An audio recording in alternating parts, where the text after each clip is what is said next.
Tonight, my history crew, we are exploring the life and reign of King Edward the Elder, who was often called the forgotten father of England. As the son of Alfred the Great, Edward continued his father's mission to unite the Anglo-Saxon kingdoms, laying the groundwork for a unified English nation and shaping the future of the British Isles. We're keeping things short and informative tonight, so before you get comfortable as always, take a moment to like the video and subscribe to the channel only if you enjoy our content. Also, let us know where you're watching from and what time it is for you. A lot of you enjoy seeing how connected we really are around the world, and it shows. Now turn on your nightlight, grab that perfect blanket, and let's get this show on the road.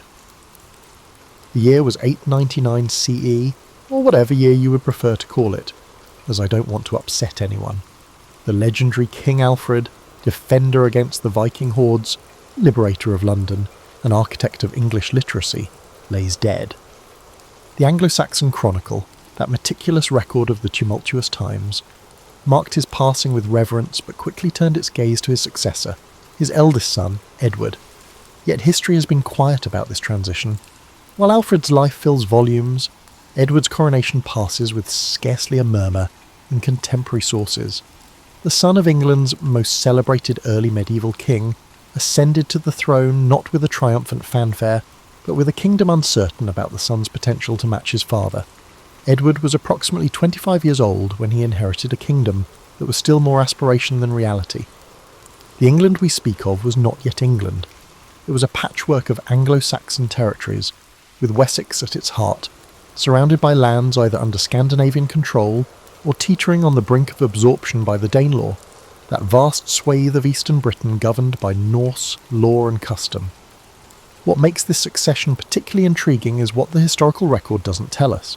The historical record describes no elaborate coronation ceremony or joyous acclamation by unified nobles. Instead, we have hints of discord.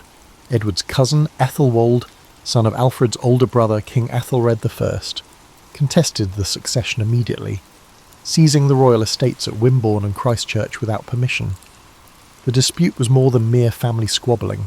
It represented a fundamental tension in Anglo-Saxon succession practices. Kingship wasn't automatically passed from father to son. It often travelled sideways to brothers before descending to the next generation. Ethelwold had a legitimate claim under these traditions and enough supporters to make his bid dangerous. Rather than facing Vikings, Edward's first challenge as king was to secure his throne against his own blood relation. According to the sparse contemporary accounts, Edward quickly gathered forces, established a camp at Badbury Rings near Wimborne, and effectively besieged his cousin. Ethelwold, realising his position was untenable, fled under cover of night, eventually seeking refuge with the Vikings of Northumbria, who embraced this potential puppet king with enthusiasm. 2 years of internal strife ensued, culminating in a pitched battle in 1982 at a location known as the Home in East Anglia. The rebel Ethelwold was killed, but so too was Ethelhelm, a nobleman supporting Edward. These early challenges reveal something crucial about Edward that historians often overlook. He was a king who had to earn his throne through strategic patience and calculated force, unlike his father, who had inherited it in a moment of existential crisis against external enemies. Edward emerged from this civil conflict having demonstrated qualities very different from Alfred's scholarly piety. Where Alfred was known for his love of learning and religious devotion, Edward showed himself to be ruthlessly pragmatic. He did not write theological treatises or translate Latin works.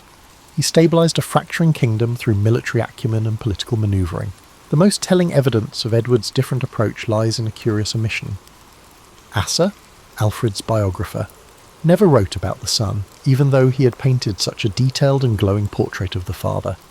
Either Asa died too soon or, perhaps more tellingly, found little in Edward that aligned with his ideals of Christian kingship worth chronicling. Yet it would be a mistake to view Edward merely as a warrior king lacking his father's refinement. Recent archaeological evidence from Winchester suggests continued royal investment in urban centres during Edward's early reign. Excavations have revealed building projects initiated in the early 900s that expanded on Alfred's urban planning, suggesting Edward understood the strategic importance of defended urban centres to royal power. What emerges from Edward's contested succession is a portrait of a ruler who recognised that legitimacy comes not just from bloodlines, but from effective exercise of power.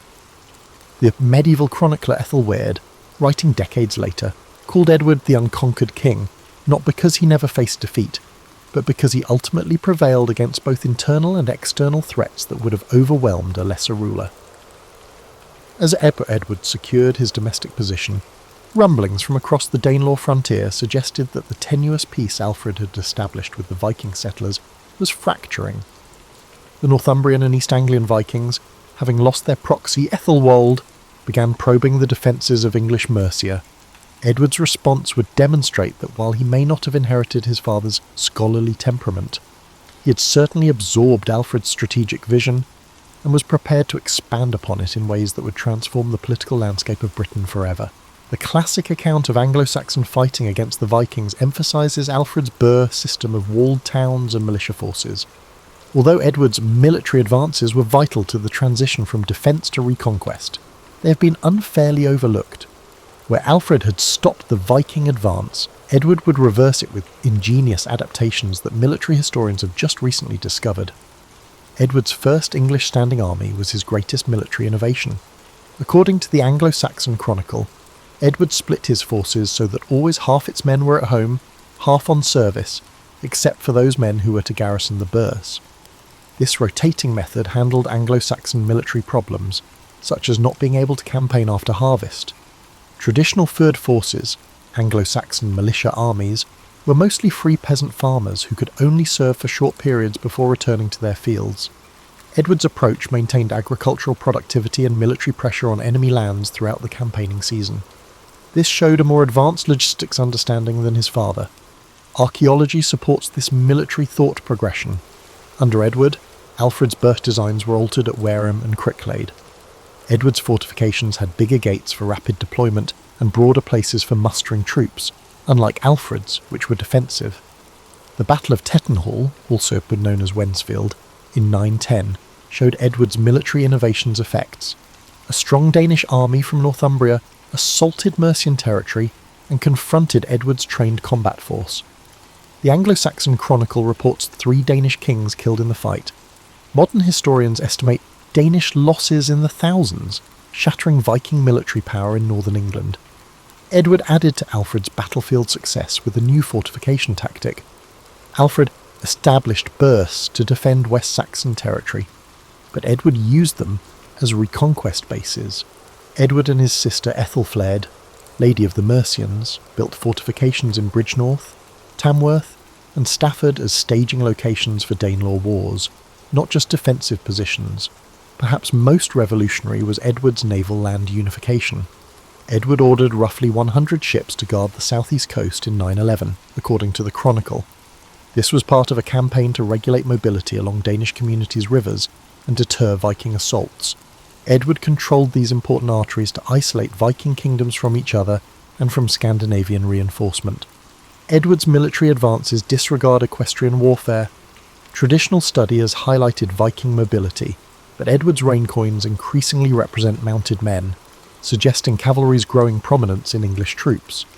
The move would have given Edward's armies strategic mobility that previous Anglo-Saxon forces lacked. Edward's military skills included psychological warfare. He performed dramatic power displays after winning campaigns. After capturing Bedford in 914, he ordered the construction of a new burh on the south bank of the river, opposite the Danish settlement, to mark his control. These towns showed locals where authority was and served military purposes. Edward's forced public capitulation of defeated Danish chiefs worked well. The Chronicle says, many of the people submitted to him, both in East Anglia and in Essex, who had been under Danish rule.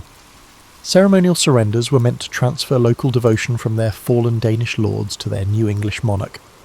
Edward was a great military leader because of his patience and strategic vision. Edward prioritised territorial control over battlefield glory, unlike many medieval rulers. He first fortified, then controlled the population and fought. His strategy reduced professional casualties while reducing Viking strength. The British military balance had changed by Edward's death in 924. Edward built the first proto-English combat force capable of projecting authority throughout the island, while Anglo-Saxon kingdoms fought Viking expansion. Edward set the groundwork for his son Aethelstan to conquer England and become the first King of England, which would have been unthinkable without his military advances. While Alfred the Great is rightly credited with establishing the initial network of Burrs, fortified settlements that served as defensive centres against Viking raids, it was Edward who transformed these military outposts into the first true English urban centres. This aspect of his reign represents perhaps his most enduring yet least recognised legacy. The archaeological footprint of Edward's urban revolution is still being uncovered. Excavations at places like Stafford, Tamworth, and Bedford reveal a consistent pattern. Sites that began as military installations under Edward's direction rapidly developed diverse economic functions. What began as wooden palisades defended by garrisons evolved within a generation into trading centres with specialised craft quarters, markets, and mints. What distinguished Edward's approach to urbanisation from his father's was its comprehensive economic vision. Alfred had conceived of burhs primarily as refuges, places where the surrounding population could seek protection during raids. Edward, by contrast, conceived of them as permanent centres of royal power and economic development. The Burgol Hidage, that remarkable document listing the network of fortified sites and their maintenance requirements, shows significant expansion under Edward, with an emphasis on locations with natural commercial advantages. Edward's urban planning displayed a sophistication previously unseen in Anglo-Saxon England. At Winchester, archaeological evidence reveals a dramatic reorganisation of the street plan in the early 10th century, creating a grid system that facilitated commerce and administration. Similar patterns have been identified at Worcester and Gloucester, suggesting a coordinated approach to urban development implemented across multiple sites simultaneously. Perhaps the most telling evidence of Edward's urbanisation programme comes from numismatic records. During his reign, the number of active mints in English territory more than doubled.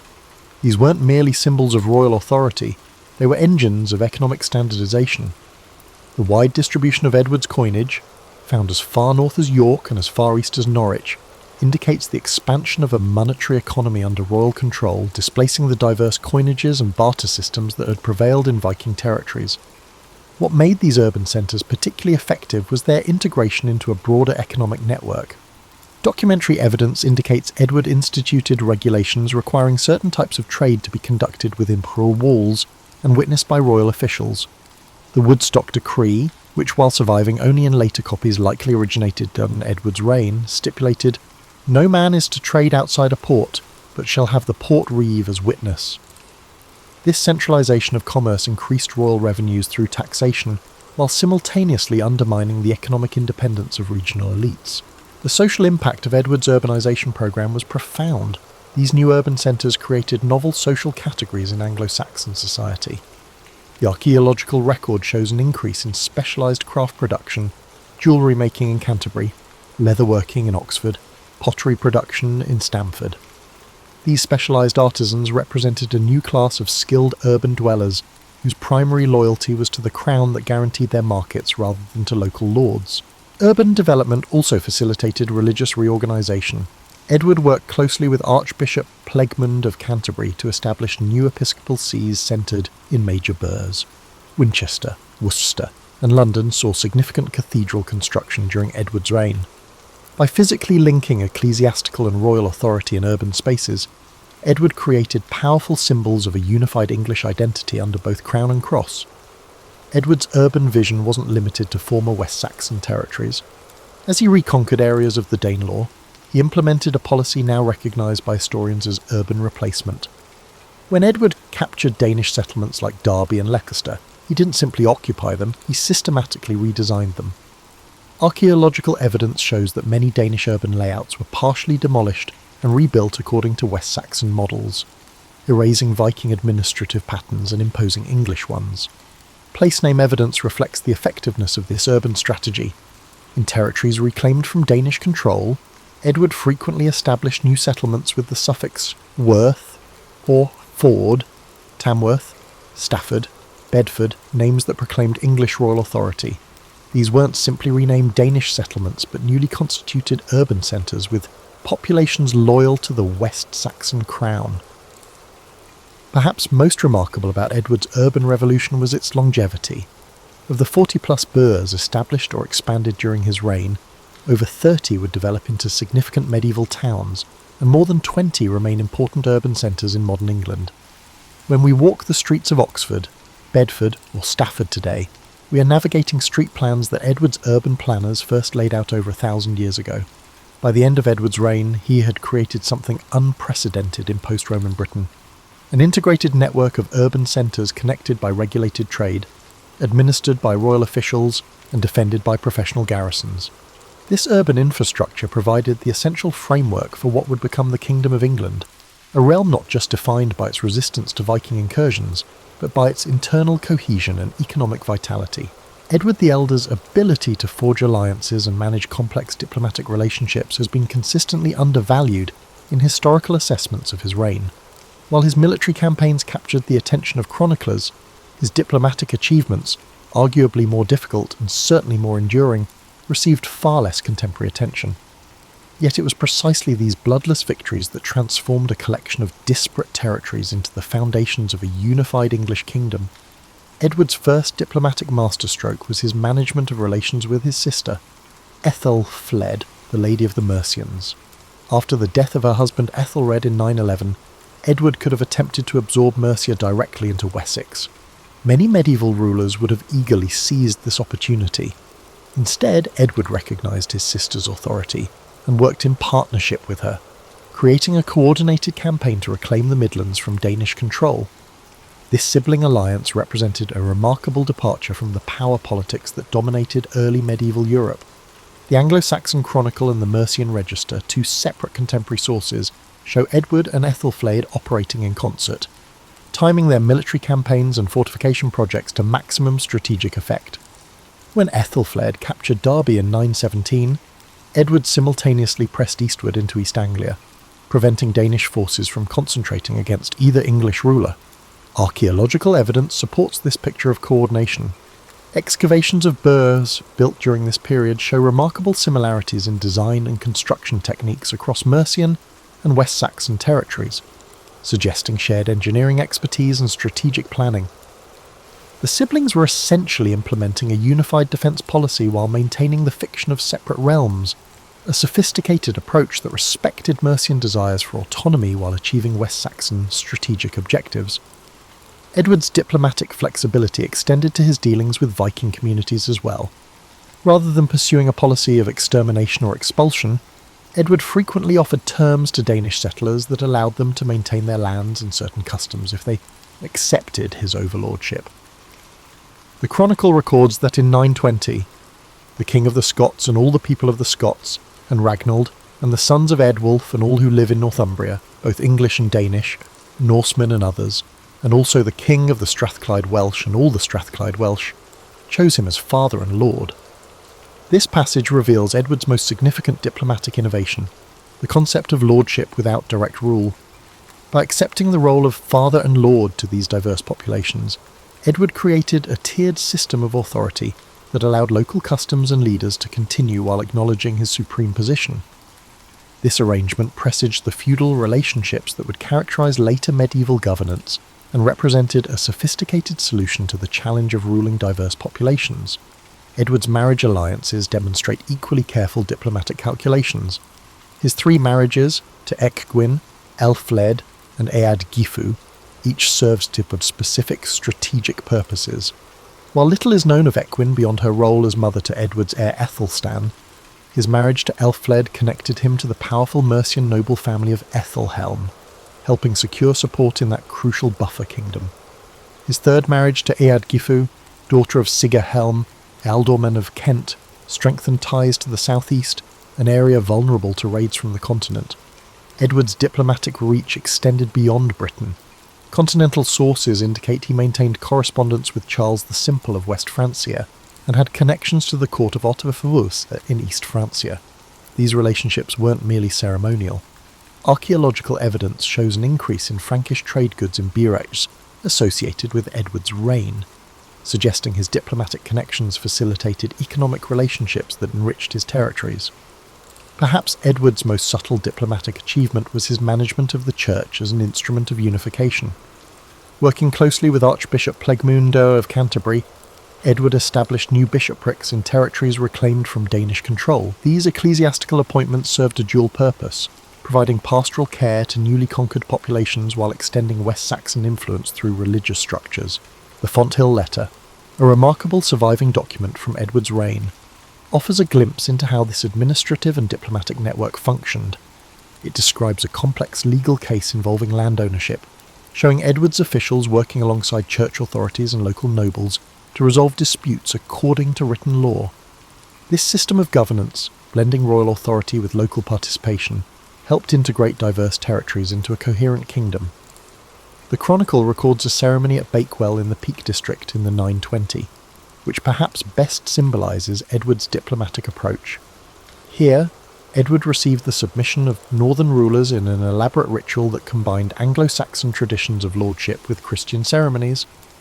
By framing his authority in both secular and religious terms, Edward created a form of overlordship that diverse populations could accept without feeling their local identities were being erased. This carefully calibrated balance between central authority and local autonomy became the template for English governance for generations. When Edward's son Ethelstan later claimed the title King of all Britain, it was built upon the diplomatic foundations Edward had established, a network of personal relationships, institutional connections, and negotiated loyalties that transformed military conquests into lasting political structures. By the end of Edward's reign, he had created something unprecedented, a political entity that transcended the traditional boundaries of Wessex, Mercia, and the Danelaw through carefully managed relationships rather than simple conquest. This diplomatic legacy proved far more durable than military victory alone could have achieved. Edward the Elder's significant but often overlooked contribution to English history was his role in creating a legal framework that unified disparate territories into one kingdom. Alfred the Great is known for his law code, but historians often overlook Edward's vital role in expanding and implementing legal principles in newly conquered areas, which laid the groundwork for English common law. Edward's legal innovations are hard to pinpoint since he didn't just create a new law code in his name. Archaeological and documentary evidence indicates a more sophisticated approach, systematically extending West Saxon legal principles into reclaimed territories by establishing courts, appointing reeves, and using physical symbols of legal authority. The Fonthill Letter, a rare contemporary legal document from Edward's reign, provides insight into this process. This text outlines a property dispute that passed through various royal courts before resolution. It reveals how Edward's legal system managed complex cases with Anglo-Saxon and Danish parties through written procedures, showcasing a sophisticated effort to establish a unifying legal framework for diverse populations. Excavations at Burr sites have revealed evidence of Edward's legal administration. At Cricklade and Wallingford, buildings known as moot halls, where legal assemblies gathered, date back to Edward's reign. These structures, prominently located in fortified settlements, embodied royal justice in reclaimed territories. Numismatic evidence supports Edward as a legal innovator. Coins from his reign exhibit notable standardization in weight and silver content, indicating strict currency regulation, a key element of commercial law. Some coins feature the inscription Rex Totius Britanniae, King of all Britain, highlighting Edward's aim to create a unifying legal authority across various former kingdoms. Edward's key legal innovation was his method of merging Danish legal customs with Anglo-Saxon traditions. In areas reclaimed from the Danelaw, Edward didn't impose West Saxon law entirely. Evidence from place names and legal terminology suggests he kept some Danish legal institutions while gradually placing them under royal supervision. This practical approach is evident in the use of terms like wapentake, derived from Old Norse vapnatak, for administrative districts in former Danish areas. Edward pioneered written charters as governance tools in newly conquered territories. These documents, issued by the king, established property rights, jurisdictional boundaries, and obligations between parties. Edward established a paper trail for royal decisions, introducing a new level of administrative accountability in many areas of Britain. Edward's legal authority extension was not just administrative, it was physically evident in the landscape. Evidence from Edward's reign indicates the creation of execution Tolron cemeteries, burial grounds for criminals at the edges of administrative districts. These grim markers reminded all of royal justice in new territories, clearly indicating who held the power of life and death. Edward's legal reforms went beyond secular issues. Archbishop Plegmund established new dioceses with defined boundaries that often matched political divisions. These jurisdictions added a layer of legal authority, addressing marriage, morality, and specific contracts.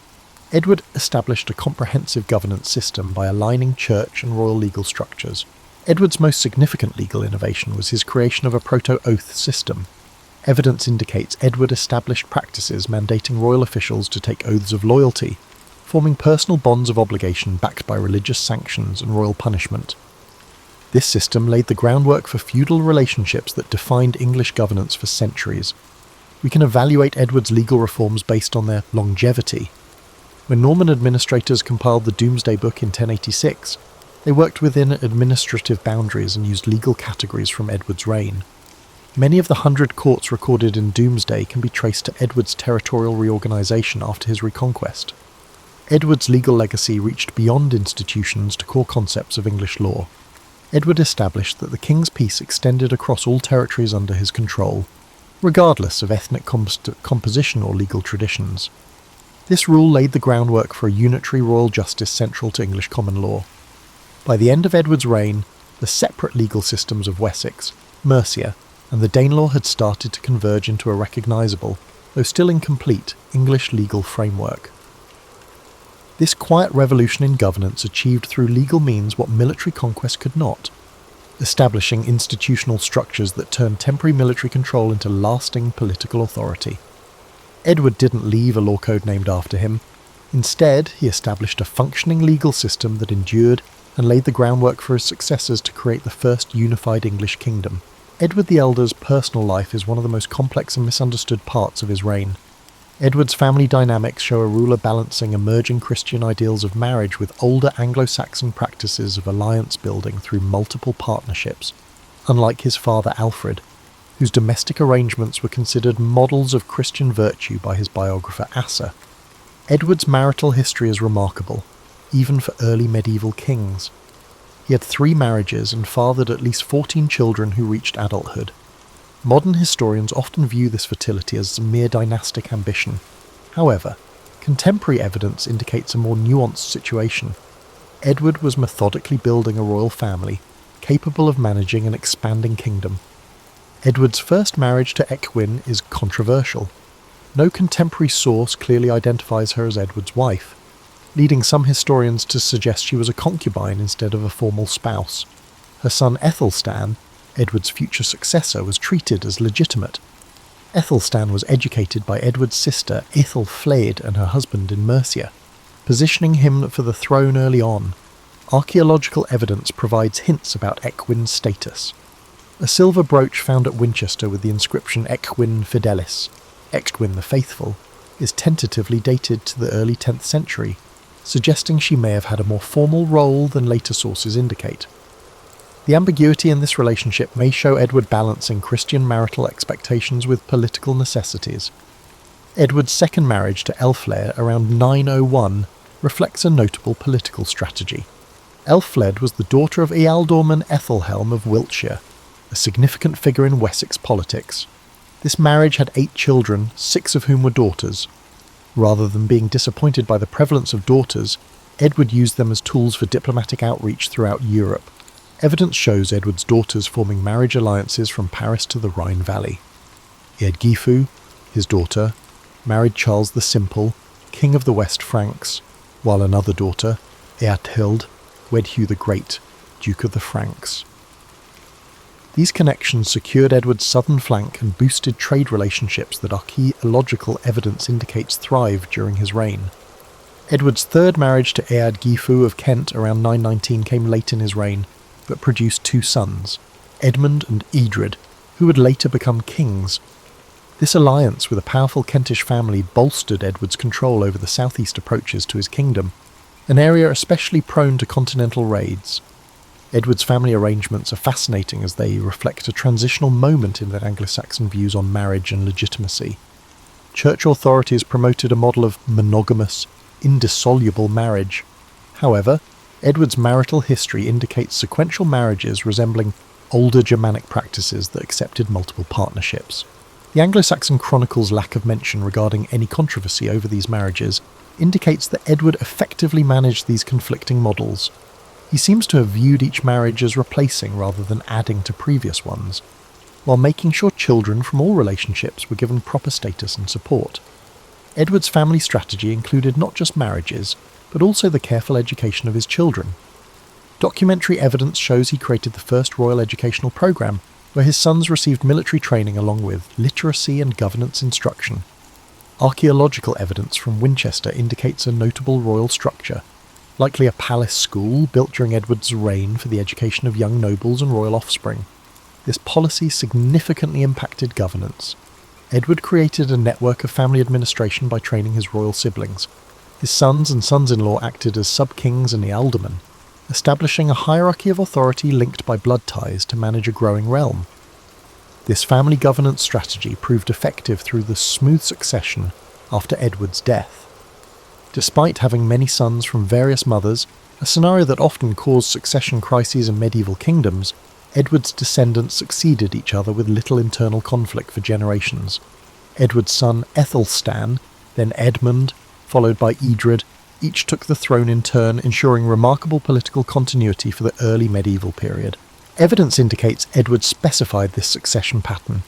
Several royal estates were designated for maintaining specific branches of the royal family, creating a framework that reduced competition among siblings by ensuring each had appropriate resources. Edward's handling of his extended family showcases a clever approach to the governance issues of a growing kingdom. Edward created a network of blood relationships from Wessex to Mercia, Kent and intercontinental Europe, transforming military conquest into lasting political structures. Edward's strategy of forming a large, well-trained royal clan to govern an expanding realm stands out as one of his most successful innovations. It enabled him to expand royal authority in newly conquered areas without depending solely on local elites whose loyalties could be uncertain. When Edward died in 924, he left behind territories, treasures, and a family institution to maintain and extend his achievements. When Edward the Elder died at Farndenondy in July 924, he left behind a political unit fundamentally transformed from the embattled kingdom he had inherited 25 years earlier.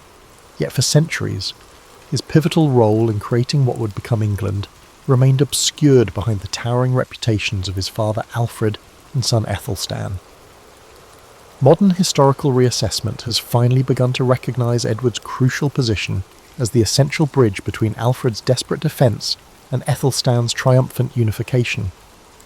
What makes Edward's legacy particularly remarkable is how thoroughly it was absorbed into the structures of the emerging English state. Unlike many medieval rulers whose personal achievements collapsed after their deaths, Edward's innovations in military organisation, urban development, legal administration, and dynastic management provided the institutional framework that sustained English expansion for generations. The immediate aftermath of Edward's death reveals much about the stability he had created. The Anglo-Saxon Chronicle reports that his son Ethelstan was acclaimed king with minimal resistance, remarkable in an era when succession disputes routinely triggered civil wars. This smooth transition testifies to Edward's success in establishing clear succession practices and training his sons in governance. Archaeological evidence from the decades following Edward's death shows his urban networks continuing to flourish. Excavations at sites like Winchester, Oxford, and Bedford reveal continued development and expansion along patterns Edward had established. The Burr system evolved from purely military installations into thriving commercial centres that served as the economic engines of the new kingdom. The coinage of subsequent reigns provides perhaps the most telling evidence of Edward's legacy. Ethelstan's royal titles on coins, Rex Totius Britanniae, King of all Britain, represented the fulfilment of territorial ambitions that Edward had initiated but not completed. The standardisation of weight, purity, and design in these coins reflects the administrative systems Edward had put in place. Documentary evidence suggests Edward's legal innovations continued to shape English governance long after his death. The law codes of Ethelstan and Edgar make frequent reference to practices established in King Edward's day, suggesting his reign had become a touchstone for legitimate governance. When later Anglo-Saxon kings sought to justify new legal measures, they often claimed to be restoring practices from Edward's time. The ecclesiastical reorganisation Edward initiated with Archbishop Plegmund continued to evolve after his death, creating the diocesan structure that would largely survive until the Reformation.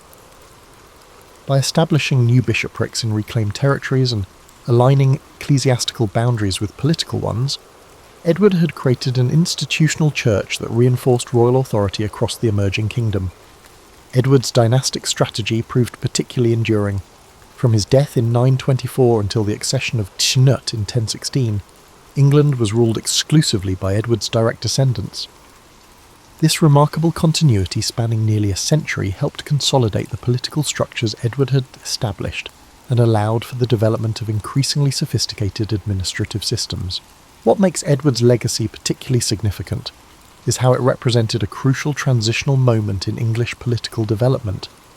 He inherited a kingdom still organised around personal lordship and temporarily assembled armies, and he laid the foundations for a state with permanent institutions and administrative structures. The transition wasn't completed in his lifetime, but he established the trajectory that his successors would follow. Archaeological evidence from Edward's reign shows the first appearance of what historians now recognise as proto-manorial organisation, systematic relationships between agricultural production, local governance, and royal administration that would characterise English rural society for centuries.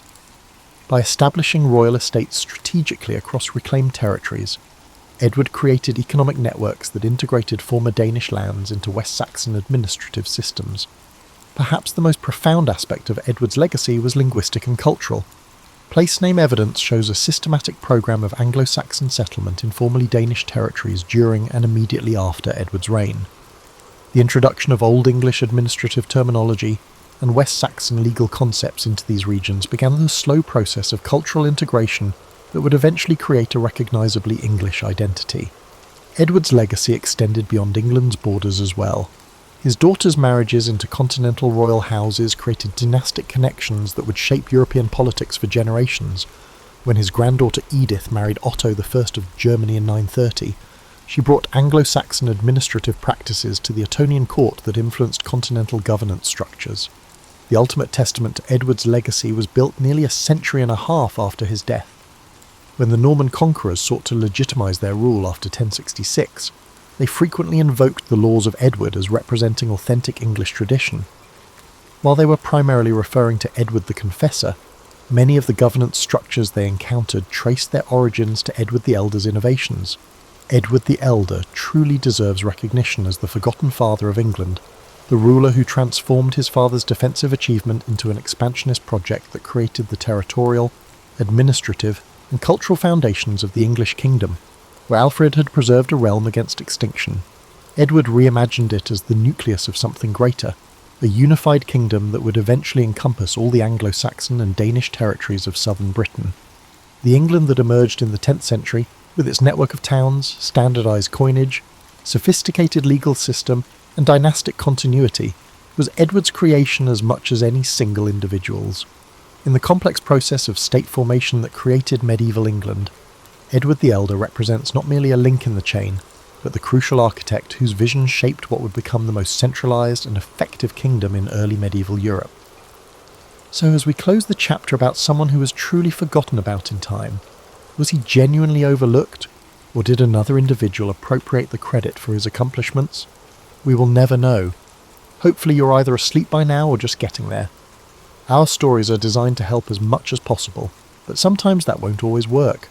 So we throw in other stories in all kinds of different history, in hopes something will click, especially for the beginning of the week, because sleep is crucial. So take it easy, my sleepy heads. Sweet dreams, and good night. In the hushed darkness of a 13th century manor house, as the last embers in the central hearth faded to soft orange glows, the lord of the manor would not retire alone. Around him, in the enormous hall, lay his household staff, family members, and perhaps even trusted servants, all arranged in a careful choreography of medieval sleep. This collective slumber, so foreign to our modern sensibilities, represents one of history's most misunderstood phenomena, the medieval relationship with sleep. Contrary to popular assumptions about the discomforts of pre-industrial life, medieval Europeans may have enjoyed sleep patterns more aligned with human biology than our current regimens. The sleep of the Middle Ages wasn't merely a functional necessity squeezed between brutal days of toil. It was an elaborate practice infused with ritual, social significance, and a profound understanding of human needs that modern science is only now rediscovering. The medieval night began not with the flick of a light switch, but with the gradual recession of daylight. As twilight descended across Europe's countryside and burgs, a natural wind-down period commenced. Without the harsh blue light of electronic devices to disrupt melatonin production, medieval bodies responded naturally to environmental cues. The dimming of the day triggered sleep hormones in perfect synchronicity with the body's circadian rhythm. Evidence from medieval household accounts, monastic records, and medical manuscripts reveals that medieval people practiced what sleep researchers now call sleep hygiene, not through scientific understanding, but through customs evolved over centuries. Families would gather around fires in the hours before bed, engaging in what one 14th century English text called the gentle telling of tales. This storytelling tradition served multiple purposes, reinforcing community bonds, passing down cultural knowledge, and, crucially, allowing the brain to transition from the active demands of daytime to the receptive state conducive to sleep. Inventories from noble households across Europe list specialised items for sleep comfort that defy our image of medieval discomfort. While commoners might sleep on straw-filled mattresses, regularly refreshed with aromatic herbs like lavender and chamomile, natural sleep aids, the wealthy invested heavily in sleep quality. Featherbeds, documented in the 1380s household accounts of John of Gaunt, could contain up to 60 pounds of down. These were topped with linen sheets, woolen blankets in winter, and lightweight coverlets in summer, seasonal adaptations showing a sophisticated understanding of sleep temperature regulation. The medieval bed itself evolved into an architectural feature in its own right. Far from a simple platform, the bed became what historian Sasha Handley calls a micro-environment for sleep. High bedsteads kept sleepers above drafts, while bed curtains created microclimates that preserved body heat. Particularly in northern regions, these enclosed bed spaces maintained optimal sleeping temperatures through bitter winters without central heating.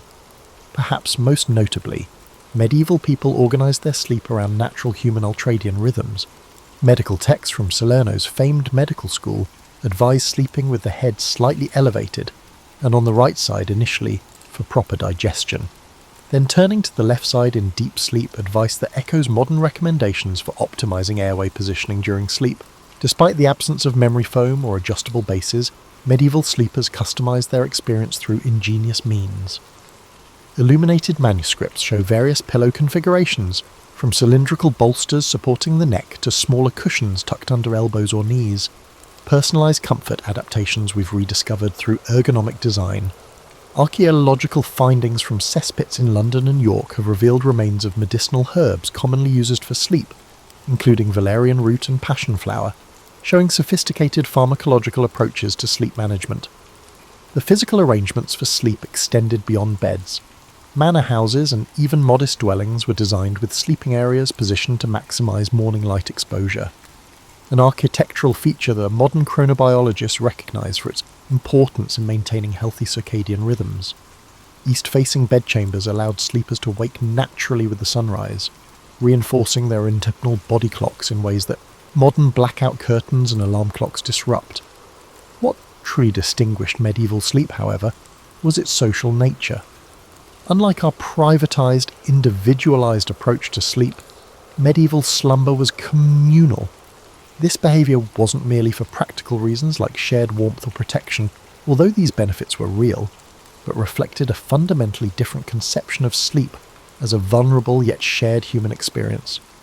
Even kings were rarely alone while sleeping, attended by trusted chamberlains who slept at the foot of the royal bed, creating a sleep culture where the boundaries between private and public were permeable in ways we might find uncomfortable, but that provided unique psychological benefits. People didn't expect to sleep all night in medieval Europe when darkness fell. The idea that people should sleep 8 hours is post-industrial. Medieval medical records, diaries, household histories, and literary sources show a quite distinct pattern.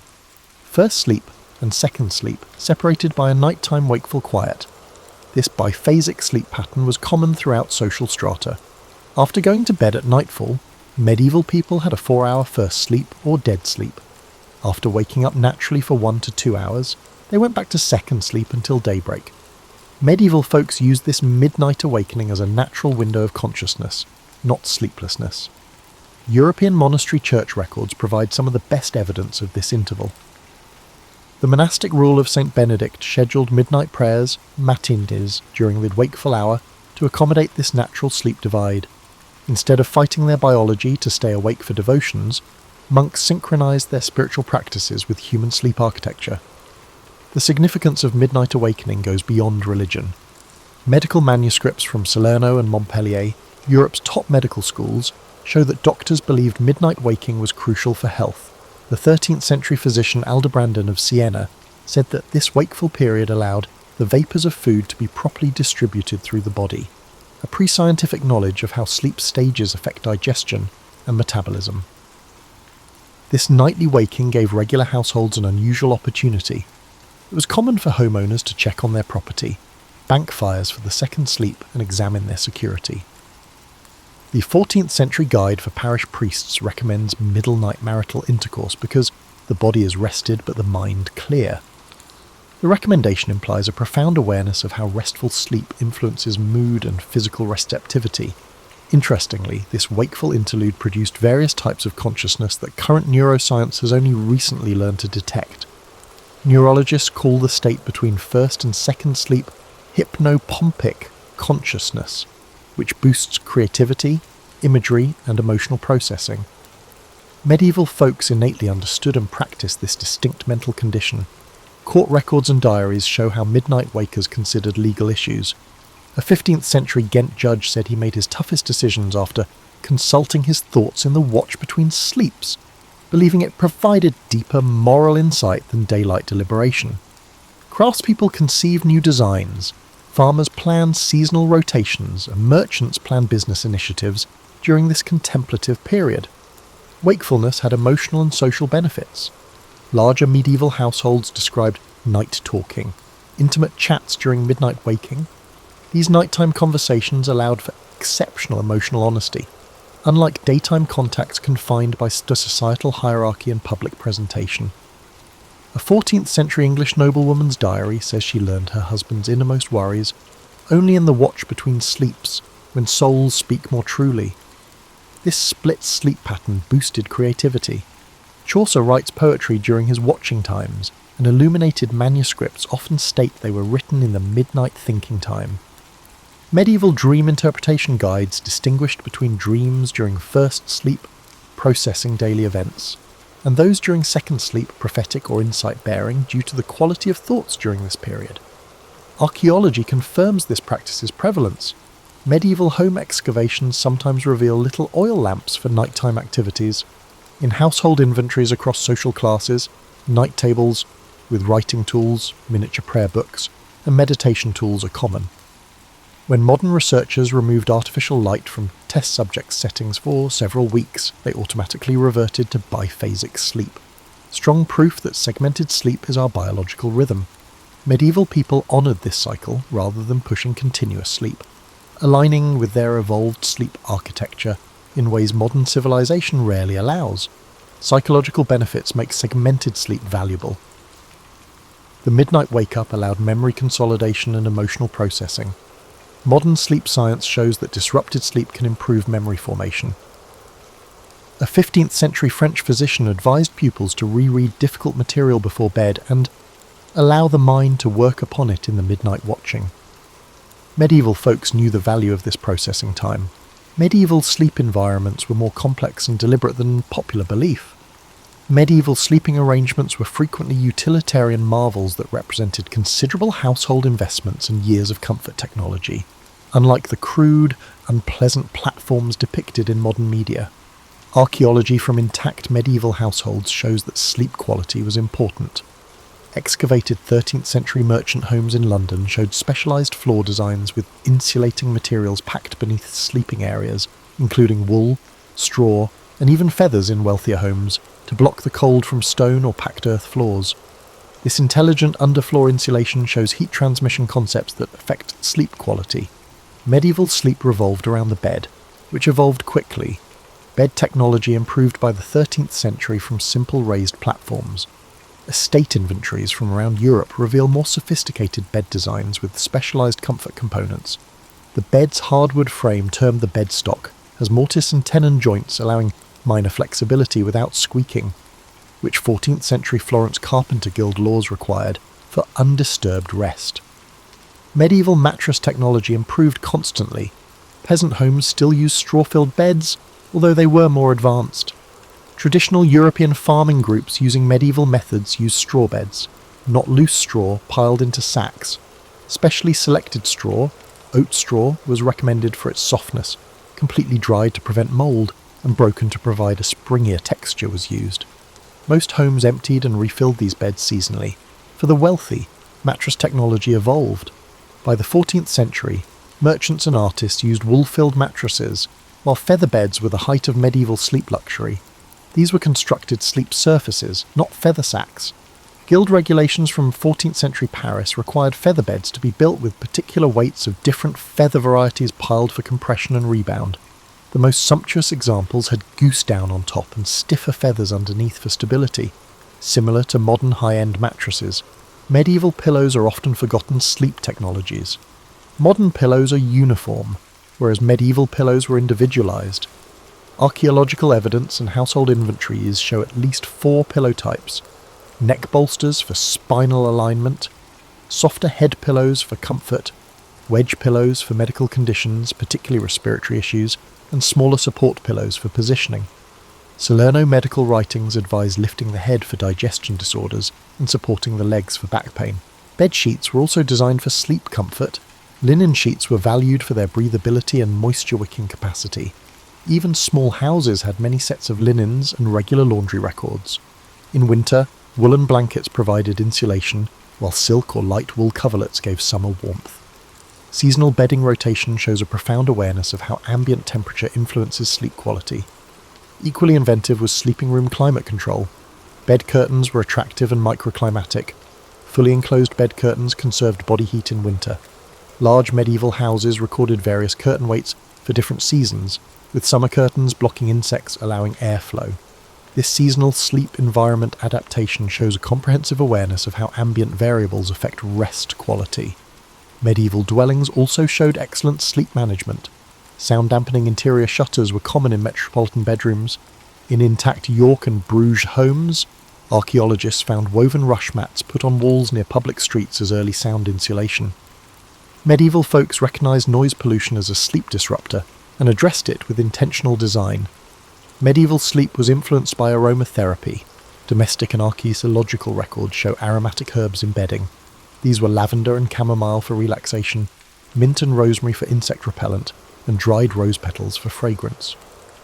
For decades, home manuals have recommended inserting little herb-filled sachets into pillowcases to improve sleep. Researchers even reviewed illumination for its impact on sleep quality. Medieval dwellings used candles or rushlights in bedrooms for specific purposes. When affordable, beeswax candles were recommended near beds because they smoke less than tallow. Rushlights, manufactured by immersing river rushes in fat, burned longer and dimmed to help people fall asleep. These thoughtful evening light selections follow recent advice to avoid bright light before bed.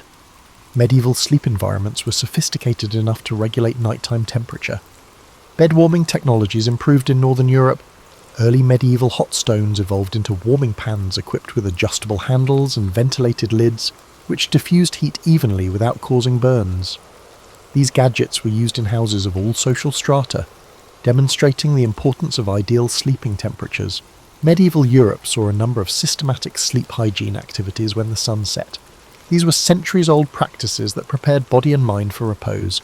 The intricacy of these pre-sleep practices undermines the idea that scientific sleep optimization is new. The transition to night began with day-shutting rituals that separated waking and sleeping.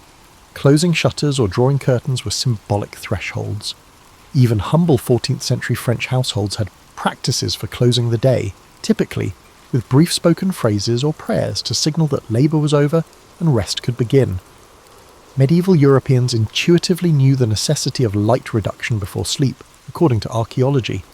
Medieval dwelling excavations reveal clever shutter designs that blocked light more completely. Rich urban homes had exterior shutters for security and inside fabric hangings to exclude remaining light by the 15th century. These dark generation investments showed how much society valued sleep. Staged light reduction was notable in medieval times. As darkness approached, homes switched from brilliant central fireplaces to dim lights. Church and monastic records show that different candle types were used for different evening activities, leading to rush dips at bedtime. Our modern abrupt shifts from brightness to darkness impede melatonin production, but this progressive dimming naturally signalled sleep. Evening meals were part of sleep preparation. Despite expectations about primitive medieval diets, household records and medical writings show sophisticated sleep nutrition. Evening meals were eaten at least 2 hours before bed to allow for partial digestion. In the evening, Salerno medical books advise lighter diets like lettuce, almonds, and warm dairy liquids mixed with mildly sedative spices to promote sleep. Physical sleep preparation was also deliberate. Cleaning before bed highlighted psychological shifts as well as cleanliness. Even in simple families without bathing facilities, people washed their hands, face, and feet before bed and for its relaxing benefits, according to housekeeping manuals.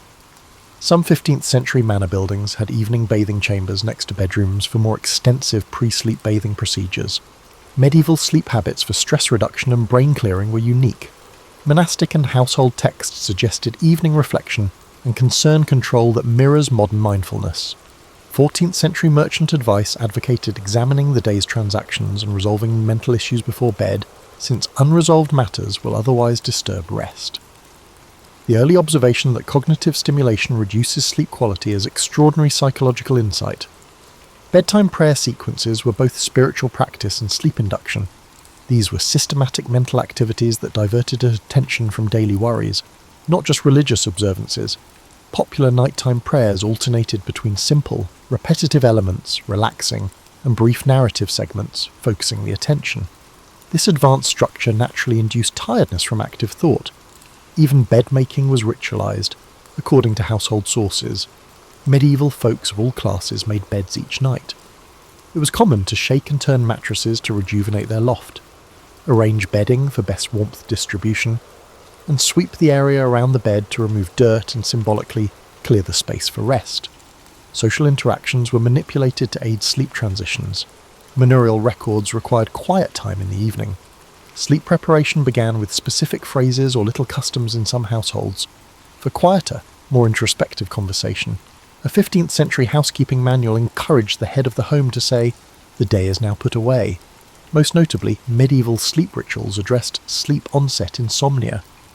Medical manuscripts provide advanced sleep treatments.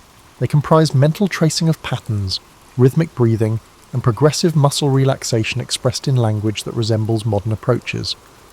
A 14th century Montpellier medical treatise discusses body scan meditation, similar to that taught in sleep clinics. Medieval sleep literature emphasized posture. Medical texts outlined ideal sleep postures for different body types and health issues. Modern understanding of how body position influences digestive processes during sleep suggests commencing sleep on the right side to help digestion before turning to the left. This was not common wisdom, but scientific observation of sleep quality. Auditory practices helped wakefulness transition. Night watch calls the hours in villages and cities, providing temporal grounding. These repetitive sound patterns may have helped maintain sleep rather than disrupt it. People say the familiar calls comforted and oriented them during brief overnight awakenings without disturbing sleep architecture. The social structure of sleep may be the biggest distinction between medieval and modern sleep. Medieval sleep was a shared, vulnerable state entrenched in well-arranged social ties that offered distinct psychological benefits not found in modern, isolated sleep. European household archaeology shows sleep arrangements that challenge privacy notions. From humble farmhouses to royal palaces, medieval sleeping places were shared. This sharing wasn't just for economic reasons, it represented attitudes about sleep vulnerability and communal protection. It started in childhood. Medieval children slept with family, unlike modern Westerners. Household inventories and architectural evidence demonstrate that wealthy people rarely had separate nurseries until the late medieval period. Young children usually slept on communal beds near parents or caregivers. This arrangement provided physical warmth and safety as well as auditory and olfactory cues from trusted people to promote sleep. Children continued to sleep together as they grew. Household and guild records show service children, apprentices, and biological children sleeping together by age. Young people slept 2 or 3 to a bed, clustered by gender and age, establishing sleep communities, groups that share sleep vulnerability and build sleep standards. The psychological benefits of these arrangements were significant. Medieval medical literature says youngsters who sleep together have fewer night terrors and sleep disturbance. Medieval folks intuitively knew that trusted persons' sensory awareness triggers parasympathetic nerve system reactions that deepen sleep. Modern sleep science has just lately recognised this. Adults slept together beyond family. Medieval residences had a central hall where servants, apprentices, and extended family slept. This setup gave psychological security rather than disrupting sleep.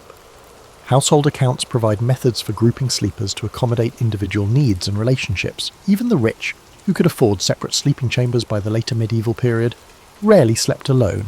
Noble household chamber accounts show that servants lay on pallets at the foot of the bed with their masters. Medieval nobility preferred reliable companions during vulnerable sleep phases over loneliness. This communal sleep design had several psychological benefits that modern sleep experts are now recognising.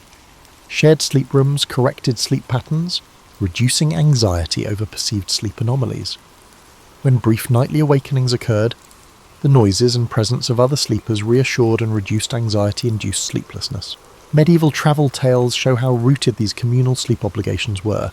One 15th century merchant called private sleeping unnatural and disquieting to the mind. Inn regulations across Europe required tourists to share beds with strangers of the same gender until the early modern period, demonstrating how common shared sleep vulnerability was deemed. The intimacy of communal sleep areas encouraged unusual social bonds. Medieval stories emphasize pre-sleep discussions for resolving conflicts and improving relationships. Before bed, a 14th century family manual encourages settling disputes because harmony before rest brings better health to all. This incorporation of dispute resolution into sleep habits provided regular relationship healing that standalone sleep arrangements rarely do. Medieval sleep's communality improved safety. Before modern locks and security measures, numerous sleepers were protected by collective vigilance. Medieval households generally placed younger, lighter sleepers, usually apprentices or younger servants, near doorways, establishing a natural surveillance system. Household accounts recommend having different grades of sleepers with different awakening thresholds across the sleeping area. Social levelling was also achieved through sleep vulnerability. Daytime activities were hierarchical, but sleep momentarily lowered status. Snoring, shifting postures, and the universal weakness of unconsciousness made even high-status people seem more real to their subordinates, according to historical reports. This periodic reminder of shared humanity softened medieval social hierarchies. The communal sleep environment helped vulnerable populations more than other private sleep arrangements. Shared sleeping arrangements helped new mothers care for their babies at night. Village records and household narratives show that nursing mothers slept near other women who could help with evening feedings and child calming. Instead of being separated, older people were included in home sleeping arrangements, allowing the collective to adapt their natural sleep habits. Community sleep normalized nightly distress, which was important for psychological wellness. Nightmares and anxiousness were immediately relieved. Medical writings from the time prescribe a trusted sleeping companion's voice to comfort people awakening from terrible dreams, which is easier in shared sleep places than in our secluded bedrooms. Sleep historians now recognize the shift from communal to privatized sleeping, which began among the wealthy in the late medieval period, but didn't reach most communities until much later. This shift had mixed effects on human psychology. While privatizing sleep increased individual control, it eliminated many of the security and social benefits of communal sleep. Medieval understanding of dreams and nighttime consciousness was highly developed, predicting modern findings concerning dreams' effects on emotion, creativity, and problem-solving. Medieval civilization developed intricate frameworks for identifying dream varieties and promoting positive dream experiences. Medieval dream theory classified dreams by psychological cause and meaning. Medical books from Salerno and Montpellier distinguished digestive dreams, those influenced by nutrition and physical conditions, from spirit dreams, those originating from deeper psychic processes. This distinction acknowledges dreams' psychological purposes and modern awareness of how physical variables affect dream content. Medieval understanding of how sleep absorbed everyday events was sophisticated. The 13th century encyclopedist Bartholomeus Anglicus observed that the mind sorts through the day's events while the body rests. foreshadowing REM sleep memory consolidation research. Household instructions advise quickly revisiting important daily events before bed to aid this processing function, which sleep researchers now know improves memory integration. Medieval dream notebooks show that people actively engaged with their dreams. Several preserved monastic and noble household dream diaries document dream content with attention to repeating themes and emotional patterns. A 14th century Florentine merchant kept a thorough book about how he tracked dream symbols, linking them to his waking concerns and using dreams to make commercial decisions. Medieval dream practice used complex dream incubation techniques to actively influence dream material to answer specific inquiries or difficulties. The monastic records describe focusing on certain questions before sleep and utilizing visualization to bring them into dream consciousness.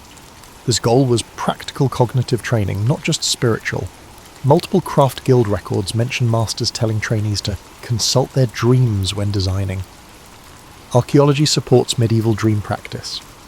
Excavations found dream-related objects near beds. These include modest religious artifacts, symbolic emblems, and written queries or issues under pillows, physical expressions of medieval belief that sleep consciousness might address waking difficulties. Medieval nightmare treatment was centuries ahead of modern methods. Medieval dream guides advised dealing with nightmares rather than suppressing them. One 14th century physician guide advocates helping patients achieve dream re-entry, returning to terrifying dream scenes while waking and imagining altering them. This method is similar to nightmare disorder treatments that rewrite distressing content. Medieval understanding of dreams and nighttime consciousness was highly developed, predicting modern findings concerning dreams' effects on emotion, creativity, and problem-solving. Medieval civilization developed intricate frameworks for identifying dream varieties and promoting positive dream experiences. Medieval dream theory classified dreams by psychological cause and meaning. Medical books from Salerno and Montpellier distinguished digestive dreams, those influenced by nutrition and physical conditions, from spirit dreams, those originating from deeper psychic processes. This distinction acknowledges dreams' psychological purposes and modern awareness of how physical variables affect dream content. Medieval understanding of how sleep absorbed everyday events was sophisticated. The 13th century encyclopedist Bartholomeus Anglicus observed that the mind sorts through the day's events while the body rests, foreshadowing REM sleep memory consolidation research. Household instructions advise quickly revisiting important daily events before bed to aid this processing function, which sleep researchers now know improves memory integration. Medieval dream notebooks show that people actively engaged with their dreams. Several preserved monastic and noble household dream diaries document dream content with attention to repeating themes and emotional patterns. A 14th century Florentine merchant kept a thorough book about how he tracked dream symbols, linking them to his waking concerns and using dreams to make commercial decisions. Medieval dream practice used complex dream incubation techniques to actively influence dream material to answer specific inquiries or difficulties. The monastic records describe focusing on certain questions before sleep and utilizing visualization to bring them into dream consciousness. This goal was practical cognitive training, not just spiritual. Multiple craft guild records mention masters telling trainees to consult their dreams when designing. Archaeology supports medieval dream practice. Excavations found dream-related objects near beds. These include modest religious artifacts, symbolic emblems, and written queries or issues under pillows, physical expressions of medieval belief that sleep consciousness might address waking difficulties. Medieval nightmare treatment was centuries ahead of modern methods. Medieval dream guides advised dealing with nightmares rather than suppressing them. One 14th century physician guide advocates helping patients achieve dream re-entry, returning to terrifying dream scenes while waking and imagining altering them. This method is similar to nightmare disorder treatments that rewrite distressing content. Due to historical changes in sleep interactions, medieval Europeans' excellent sleep quality slowly declined. Understanding this decline helps us apply medieval sleep advice today. Late medieval European towns installed public mechanical clocks, changing sleep patterns. Early watches didn't affect sleep, but they did change the attention from environmental cues to time. Town records from the 15th century show the gradual adoption of clock time instead of sunrise and sunset as daily reference points. The the first step toward divorcing human timetables from natural light cycles. Archaeology shows this window design change. Later medieval homes prioritised privacy and heat retention over natural light, although early medieval bedrooms contained windows that let in morning light. This architectural change devalues sleep-natural light alignment, which is increasingly critical for circadian rhythms. Industrialisation and artificial lighting most affected medieval sleep. Although early 19th century gas illumination extended productive hours into the evening, industry schedules demanded standardised waking times unaffected by seasonal light. Early industrial society documents reveal plant owners fighting inefficient sleep patterns. In 1883, a factory manual warned against workers' persistent habit of night waking between sleep phases due to industrial schedules eliminating biphasic sleep. Sleep conditions changed. The 18th and 19th centuries saw single-family residence and individual beds replace medieval communal slumber. The architectural change increased solitude but removed shared sleep's social security and closeness. Medical records from this transitional era show rising claims of sleep difficulties due to unusual solitude at night from the new sleeping arrangements. Changes in labour habits eroded medieval notions of sleep as a transition. Natural cycles and moderate activity shifts characterised pre-industrial work. Industrial time discipline destroyed the natural wind-down time of medieval sleep patterns. Industrial and office timetables created guillotine waking, sharp alarm-driven transitions. Many found sleep uncomfortable during this change. Early mass production homogenised sleeping surfaces without regard for comfort. Yet medieval people of all classes had devised sophisticated bedding systems that met bodily demands. Historical records indicate that workshop dwellings had crude beds, unlike medieval peasants. Over centuries, sleep comfort technologies would improve. These changes lead to consolidated sleep culture, the idea that normal sleep is a single, unbroken period rather than the centuries-old biphasic pattern. Medical texts of the late 19th century pathologized nocturnal waking as a disorder. This medical reinterpretation replaced medieval sleep wisdom with modern norms. This historical transformation goes beyond discomfort. Medieval sleep practice was physically and psychologically advantageous, according to modern studies. With unprecedented rates of insomnia, sleep-disordered breathing, and circadian rhythm issues, sleep professionals call the global sleep crisis caused by suppression of natural sleep patterns. The loss of medieval sleep's midnight waking period is notable. A normal sleep break was essential biologically and psychologically. Neurological research found this interval had brainwave patterns that supported creativity and emotional processing. Industrial and post-industrial sleep practices eliminated this cognitive state by requiring continuous sleep. Medieval slumber societies offered psychological stability that modern ones lack. Modern sleep experts have established that trusted people reduce sleep delay and stress hormones. Modern sleep arrangements eliminate these benefits, creating anxiety-related sleep disruptions. Even in medieval times, seasonal sleep duration fluctuations were biologically good. Pre-industrial civilizations and historical sources show that medieval people slept longer in winter due to natural melatonin synthesis. Modern sleep schedules ignore seasonal changes, creating winter circadian misalignment. Medieval and pre-industrial sleep traditions are being rediscovered despite these losses. Sleep medicine now admits that medieval sleep practice was sophisticated and biologically sound, so we should revisit it. New sleep transition. Understanding is the best rehabilitation. After centuries of alarm clocks disrupting sleep, sleep professionals emphasize pre-sleep wind-down, reclaiming the medieval idea of sleep as a transitional activity. Modern sleep hygiene follows medieval practices of gradually reducing light exposure, quieter evening activities, and systematic pre-sleep routines. Modern technology harms and helps sleep. Screen usage influences melatonin production, yet apps and devices measure sleep and support circadian cycles. There are programs that regulate lighting throughout the day to approximate natural light progression, and alarm systems that pinpoint optimal awakening points throughout sleep cycles to recreate medieval sleep patterns. Architecture honours sleep wisdom. After decades of decreasing natural light in bedrooms, modern sleep-focused architecture prioritizes eastern exposure for morning wake-ups, reverting to medieval design. Some creative neighborhoods are investigating communal sleep solutions for uneasy sleepers. Researchers and sleep experts studied medieval segmented sleep.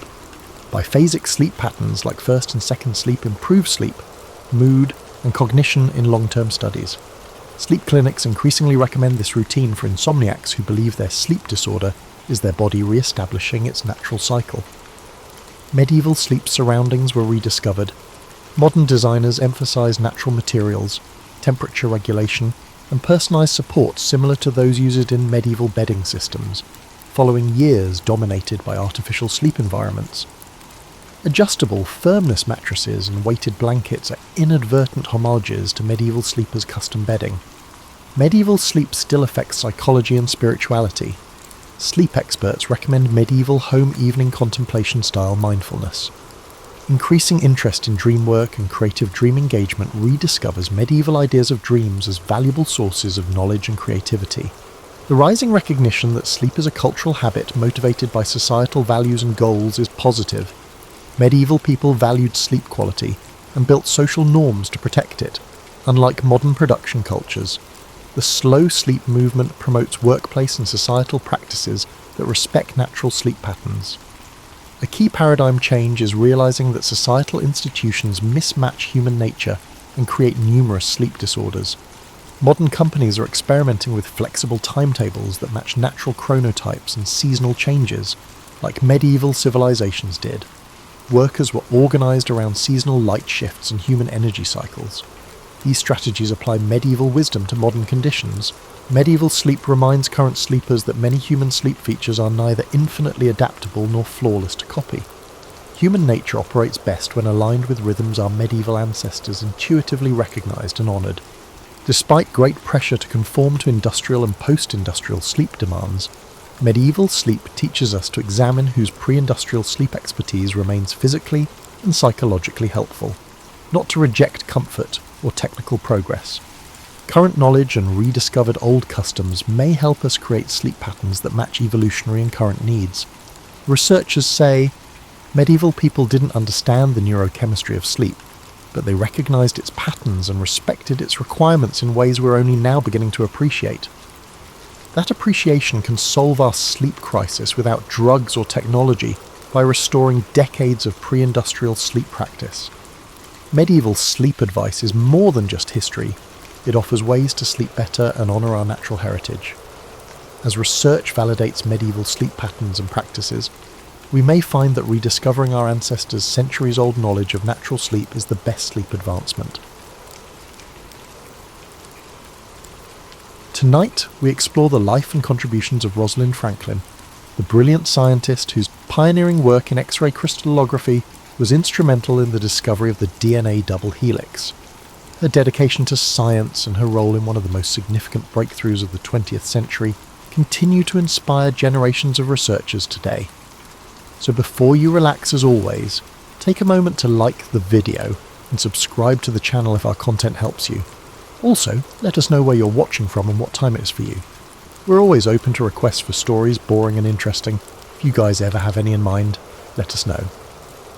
Now get rid of those bright lights, turn on your fan if you have one, and let's begin. Rosalind Franklin's name often appears as a footnote in the story of DNA, overshadowed by the fame of James Watson and Francis Crick.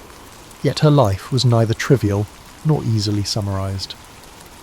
Born in London in 1920 to a prominent Jewish family, she grew up when few encouraged women to pursue rigorous science. Even as a child, she displayed a fierce hunger for knowledge that defied social norms. Her father, Ellis Franklin, supported her education yet worried about her independent streak. At St Paul's Girls' School, she excelled in math, chemistry and languages, while her peers aimed at more conventional futures. A scholarship to Newnham College, Cambridge, put her among mentors who valued her promise but questioned women's roles in labs. Undeterred, she poured energy into research, proving her place through diligent work. When World War II broke out, Britain needed scientists. She joined the British Coal Utilisation Research Association, studying carbon's microstructures. There, she discovered a passion for methodical experimentation. She also encountered X-ray crystallography, a technique aligning perfectly with her meticulous nature. After the war, a fellowship in Paris brought her to Jacques Méring's lab, where she refined her skill in X-ray diffraction. Her high standards and exacting methods yielded notable papers on carbon structure, establishing her as a rising star in crystallography. By the early 1950s, King's College London offered her a position to study DNA. Maurice Wilkins and his team believed X-ray diffraction could unlock the molecule's secrets. Franklin arrived armed with expertise, determined to implement new protocols and improve equipment. Lab tensions surfaced quickly. Wilkins had expected a collaborator. Franklin insisted on autonomy. Some colleagues admired her precision, while others found her difficult. Still, she pressed on, convinced that careful data could cut through any confusion. Working with her student, Raymond Gosling, she captured a series of images, the most famous labelled Photo 51, revealing a striking helical pattern. She wanted more evidence before announcing a conclusion, preferring thoroughness over speculation. Yet behind the scenes, her data slipped into other hands. Unbeknownst to her, a colleague showed Watson and Crick her diffraction results. Already pursuing a helical model, they seized her findings as key confirmation. Franklin, for the moment, was focused on perfecting her analysis, unaware that her painstaking work was fueling a major discovery elsewhere. Even so, the tension at King's grew. Franklin's direct style clashed with Wilkins's reserved manner.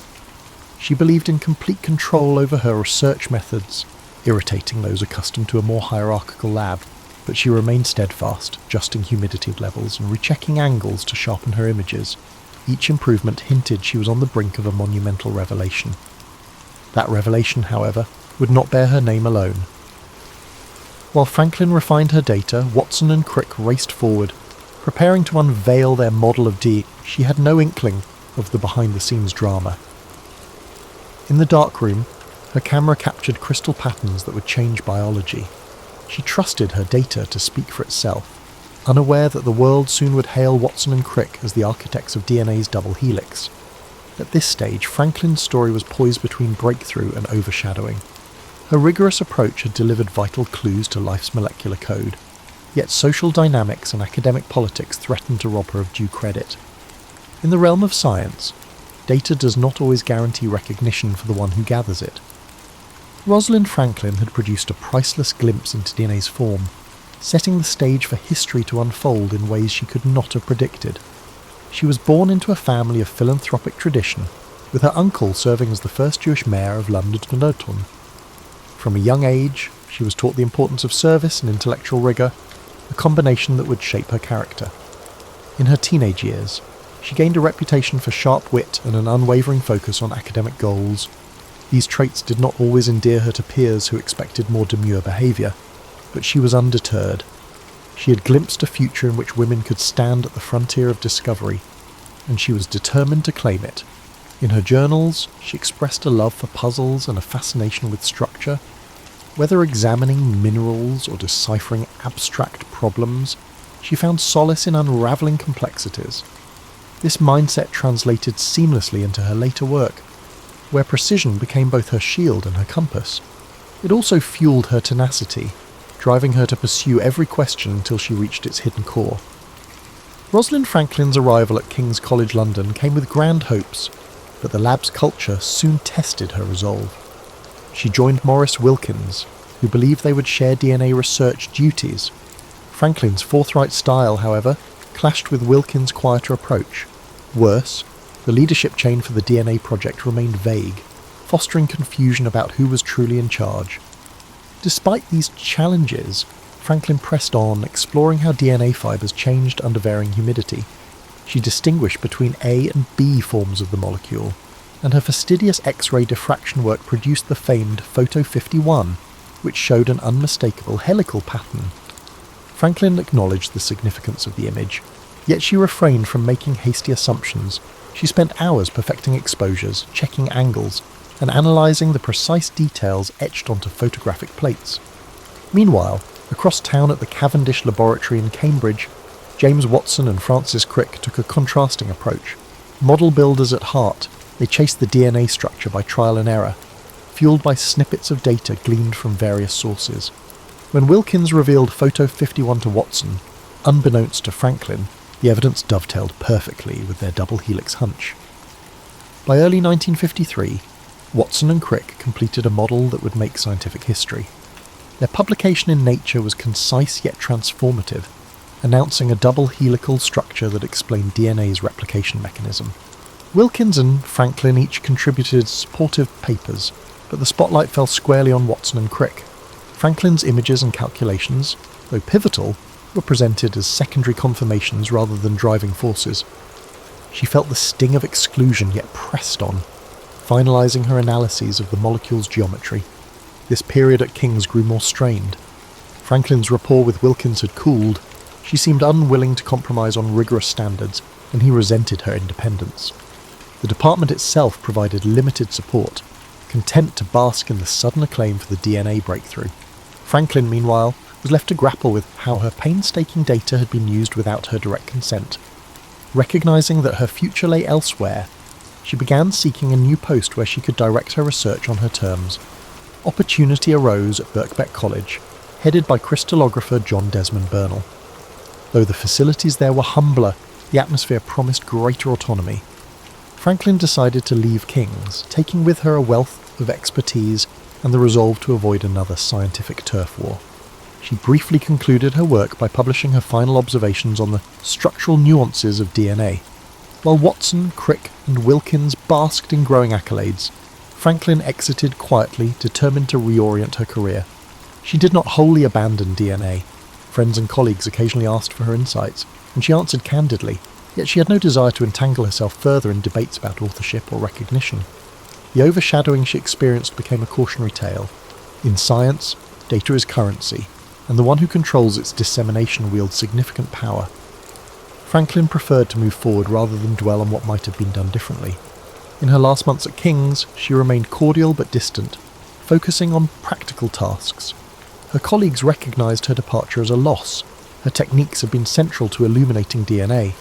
Still, few openly acknowledged the imbalance that had allowed others to leap ahead with her findings. Privately, Franklin harboured disappointment at the missed chance for genuine collaboration, yet she rarely indulged in public complaints, believing the project's success should outweigh personal grievances. She fully engaged in planning her new life at Birkbeck by the mid-1953. She aimed to pivot to viruses, which she saw as a logical extension of molecular biology. If DNA held the code, viruses manipulated it for replication. It was a fresh frontier, free of the swirl around the double helix. Some wondered if she might regret turning away from a molecule that had just earned global fame. But Franklin's mind was already set. She craved an environment where precision and exploration mattered more than departmental politics or star power. In this decision, Rosalind Franklin demonstrated a fierce independence that would define her future endeavours. The DNA story continued to unfold, with Watson, Crick and Wilkins moving into the scientific limelight. Franklin, meanwhile, headed for new challenges, confident that her diligence and clear-sighted approach would again yield groundbreaking discoveries. The transition set the stage for the next chapter of her life, a chapter in which viruses, not DNA, would become her primary focus. Rosalind Franklin's move to Birkbeck College in 1953 allowed her to escape the tensions around DNA and forge a fresh path in virus research. Under John Desmond Burnell, she found greater independence for her meticulous approach. While viruses lacked the immediate fame of DNA, Franklin considered them equally vital. If DNA was life's blueprint, viruses were intruders capable of hijacking that plan. Her chosen subject, the tobacco mosaic virus, TMV, presented unique challenges. Franklin painstakingly prepared samples to ensure uniformity, using X-ray diffraction to decode TMV's rod-like structure. She teamed up with Aaron Klug and others, methodically interpreting diffraction patterns. Even as a smaller lab, Birkbeck became a haven where Franklin could shape projects by her exacting standards. She still carried scars from King's College. Some wondered why she had shifted from DNA to viruses, but Franklin pressed forward. Drawing parallels to her earlier work, she again insisted on data-driven analysis, never rushing to publish before confirming every detail. Her lab environment combined intensity with a collaborative spirit, offering trainees an unparalleled education in crystallographic rigour. Between 1954 and 1955, Franklin's group made steady gains. They confirmed TMV's protein subunits arranged in repeating units around the viral RNA. These findings, though less glamorous than the double helix, garnered respect among structural biologists. Unfazed by the overshadowing DNA narrative, Franklin kept expanding her scope. She ventured into spherical viruses, hypothesizing that structural symmetry might unify diverse pathogens. Her reputation grew, and she presented at conferences, describing how the same methods that had illuminated DNA could unpack viral design. Publicly, Watson and Crick dominated headlines, but within crystallography circles, Franklin was acknowledged as a leading figure. She rarely spoke of the DNA controversy, though colleagues sensed unresolved feelings.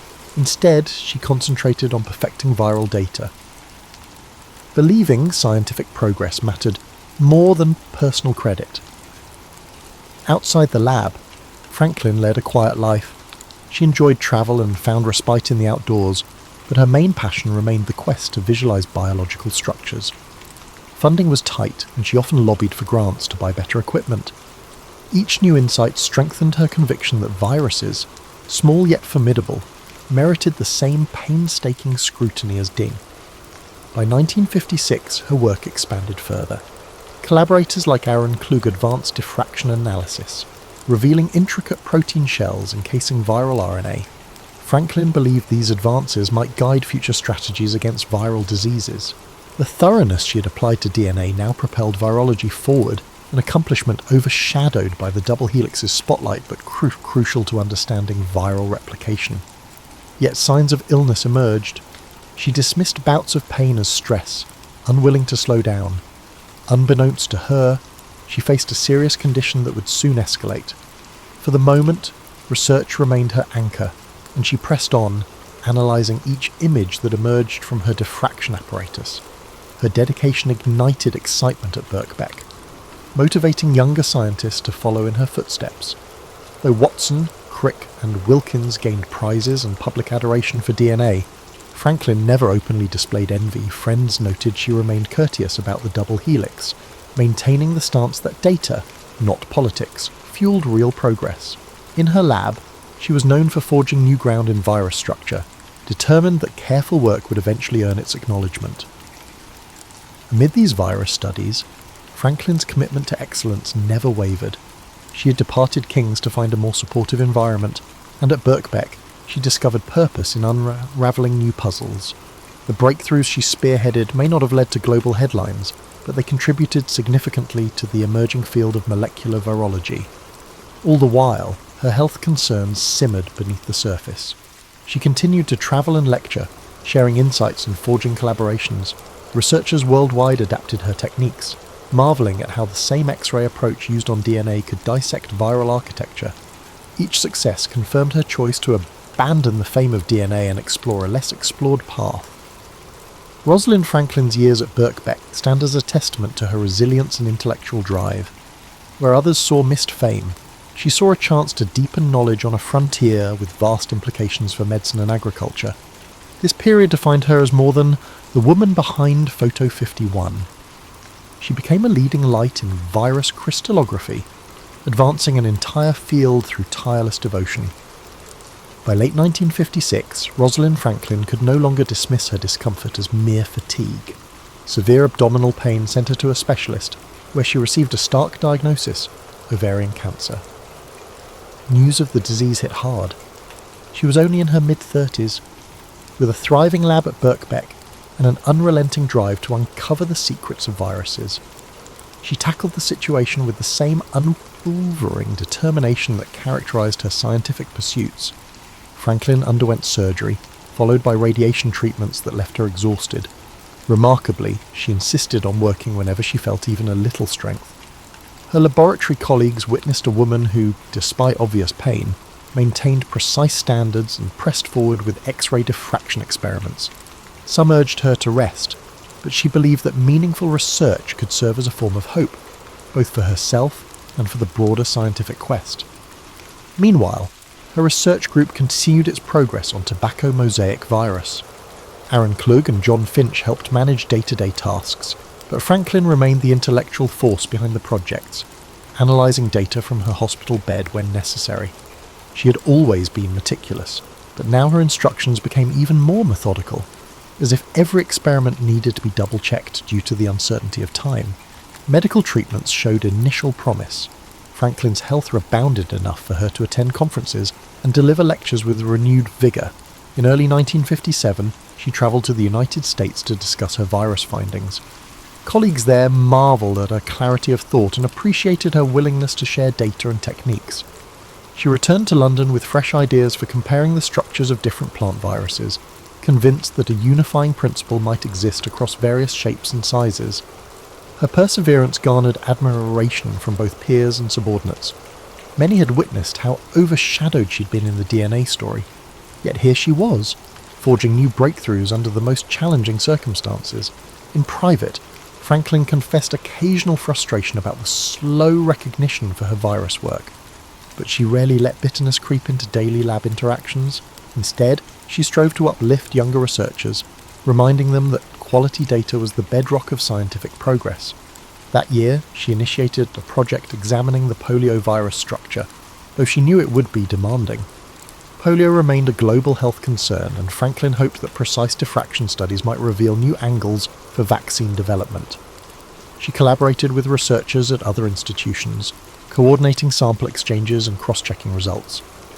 The effort required significant energy, but Franklin refused to lower her standards. By mid-1957, however, her health took another downturn. Hospital visits became more frequent, and her doctors suggested further treatments. This time, the prognosis was darker. She confided in a few close friends, admitting she feared she might not complete her most ambitious projects. Still, she held on to the lab as her anchor, juggling medical appointments with diffraction sessions that extended late into the night. In August, a sudden improvement sparked renewed optimism. She joked with colleagues about planning a celebratory trip once she fully recovered. Letters to friends abroad show her balancing gratitude for extended life with a scientist's inherent curiosity about her illness. She compared cancer's invasion to a virus infiltrating a cell, determined to observe and fight it with all the tools available. Yet the disease progressed relentlessly. By fall, pain flared again, and even routine tasks became difficult. Franklin's unwavering determination masked its severity to most outsiders. She drafted research notes from her bed, outlining next steps for her team. In an act of foresight, she delegated leadership roles, ensuring that ongoing experiments wouldn't falter if she had to step away. Those around her admired this quiet resilience. Despite her personal struggles, Franklin never overlooked the wider impact of her research. She viewed viruses as intricate pieces of nature, with each discovery serving as a crucial tool for comprehending disease and safeguarding human lives. Observers found her courage extraordinary, though she rarely framed herself as heroic. In her view, she was simply continuing what she had always done, methodically gathering data, refining conclusions, and believing in the power of science to uplift humanity. As 1957 came to an end, Rosalind Franklin found herself at a pivotal point. Her lab is brimming with fascinating research on viruses that may help unravel biological mysteries. She had a disease that no amount of scientific rigour could cure. Early 1958 brought new waves of uncertainty as Rosalind Franklin's health deteriorated. Yet within the Birkbeck lab, momentum persisted. She had established a system of shared responsibilities, ensuring that vital experiments continued even if she needed hospitalization. Aaron Klug and others stepped up, organising data from the tobacco mosaic virus and now the poliovirus studies Franklin had launched. Despite her weakened state, she remained mentally sharp, offering guidance from her bedside in carefully written directives. Franklin's presence was palpable during her occasional visits to the lab. Sporting a lab coat over her frail frame, she would scrutinise the latest diffraction photographs, pointing out slight anomalies in symmetry or angle. Colleagues found it both inspiring and heartbreaking. Here was a world-class mind refusing to yield, even as her body faltered. She updated notebooks with unwavering clarity, as though the act of writing itself could keep her tethered to the work she loved. Her medical team advised rest, but Franklin pressed on, citing not mere stubbornness but an ethical drive. In her view, scientific progress was a collective venture. If her findings could improve the understanding of viruses, she owed it to the broader community to see them through. When friends gently questioned whether it was wise to push so hard, she confessed that focusing on data helped stave off despair. The lab was her sanctuary, a place where logic and discovery overshadowed personal anxieties. One highlight came in February 1958. a journal accepted her team's detailed paper on TMV's structural transitions, lauding Franklin's rigorous methodology. She allowed herself a quiet moment of satisfaction, knowing such recognition was hard-won. A few days later, she penned letters to collaborators, proposing further investigations into spherical virus shells. Though physically diminished, her intellectual curiosity knew no bounds. Outside the lab, Franklin's close circle began preparing for the possibility of bad news. Her father, Ellis, had passed away years earlier, but extended family members rallied around her. She maintained stoicism, rarely discussing prognoses. Instead, she inquired about others' well-being, asked about the latest scientific gossip, and meticulously planned the next steps for her virus research. In quieter moments, she reflected on how a woman once overshadowed in the DNA saga had found renewed purpose. She never openly declared regret, though some friends perceived a lingering sadness that she might not see the end of certain viral inquiries. Rumours circulated about potential nominations for significant awards. Though Watson, Crick, and Wilkins had gained global fame, a few scientific bodies recognised Franklin's independent contributions. Nothing concrete materialised, however, and she expressed little interest in accolades. She believed real achievement lay in the data itself, the patterns, the angles, the consistent results that built a foundation for future work. As spring approached, her symptoms worsened. Sharp pains returned, and another surgery was scheduled.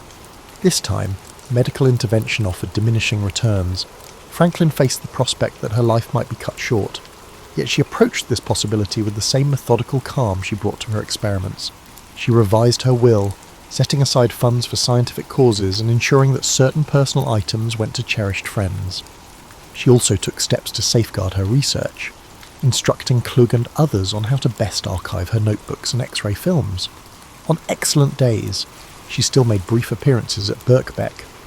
One morning in April, she examined new images of the polio virus, noting symmetrical patterns that hinted at a uniform protein arrangement. The conversation that followed, held in hushed tones behind a cluttered desk, brimmed with excitement. She encouraged her colleagues to pursue further refining of these samples, convinced the results might be pivotal. Yet by mid-April, her hospital stays grew longer. In a final letter to a mentor in Paris, Franklin described a sense of urgency. She felt every hour counted. She signed off with a mixture of humour and resolve, quipping that illness might slow her body but never her mind. The note ended abruptly, suggesting that even writing had become laborious. Still, the spirit that had guided her from St. Paul's Girls' School through King's College and Birkbeck remained intact. She had consistently emphasised the importance of data over speculation. Now, as life's uncertainties narrowed, she held to that principle more fiercely than ever. Every experiment completed, every photograph taken, was a small triumph over the frailties of the human condition. In that sense, she transformed her final months into a testament to scientific dedication, a brief but shining era when personal adversity bowed before the truth. Rosalind Franklin passed away on April 16, 1958, at the age of 37. The immediate shock rippled through her colleagues at Birkbeck and beyond. Many had witnessed her stubborn fight against illness, but news of her death still felt sudden, as though a brilliant light had been snuffed out too soon. She had left behind half-finished projects on the structure of viruses, along with meticulously kept notebooks that offered clues for future breakthroughs. Tributes poured in from across the scientific community. John Desmond Bernal lauded her unwavering devotion to exacting research. Aaron Klug, who had worked closely with her, publicly credited Franklin's methods for pushing their studies of TMV and poliovirus forward. Even Maurice Wilkins, whose relationship with Franklin had been tense, expressed regret that they never truly reconciled. In hushed conversations, some recalled how her DNA data had been pivotal to Watson and Crick's success, lamenting that she never saw the global accolades that might have been hers under fairer circumstances. Outside these professional circles, however, the name Rosalind Franklin barely registered. Watson and Crick's double helix model had claimed the public's imagination, casting other contributors in peripheral roles. Newspapers printed short obituaries, focusing mainly on DNA pioneer dies young, but offered scant detail about her virus research. In one sense, Franklin's passing mirrored her life, vital work overshadowed by a louder narrative. Yet for those who understood her impact, the morning came with resolve. Aaron Klug led efforts to preserve her virus samples and continue her research lines. He believed that Franklin's legacy deserved more than a fleeting eulogy. Scholars at Birkbeck and elsewhere vowed to finish the task she had begun, analysing the protein shells of various viruses and refining the diffraction method she had pioneered. In their hands, her notebooks became living documents, guiding new experiments and interpretations. Meanwhile, Watson, Crick, and Wilkins navigated a complex emotional space. The broader public saw them as the DNA triumvirate. Privately, they acknowledged that Franklin's data had accelerated their discoveries. Wilkins, in particular, hinted in letters that he wished circumstances had played out differently. Yet the train of recognition had long since left the station. The Nobel Prize in Physiology or Medicine loomed on the horizon. Franklin, no longer alive, was ineligible under the rules of the Nobel Committee, leaving many to debate whether her name would have appeared on that honour had she survived. Franklin's work on viruses started to yield results in a distinct area of science. The structural insights gleaned from her approach informed the eventual creation of vaccines and treatments. Subsequent generations of researchers, delving into polio and other viral pathogens, cited her pioneering methods. Over time, references to Franklin's approach or Franklin's precision surfaced in published papers. In these specialised circles, her influence quietly grew. Yet in the popular imagination, her role in DNA remained a buried footnote. The double helix story, retold in magazines and television specials, typically highlighted the eureka moments of Watson and Crick. Rarely did they emphasise the behind-the-scenes images or the quiet researcher who died young. To her friends, the loss was both painful and unsurprising. They recognised that history often favours the bold personalities who announce breakthroughs, not the meticulous minds working in the shadows. Still, there were flickers of recognition. A handful of articles in scientific periodicals praised her for bridging chemistry and biology. Female scientists, in particular, found in Franklin a model of perseverance. She had, after all, navigated a male-dominated field with unflinching dedication. Her story suggested that brilliance alone does not guarantee acclaim, especially when personal politics and timing intervene. In the months following her funeral, Bernal and Klug compiled her unpublished data, releasing some of it in collaborative papers. These publications helped virology advance gradually, even though they didn't make the front page. Franklin's name appeared on the author lists, a silent reminder that her drive and insight continued to shape new discoveries, even beyond her death. Thus, Rosalind Franklin's physical presence vanished in the final tally of 1958, but her methods and findings endured. Scientists who encountered her meticulous records spoke of feeling her presence. Each measured angle, each note on humidity, each reference to precise conditions. In that precision lay her enduring signature, a blueprint for doing science with exactitude and grace. The world at large might have moved on, but in small labs scattered across the globe, Franklin's influence quietly persisted, seeding the breakthroughs of tomorrow. In the decades after Rosalind Franklin's death, her legacy evolved in slow, transformative ways. During the 1960s and 1970s, Watson, Crick, and Wilkins became household names, culminating in their shared Nobel Prize in 1962. Franklin, omitted from that honour by both death and circumstance, remained largely in the shadows of popular history. Yet among certain scientists, her reputation for precision and perseverance quietly grew. At Birkbeck College, younger researchers carried on the virus studies she had pioneered. Aaron Klug's eventual Nobel Prize in Chemistry recognised his work on protein nucleic acid complexes, a pursuit deeply rooted in Franklin's methodology. In interviews, he pointedly credited her meticulous techniques for guiding his path. References to Franklin's X-ray approach began appearing in virology circles, an acknowledgement that her role extended beyond DNA. Still, mainstream awareness lagged. School textbooks celebrated the double helix as Watson and Crick's triumph. Only a handful of paragraphs, if any, acknowledged Franklin's Photo 51 or the King's College drama. A shifting social climate, however, sparked renewed interest in lesser-known female scientists. Feminist scholars and historians began probing archival materials, determined to uncover the stories of women whose contributions had been eclipsed. By the 1980s, a wave of re-examinations cast a spotlight on Rosalind Franklin. Journalists and academics scrutinised correspondence, lab notes, and memoirs from her colleagues. They unearthed the reality that Franklin had not just assisted, but been instrumental in unravelling today's structure. The evidence showed that her data, shared without her full approval, had crystallised Watson and Crick's thinking. Popular media picked up on the controversy, framing Franklin as the wronged heroine of the DNA saga. While this characterisation sometimes veered into caricature, it revived her name.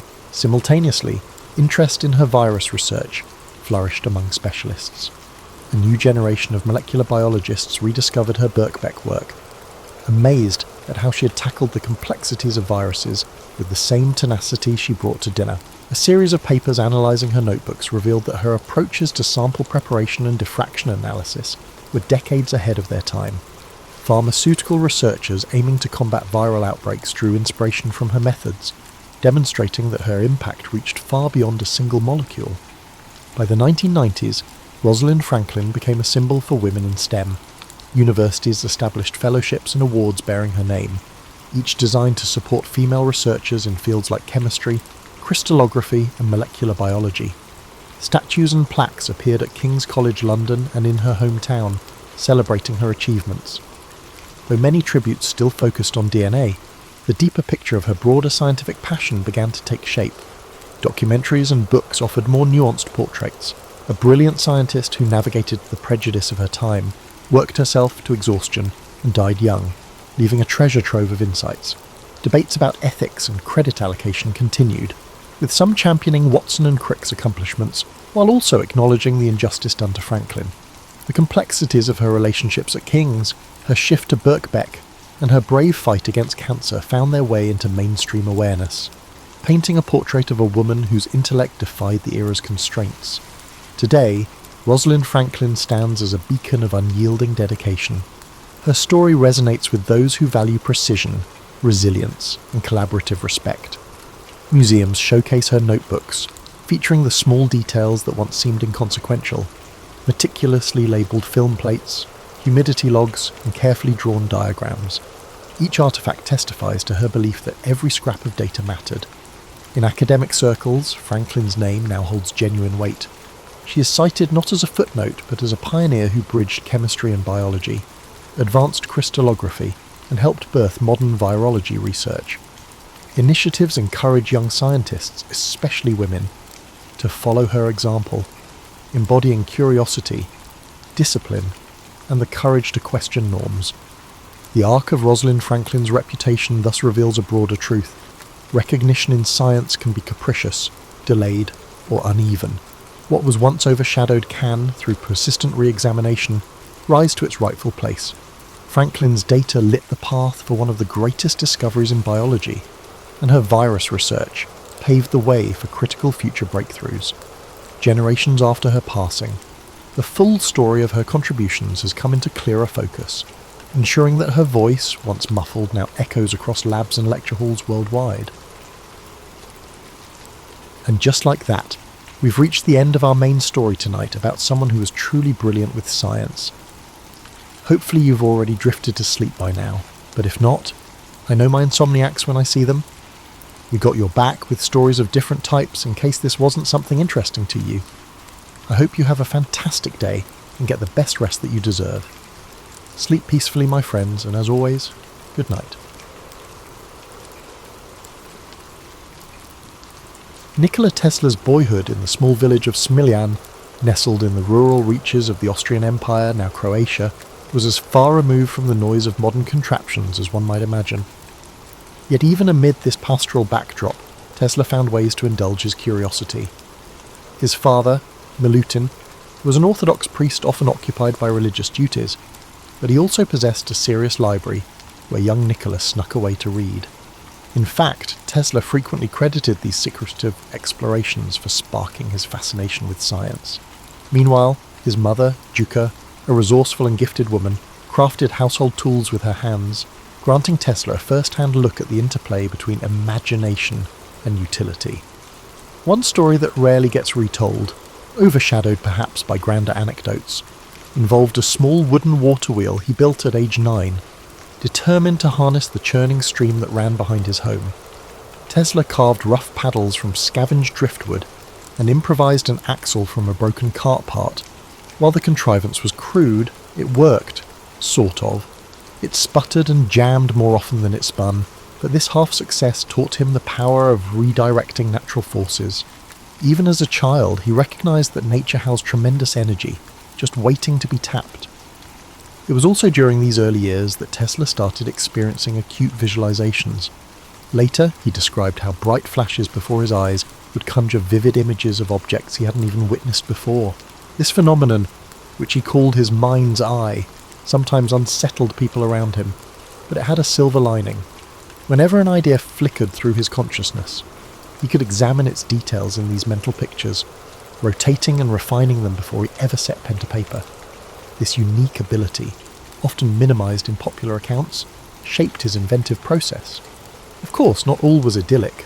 As a schoolboy, Tesla nursed a rebellious streak and loathed rote memorization. His teacher once scolded him for insisting that the Earth was a giant magnet, telling the class that Tesla was letting his imagination run wild. The teacher was unaware of how close Tesla was to the truth, nor how that minor humiliation inspired him to study magnetism more thoroughly. Some say the seeds of his future AC motor began here, in the tension between authority and Tesla's unwavering self-belief. In spare moments, the young Tesla found camaraderie with friends who joined in his experiments, like building hand-cranked contraptions or trying to talk through tin can telephones. Yet, if a contraption failed, Tesla vanished into introspection, recalculating every step in his mind. In those hours, no one could pry him away from his reflections. It was as if he was lost in that luminous inner workshop. Despite bouts of quiet withdrawal, Tesla still lived in a household that valued performance, especially rhetorical flair. His father believed in the power of eloquence and would often deliver stirring orations. Perhaps this is how Tesla learned to present radical ideas with poise. He also gleaned from his mother the virtue of patient tinkering, an aspect overshadowed by stories of his brilliant flashes of insight. Though untrained formally, Duca's improvisational skill showed him that great inventions need not come from grand laboratories. They could begin at a humble table or by the riverside, as long as one had the drive to see them through. By the time he reached adolescence, Tesla had devoured nearly every science book in his father's library. He immersed himself in electricity, magnetism, and mechanical wonders, his fascination growing with each page. Late at night, when the household slept and a single kerosene lamp flickered in the corridor, Tesla mulled over new concepts, making mental notes on how to apply them. He never just read, he scouted for clues, each bit of knowledge layering onto his mental designs. These experiences in Smiljan formed the bedrock of a lifetime of invention. While the world would one day witness Tesla's theatrical experiments and transformative discoveries, it all began beside a murmuring creek and within the hush of a modest library. There, free from urban clamour, Tesla learned the value of curiosity, observation, and sustained determination. It was in this unassuming domain, where wooden water wheels sputtered and a boy's imagination soared, that the seeds of an extraordinary destiny first took root. Perhaps most telling, these formative years cemented in Tesla a lifelong pattern of introspection and experimentation. The young inventor not only absorbed knowledge, he reinvented it in his imagination. For him, Smiljan was not a backwater. It was a secluded incubator for unexplored possibilities. Tesla's departure from home was spurred by academic pursuits that beckoned him to larger arenas, eventually landing him at the Austrian Polytechnic in Graz. The environment there demanded rigour, which suited Tesla's capacity for total immersion. He sank his teeth into mathematics, physics, and mechanics with a feverish intensity. Professors noted his uncanny ability to answer complex theoretical questions without referencing textbooks, a result of his extraordinary mental visualization. However, the spark that truly lit his imagination was the direct current, DC, electrical machinery in the school's labs. Conventional wisdom suggested DC was the future of power, but Tesla found its inefficiencies maddening. Observing how DC motors generated sparks and wasted energy, he questioned how nobody noticed a better pathway. When one professor pronounced that harnessing alternating current, AC, at scale, was an impossibility, Tesla resisted the urge to argue. Instead, he spent late nights in his boarding room, sketching out rotating magnetic fields in his head. If he dozed off at all, it was with diagrams dancing across his eyelids. Despite his academic prowess, Tesla's stint in Graz did not end smoothly. Exhaustion, and perhaps an underlying rebellious streak, contributed to friction with university administrators. He once rigged an experiment to demonstrate a refined method for measuring electric resistance. When the apparatus short-circuited, Tesla found himself facing the wrath of a professor outraged by unorthodox experimentation. Feeling unwelcome, Tesla walked out, leaving conventional academia behind. From Graz, Tesla moved to other opportunities, including a brief and often overlooked period in Marburg, now Maribor, Slovenia. There, a shadow seemed to fall over him. Separated from the camaraderie of classmates, he grappled with bouts of anxiety. Without structured lab access, Tesla turned to solitary experiments, tinkering with leftover scraps of metal and wire. Yet the gloom of isolation gnawed at him, and he eventually returned home for a spell. His confidence rattled, but not shattered. It was in Budapest, while working at the Budapest Telephone Exchange, that Tesla began to regain his footing. In that frenetic workspace, he was tasked with improving the nascent telephone system's design. One lesser circulated story details how Tesla once clambered onto a rooftop to adjust overhead lines, the lightning flashes giving him new ideas about high-frequency current. Colleagues regarded him as eccentric competent. Crucially, it was during a routine walk through Budapest's city park that the notion of the rotating magnetic field crystallized in his mind. Inspired by a poem he recited aloud, Tesla abruptly stopped, drew a stick from the ground, and began tracing swirling diagrams in the dirt. He explained to his companion how two or more alternating currents, out of phase, could induce a rotating field capable of spinning a motor. That eureka moment set the course for his next inventions. It was an unveiling of practical AC concepts in the most unassuming of settings, far from any official laboratory. Shortly after, Tesla found himself with an opportunity in Paris, working for the Continental Edison Company. His tasks involved troubleshooting installations of Edison's DC systems, the very technology that had vexed him back at Graz. Even so, the job introduced him to real-world engineering challenges, from power outages to generator malfunctions. By day, Tesla tackled these issues, becoming something of a specialist in diagnosing electrical breakdowns. By night, he refined sketches of his AC motor, desperately wishing for the chance to build a prototype. The interplay between the daily grind of DC hardware maintenance and the nightly pursuit of AC innovation lent Tesla's life a peculiar duality, an unresolved tension between the present and what he believed the future should be, although overshadowed by the high drama of later years. These formative experiences taught Tesla resilience. He learned how to negotiate limited resources, how to observe the smallest anomalies in mechanical performance, and how to coax visions from his mind into workable sketches. More importantly, his confidence in the feasibility of AC power solidified, even as he undertook the tedium of DC-based assignments. The world around him might have regarded AC as a flight of fancy, but in his eyes it was the rightful heir to the electrical throne, waiting for its moment to shine. Tesla's fateful journey to the United States in 1884 has often been romanticized, yet a host of lesser-known details enrich that narrative. He arrived in New York with next to nothing, carrying a letter of introduction to Thomas Edison from his former employer in Paris. The letter supposedly claimed Tesla was an exceptional engineer who would produce wonders. In popular retellings, this encounter frames Tesla and Edison as instant rivals. But in truth, their relationship began with cautious respect. Edison recognized Tesla's competence right away and put him to work on projects deemed too intricate or menial for others. There's a story, one not widely circulated, that Tesla fixed a defective shipboard lighting system, saving Edison's company from contract penalties. Tesla never used it as leverage. Still, Edison noticed. Intrigued by Tesla's meticulous approach, he assigned him to redesign DC generators. Tesla toiled day and night, confident his improvements would prove their worth. And they did, but when he sought remuneration, misunderstandings piled up. It wasn't a single dispute over a massive bonus, more a pattern of unkept promises and blurred expectations. By early 1885, the veneer of cordiality evaporated, and Tesla left Edison's employ. That was the genesis of a rivalry later amplified by newspapers, driven more by conflicting technologies than personal hatred. Financial troubles beset Tesla almost immediately. With few acquaintances in New York, he found himself digging ditches for $2 a day. Yet it might have been that physical labour, under a harsh sun, that sharpened his resolve.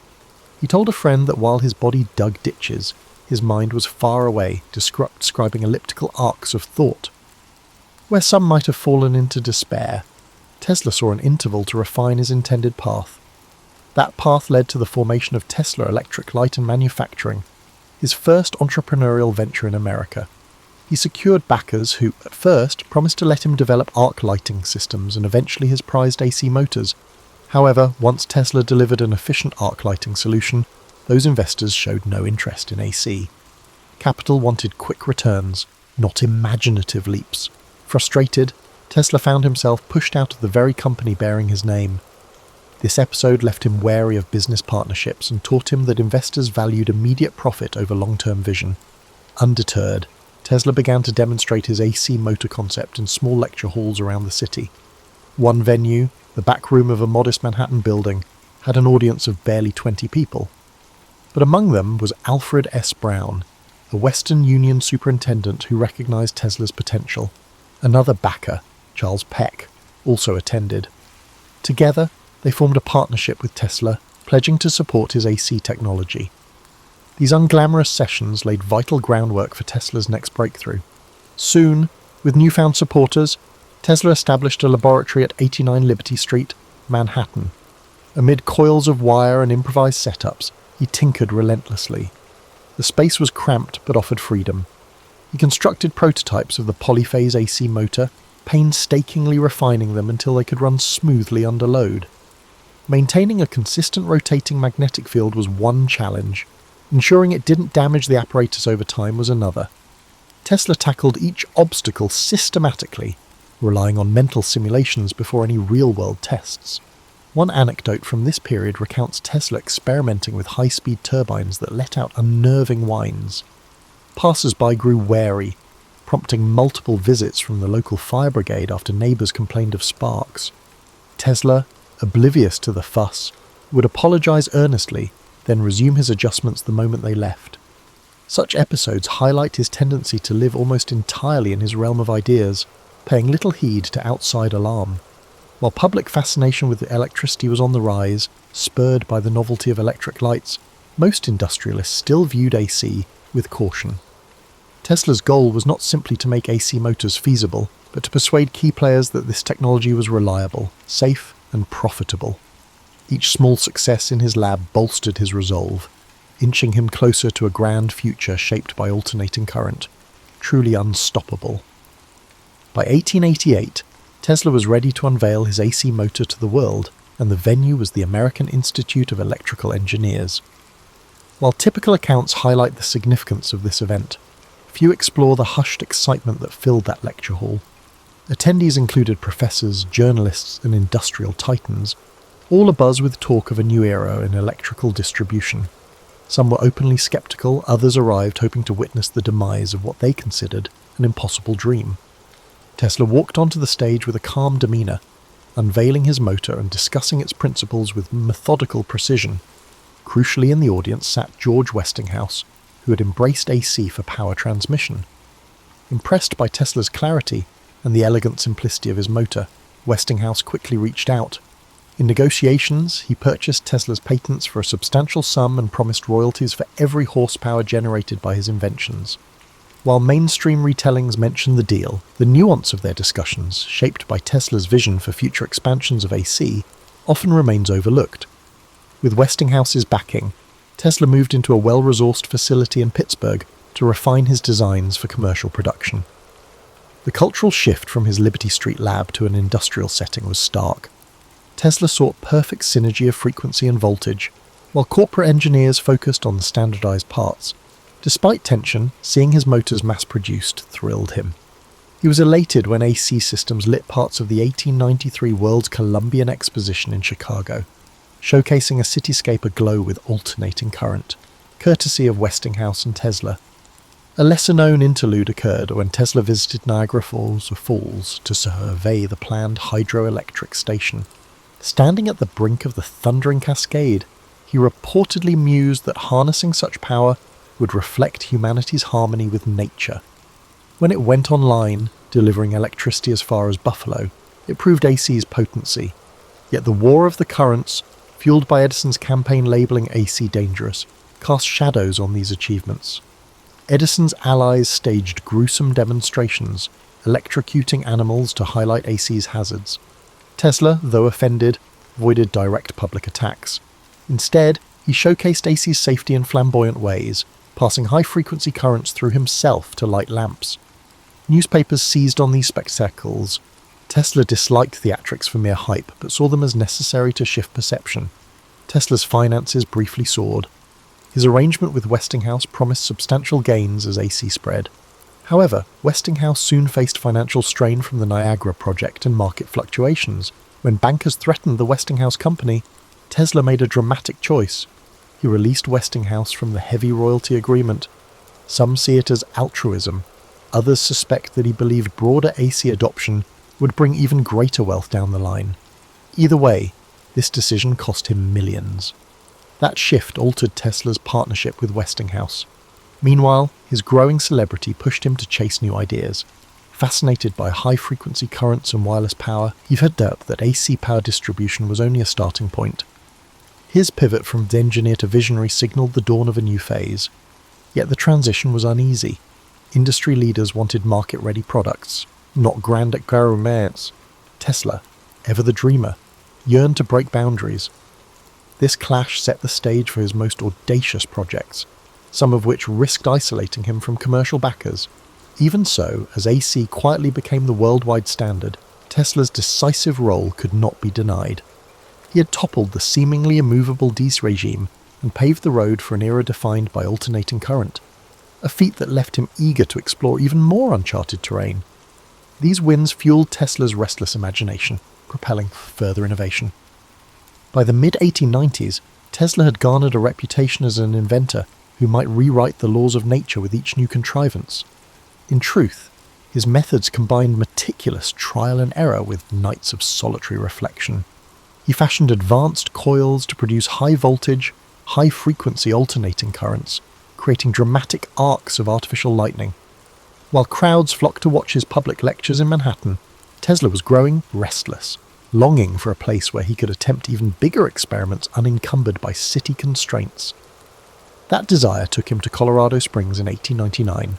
Perched at a higher altitude where thinner air helped facilitate certain high-voltage tests, the remote location was an ideal laboratory. He set up shop at the edge of town, building a structure equipped with a tall mast jutting above the roofline. Locals spoke in hushed tones about lightning machines and eerie after-dark glows. Some worried about potential catastrophe, while others were simply curious about the lanky figure who wandered fields at odd hours, studying the interplay of natural lightning. Inside that workshop, Tesla probed frontiers that mainstream scientists had scarcely imagined. He fixated on the resonance of Earth's ionosphere, believing signals could be beamed wirelessly across vast distances if properly tuned. According to diary entries, he meticulously recorded every spark, every flash, every ear-splitting crack of artificial thunder. On occasion, he produced such intense discharges that the crackle could be heard for miles. One account claims that he caused the local power station's generator to overheat, prompting a short-lived blackout. Ever the polite guest, Tesla apologized, then resumed tinkering. In Colorado, Tesla crystallized his grand vision, a system of global wireless communication and power distribution. The townspeople, hearing rumors of free electricity, speculated he might supply power at no cost. Tesla's goals, however, were subtler. He pictured networks of towers resonating with the Earth's natural electrical charge, carrying voice or energy anywhere. This concept was a precursor to technologies that would surface decades later, from radio transmissions to radar and beyond. Yet life in Colorado was more than just experiments and thunderous arcs. Tesla occasionally mingled with the locals, regaling them with tales of Europe and his earlier exploits in New York. Despite his eccentric schedule, he possessed impeccable manners. One story recounts how he gave a personal demo of wireless lamps to a bewildered blacksmith, who who later insisted Tesla was pulling electricity from thin air. Such encounters spurred legends of Tesla as a wizard, blending science with something like sorcery. Still, financing these colossal tests drained Tesla's resources. His main backer, J.P. Morgan, had initially supported the wireless project, likely anticipating a monopoly on global information. But once Morgan realized Tesla's schemes were far more ambitious and riskier than mere wireless telegraphy, his enthusiasm cooled. Tesla pressed on, convinced one decisive demonstration would open funding floodgates. That breakthrough, however, remained elusive. Newspapers amplified rumours about Tesla's activities, some claiming he was attempting to signal distant planets. Though Tesla did speculate about extraterrestrial intelligence, his real focus lay on terrestrial wireless. The lurid headlines, while fueling his legend, did little to alleviate his financial pressures. Eventually, funds ran low, forcing Tesla to close the Colorado lab in 1900. He left with crates of notes and undiminished zeal, convinced he could still bring wireless power to the masses.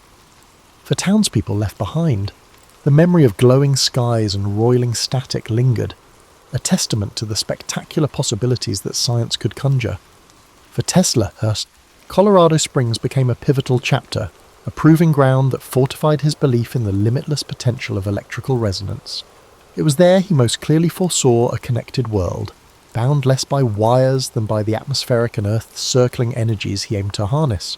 In hindsight, Colorado was the overture to his next attempt at global electrification, an attempt that would manifest in the towering outline of Wardenclyffe on Long Island's shores. Upon returning to New York, Tesla consolidated his findings from Colorado Springs into an audacious new venture, the Wardenclyffe Tower Project. With financing from J.P. Morgan initially obtained under the premise of groundbreaking wireless telegraphy, Tesla purchased land in Shoreham, Long Island, overlooking the Atlantic. Construction began in 1901. The looming structure stood nearly 187 feet high, topped by a bulbous metal dome, and extended deep below ground through a network of iron rods. Many observers had no idea what to make of it. Tesla, ever enigmatic, preferred sweeping claims about sending both signals and energy across continents. What often goes unappreciated is how deeply Tesla believed in the underlying physics. His notes show that Wardenclyffe wasn't limited to broadcasting telegraph signals. He intended it as the first of many transmitters, all resonating with Earth's natural electrical cavities to convey messages or even power to any matching receiver worldwide. In his mind, it wasn't fantasy. It was a logical leap from the high-voltage experiments he had run in Colorado Springs. However, the timing was not in his favour. In the same year that Wardenclyffe's skeletal form emerged from the treetops, Guglielmo Marconi successfully conducted the first transatlantic radio transmission. Reporters hailed Marconi as a giant in wireless communication. Tesla, outraged, pointed out that his own patents on alternating current and related technologies predated Marconi's work. Nevertheless, the public and financiers were smitten with Marconi's simpler, more immediately marketable setup. Morgan's patience wore thin. Why bankroll Tesla's massive tower if Marconi's apparatus sufficed for long-distance signalling? Wardenclyffe, still incomplete, hemorrhaged money. The crew building it dwindled, salaries went unpaid, and Tesla found himself pleading for fresh capital. Each conversation with Morgan ended in terse demands for tangible proof, which Tesla couldn't produce fast enough. Desperate for funds, Tesla tried licensing auxiliary inventions, turbines, pumps, and even a plan to harness geothermal heat. But investors questioned his broader intentions, wary he might pivot their money into the tower. As financial constraints tightened, Wardenclyffe remained a half-realised vision. By 1905, the site was effectively deserted, the tower a silent monument to Tesla's ambitions and the shifting tides of investor faith. During these bleak years, Tesla's public persona grew more eccentric. Journalists occasionally interviewed him, only to hear about proposals for death rays or atmospheric power. Rumours circulated that he was becoming a recluse. Yet his mind stayed agile, continuing to churn out possibilities.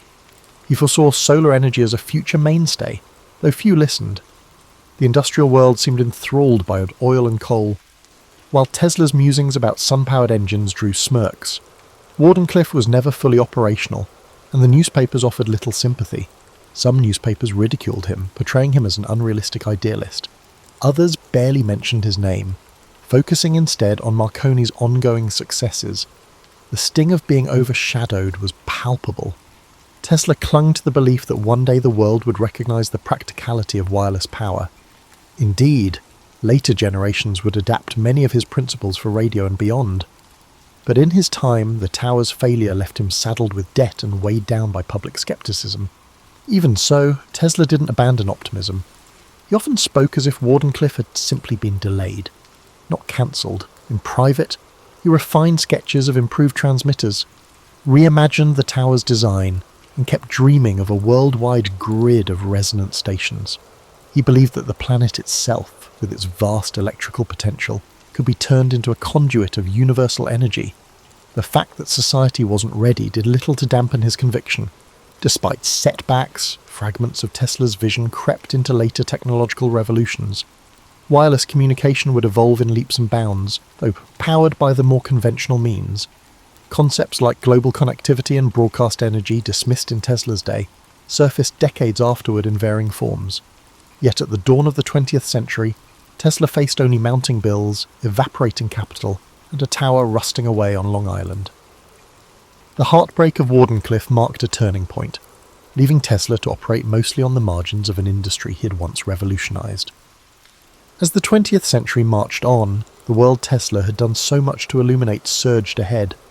The AC systems he championed became the backbone of modern infrastructure, yet Tesla himself slipped from the spotlight. He moved between New York hotels, sometimes leaving unpaid bills behind. Public interviews grew sparse. When he did speak, he mentioned theories of beam weapons, weather manipulation, and advanced propulsion, sowing intrigue even as some questioned his grasp on reality. But his notebooks, to the extent they survive, reveal how these ideas built on earlier experiments rather than mere whimsy. A lesser-known facet of Tesla's later life was his nightly ritual of feeding pigeons in Bryant Park. Observers saw a solitary figure scattering seeds by lamplight. But Tesla found solace in caring for those birds, claiming a special bond with one white pigeon in particular. It may have seemed an odd pastime for a renowned inventor, yet it reflected a familiar pattern. Tesla's deep empathy for natural phenomena, creatures included. Meanwhile, patent disputes raged over the origins of radio. Tesla had filed patents before Marconi's breakthroughs, yet Marconi was lauded for bringing wireless transmission into the mainstream. The legal entanglements dragged on for years. In 1943, the US Supreme Court finally recognized Tesla's priority for certain critical radio patents, though this vindication arrived too late to alter his financial straits. He was never able to capitalize on the official ruling, nor did it quell the public's association of radio primarily with Marconi. Tesla spent his final stretch of life at the New Yorker hotel. Though short on funds, he still scrawled ideas on scraps of paper, proposing cosmic ray engines and new power methods. Visitors who managed to see him might find him animated and eloquent, speaking in polished tones about harnessing the energy of the sun or channeling power from the Earth's magnetic field. He believed that a teleforce beam could end war by making national borders impenetrable. To many, these notions sounded impossible, yet Tesla's track record left room to wonder. When he passed away on January 7, 1943, in room 3327, he left behind boxes of documents that soon became the subject of intense scrutiny. Authorities seized some of his papers, fueling rumours of hidden innovations or weapons too dangerous for public consumption. Conspiracy theories flourished. While the reality likely involved routine security concerns, the secrecy lent mystique to Tesla's legacy. It became hard to disentangle fact from folklore. Over the decades, Tesla's standing in popular consciousness swung wildly. Edison's name overshadowed his for a time, especially in school textbooks. Only later did movements rise to credit Tesla for his revolutionary contributions to AC power, radio technology, and more. Modern engineers, scientists, and curious laypeople uncovered his patents and writings, marvelling at how he'd anticipated entire fields of inquiry, from robotics to wireless communication. His pioneering theories on resonance and frequency also informed aspects of modern electronics, though that debt was seldom acknowledged until much later, in daily life. Tesla's true genius shines in the simplest of ways: flick a light switch, and you reap the benefits of alternating current. Use wireless devices, and you operate on a principle Tesla believed could reach across the planet. The synergy he envisioned between inventor, nature, and the unstoppable march of progress remains a potent reminder of how one brilliant mind can shape whole eras. Tesla's story is, above all, a study in perseverance and paradox. He shunned the pursuit of wealth yet needed capital to materialize his dreams. He relished public demonstrations yet often worked alone, lost in interior worlds. He was both lauded and dismissed, recognized as a key figure in electrifying the modern world, yet branded at times as an eccentric on the fringes of acceptable science. Even so, he left an imprint rivaled by few. Long after his death, the hum of AC power lines, the glow of electric lamps, and the chirp of wireless signals echo Tesla's influence. He never saw the breadth of his triumph in person, yet the future he glimpsed was not mere fantasy.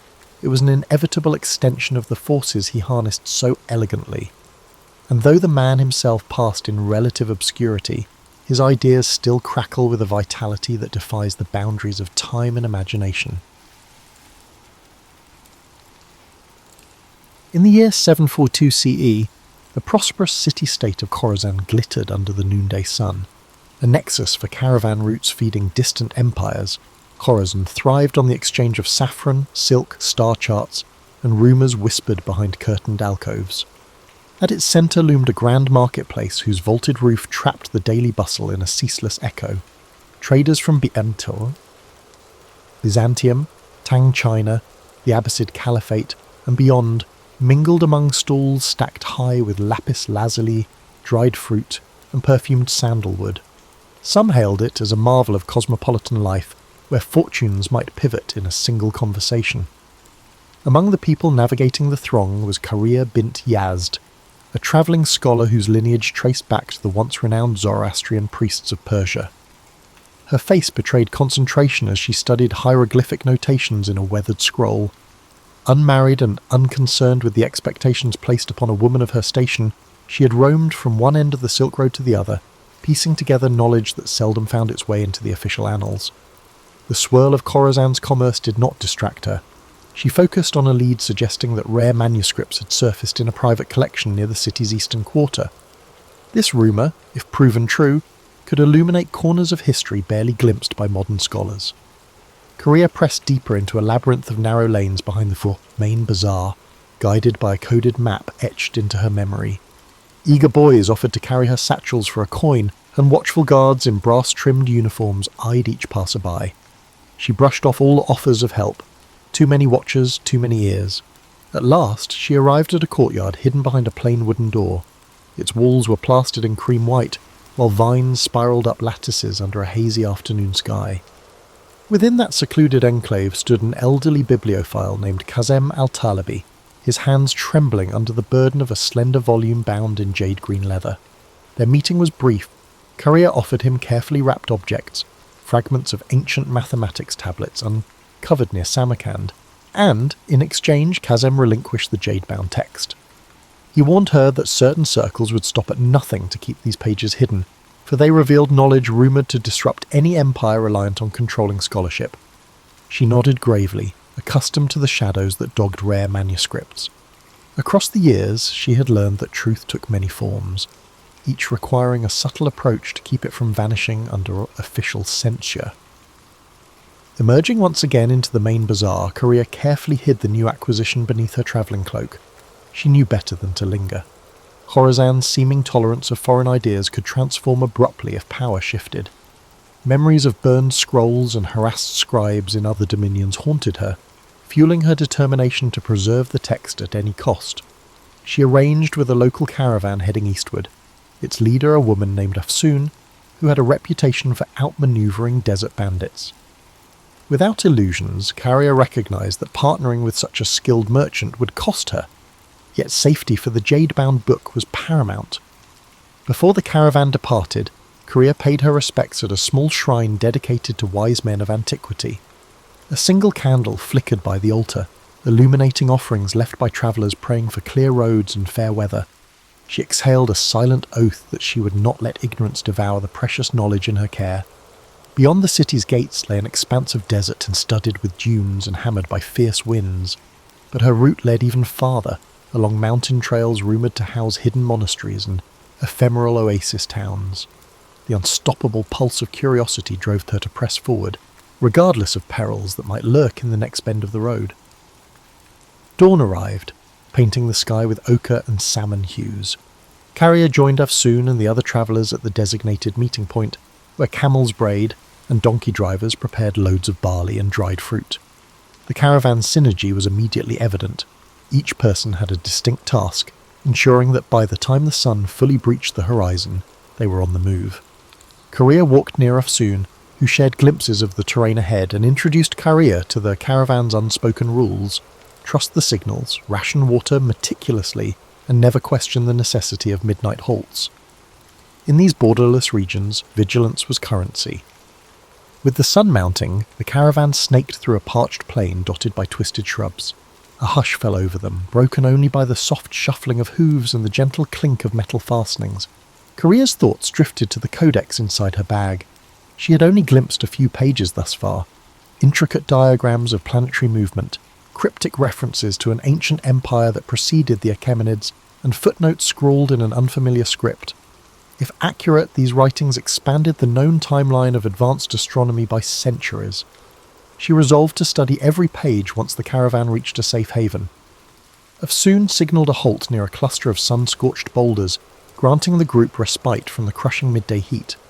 While some dozed in makeshift shade, Carrier took cautious sips from her water skin, feeling the dryness cling to her throat. A restlessness stirred within her, equal parts excitement and anxiety. She replayed Qasim al-Talibi's warning. Powerful figures had an interest in ensuring no one deciphered the text. For them, knowledge was a finite resource, best kept under strict watch.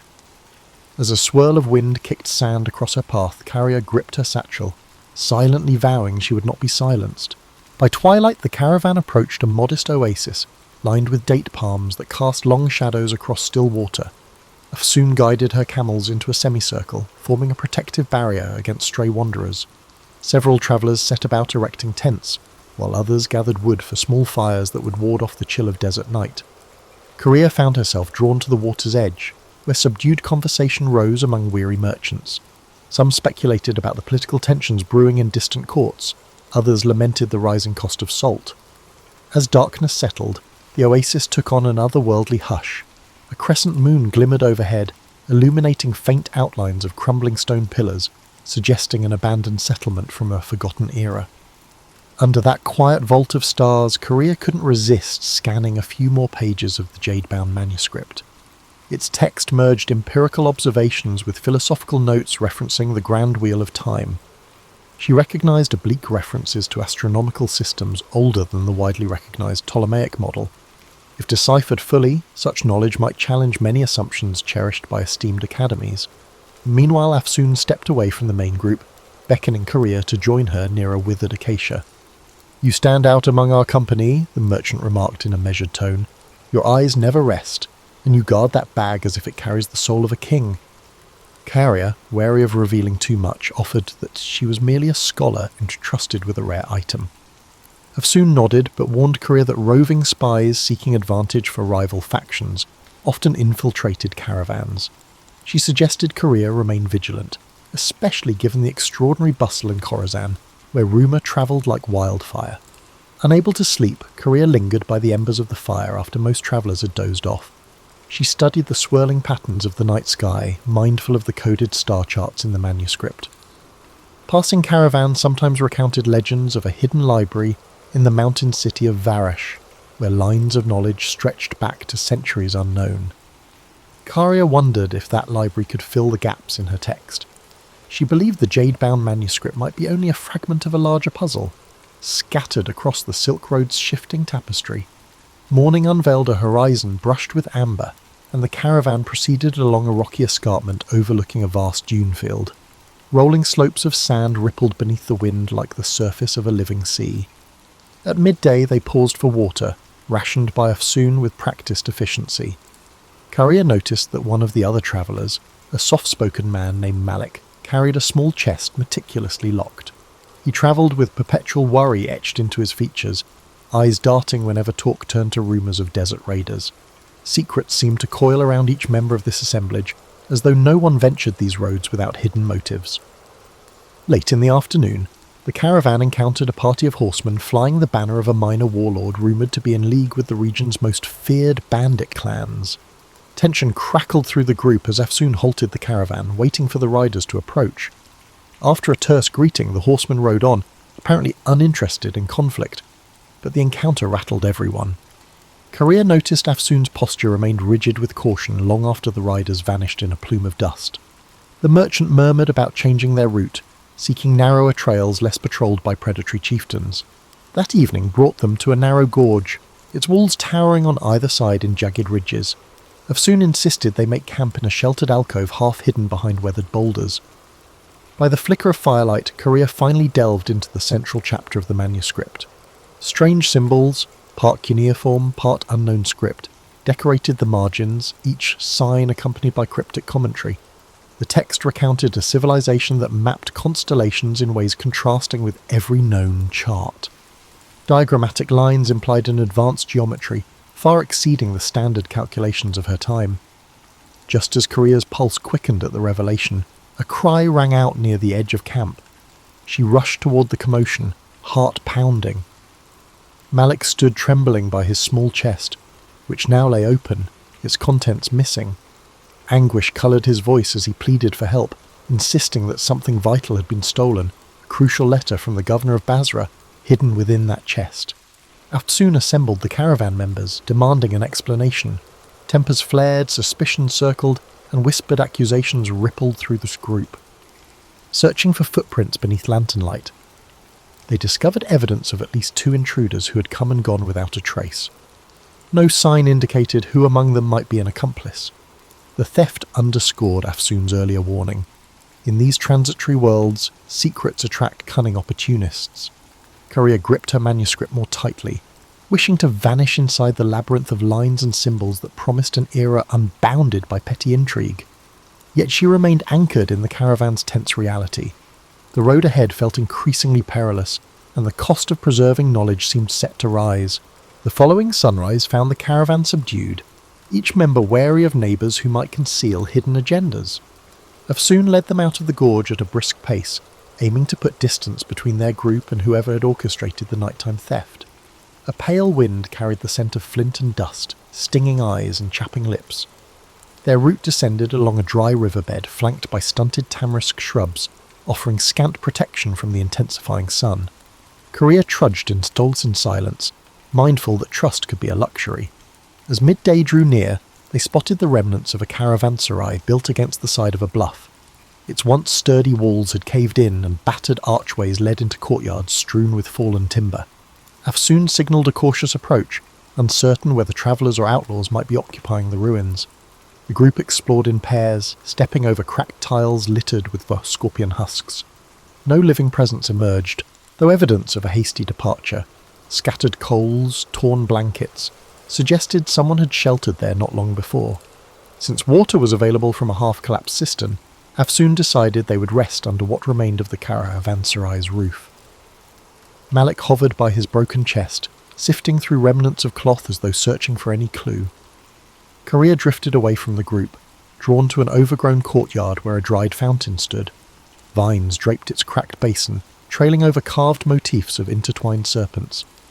Time and neglect had worn away the finer details, yet a mysterious energy lingered, as though the place once echoed with conversation about cosmic truths beyond mortal comprehension. She pulled out the jade-bound book to scrutinize a passage describing the 4 points beyond the boundary of earthly measure. The text postulated that certain alignment patterns, stars in specific conjunctions, allowed glimpses into knowledge unattainable through ordinary means. This notion was not entirely foreign, given that many mystical traditions in Persia and India spoke of cosmic gates. Still, the clarity of these instructions startled her. The manuscript seemed less a mere curiosity, and more a carefully constructed key. She wondered if others who sought it might comprehend its significance. Meanwhile, Afsoon prepared spiced lentils and shared them among the group, her gestures calm yet determined to maintain unity. Tension still hovered like a low cloud, with suspicions that the thieves might be part of a larger plot. Over a sparse meal, Korea gleaned fragments of each traveller's story. A textile merchant returning from Cairo, a widower heading to Samarkand to meet his estranged son, an amateur scribe hoping to gain employment in the libraries of Nishapur. Layer by layer, she sensed each person guarded secrets born of loss, ambition, or desperation. As dusk fell, moonlight filtered through the caravanserai's gaps, accentuating outlines of shattered pillars. The group huddled around small fires. Soft conversation revolved around the abrupt shift in weather, the possibility of encountering warlord patrols, and whether rumours of a plague in the western provinces were exaggerated. Though the chatter seemed ordinary, Korea felt a current of urgency running beneath it. Everyone understood the precariousness of travelling these routes. At any moment, violent storms or human treachery could obliterate the careful calculations of even the most disciplined merchant. Restless, Korea ventured into the courtyard once more. She ran her fingertips over the carved serpents, musing that knowledge itself often took the shape of something fearsome and winding, capable of enlightenment but also of destruction, depending on who wielded it. Before she could lose herself in speculation, a subtle motion in the archway drew her attention. She turned to see Malik, shadowed in moonlight. His face still wore traces of anguish. He approached and, in hushed tones, apologized if his panic had disrupted the caravan's stability. Then he posed a startling question. "Is your book truly worth risking your life?" Korea hesitated, contemplating her answer. She confessed that its pages might safeguard insights from an older civilization, knowledge that could enrich the world if studied openly. Yet she recognized the hazards. No single text was worth a life, unless it also contained the means to prevent greater harm. Malik nodded, revealing that his lost letter held the potential to end a trade blockade strangling his hometown. Without it, he feared entire families would starve. They shared a poignant silence, realizing each bore a heavy burden for reasons that extended beyond self-interest. Their exchange was interrupted by a faint shout from Afsoon, who was patrolling the perimeter. A silhouette darted across the ruins, then vanished behind a crumbling wall. Alarmed, Carrier and Malik hurried back to the main courtyard, only to find the rest of the travellers on their feet. The intrusion lasted mere seconds, but it confirmed the presence of watchers trailing them. The memory of the stolen letter flared in every mind. Gathering her satchel close, Carrier recognised that pursuit was inevitable. She could only hope that what she carried would outlast the desert's shifting alliances and the relentless greed of unknown adversaries. Early the next day, Afsoon insisted they abandon the ruin before sunrise. Lanterns swinging from camel saddles cast flickering halos in the pre-dawn gloom. Korea walked at the caravan's rear, scanning the horizon for silhouettes. She felt more exposed than ever, especially with the manuscript drawing unseen eyes. A swirl of wind rustled the sparse vegetation, carrying the forlorn call of a distant jackal. Although no further intruder appeared, the caravan's collective nerves remained raw. Their route now wound through a series of rocky badlands. Eroded hills, tinted red and ochre, rose around them in jagged formations reminiscent of a broken amphitheatre. At times the path was scarcely wide enough for 2 camels to pass. Dust coated every surface, clinging to clothes and creeping into waterskins. The travellers advanced in single file, each footstep measured. Malik, no longer shy, kept pace with Korea, forging an unspoken alliance based on empathy rather than shared purpose. By noon they reached an outcropping that afforded a sweeping view of the surrounding valleys. Afsoon pointed to a distant caravan crossing a ridge, its figures small as insects against the harsh light. "Better to let them move on without our paths intersecting," she murmured, concerned they might be bandits or rival merchants. She had planned a side route that skirted known bandit strongholds, though it meant trudging through more challenging terrain. No one objected. Safety trumped speed in these uncertain wilds. As the day wore on, the punishing sun pressed down. Some travellers began to show signs of heat exhaustion. Afsoon allotted extra water rations, mindful that supplies were finite. Korea's thoughts swirled with calculations. How many days until they reached an established town? Would the manuscript's possible revelations be worth the perils? She reminded herself that knowledge had never come cheap, especially not the kind that might undermine established systems of power. Still, she felt an undercurrent of apprehension. Unseen forces seemed determined to intercept their path. Twilight offered a brief respite. They pitched camp at a plateau peppered with hearty desert shrubs. Wind wove through the stony hollows, producing a low moan that set everyone on edge. This time, Afsoon posted watches in rotating pairs. Korea volunteered for the midnight shift, hoping to glean some solitude for reading. When her turn arrived, she positioned herself near a small fire, scanning the starlit horizon, while carefully turning pages of the jade-bound codex. A diagram, carefully inked, depicted a swirling cosmos dotted with unfamiliar constellations. The accompanying text mentioned a geometry bridging mind and universe, though the specifics remained cloaked in archaic jargon. She sensed movement at the edge of the firelight and gripped the book protectively, but it was only an elderly trader from their group, awakened by coughing. He approached, nodding politely. "I see that you carry more than curiosity," he said, glancing at the manuscript's glowing pages. He spoke of his younger days when he'd travelled to a mountaintop sanctuary, rumoured to house writings older than any empire. The priests there, he claimed, hinted that scattered relics across the Silk Road formed pieces of a grand puzzle. He stopped short of elaborating, perhaps wary of scaring her with improbable myths, or simply reluctant to resurrect memories best left buried. Karia nodded, intrigued yet cautious. She had heard variations of the mountaintop library tale in her journeys. One version placed it in Tibet, another in the highlands of Persia, and yet another in the Himalayas near the Indus. Regardless of location, the consistent theme was that a hidden repository of ancient texts might hold radical knowledge of mathematics, medicine, and astronomy. Could her manuscript be part of that lost legacy? She recalled hearing rumours that certain references connected the library's existence to the taboo notion of cyclical time, where civilizations rose and fell repeatedly, each leaving faint echoes for the next. The elderly trader coughed again and excused himself to rest. Alone, Korea gazed at the codex, a swirl of questions filling her mind. Just then, a sharp whistle pierced the night air. She sprang to her feet. Afsoon came running, sword in hand. A scout on the perimeter shouted news of footsteps on the far side of the plateau. Everyone scrambled for weapons. Adrenaline surged. Within moments, the intruders fled, vanishing as swiftly as they'd arrived, leaving only footprints. Afsoon suspected they were testing the caravan's defences. Tension soared. Though no battle ensued, the message was clear: someone to track them with precision. As the group attempted to settle back into a semblance of rest, Korea's mind refused to quiet. She wondered if the vanished intruders belonged to a clandestine order, or were simply bandits with a knack for intimidation. Either way, the manuscript's significance seemed amplified. In that uneasy darkness, she cradled her precious book, feeling the weight of unspoken centuries pressed between its covers. The next day would bring new confrontations, but for now she could only watch the flickering embers and await the uncertain dawn. Dawn arrived with a brittle clarity that rendered every stone, shrub, and wary expression in sharp focus. Afsoon wasted no time ordering a quick departure.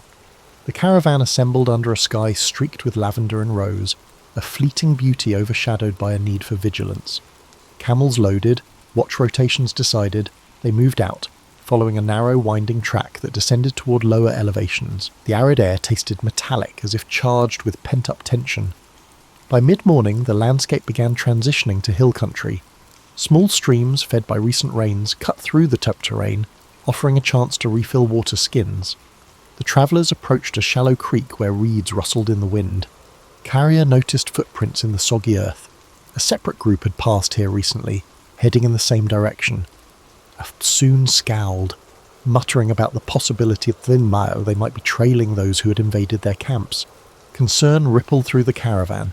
Eager to stay ahead, Afsoon pushed the group onward at a grueling pace. Korea's calves ached as the trail zigzagged between rocky slopes and patches of thorny vegetation. In the distance, the outlines of a fortified town occasionally emerged, only to disappear behind ridgelines. She guessed it to be Garesh, a mid-sized trading post rumoured to host pilgrims from the Indus region. If they could reach Garesh by nightfall, the caravan would have a solid perimeter wall to shield them, at least temporarily. Eventually they spotted walls of pale stone crowned by watchtowers. Afsoon signalled for calm, reminding everyone that unknown dangers could lurk within a walled town as readily as outside. Approaching the gates, they encountered a row of guards wearing mismatched armour. After examining Afsoon's travel permits, the guards allowed them entry in exchange for a modest toll. Inside, the streets were cramped with stalls selling earthenware, dyed cloth and hammered bronze jewellery. The aromas of grilled meat and fresh bread teased weary travellers, but an undercurrent of wariness ran through the crowd. Afsoon found a secure compound where the caravan could rest. Stone walls enclosed a courtyard that provided storage for the camels and a small stable for donkeys. Carrier, anxious to glean any insight into who might be pursuing them, ventured into the town's winding lanes. She discovered a public square where men played strategy games on carved wooden boards. Nearby, a cluster of pilgrims chanted verses in a language unfamiliar to her. Amid these scenes, rumours floated. A band of masked riders had passed through a day earlier, asking about a certain travelling scholar. The mention chilled her. She hurried back to the compound, only to find Malik pacing by the gate, fidgeting with a leather pouch. He had overheard similar chatter, strangers seeking news of a woman carrying forbidden documents. Korea realised the net was tightening. They still had a window to slip away, but not much of one. She conferred with Afsoon, who suggested leaving Koresh under cover of darkness, continuing east along seldom-used back roads. Although it entailed more risk, waiting might let their pursuers converge. After sunset, the caravan packed up stealthily. Torches were kept minimal, camels silenced with calm handling. A hush enveloped them as they slipped through Goresh's secondary gate, bribing a night watchman who scarcely looked at their faces. Outside the walls, moonlight glimmered on the grassland. Courier clutched the manuscript, absorbing the night's chill.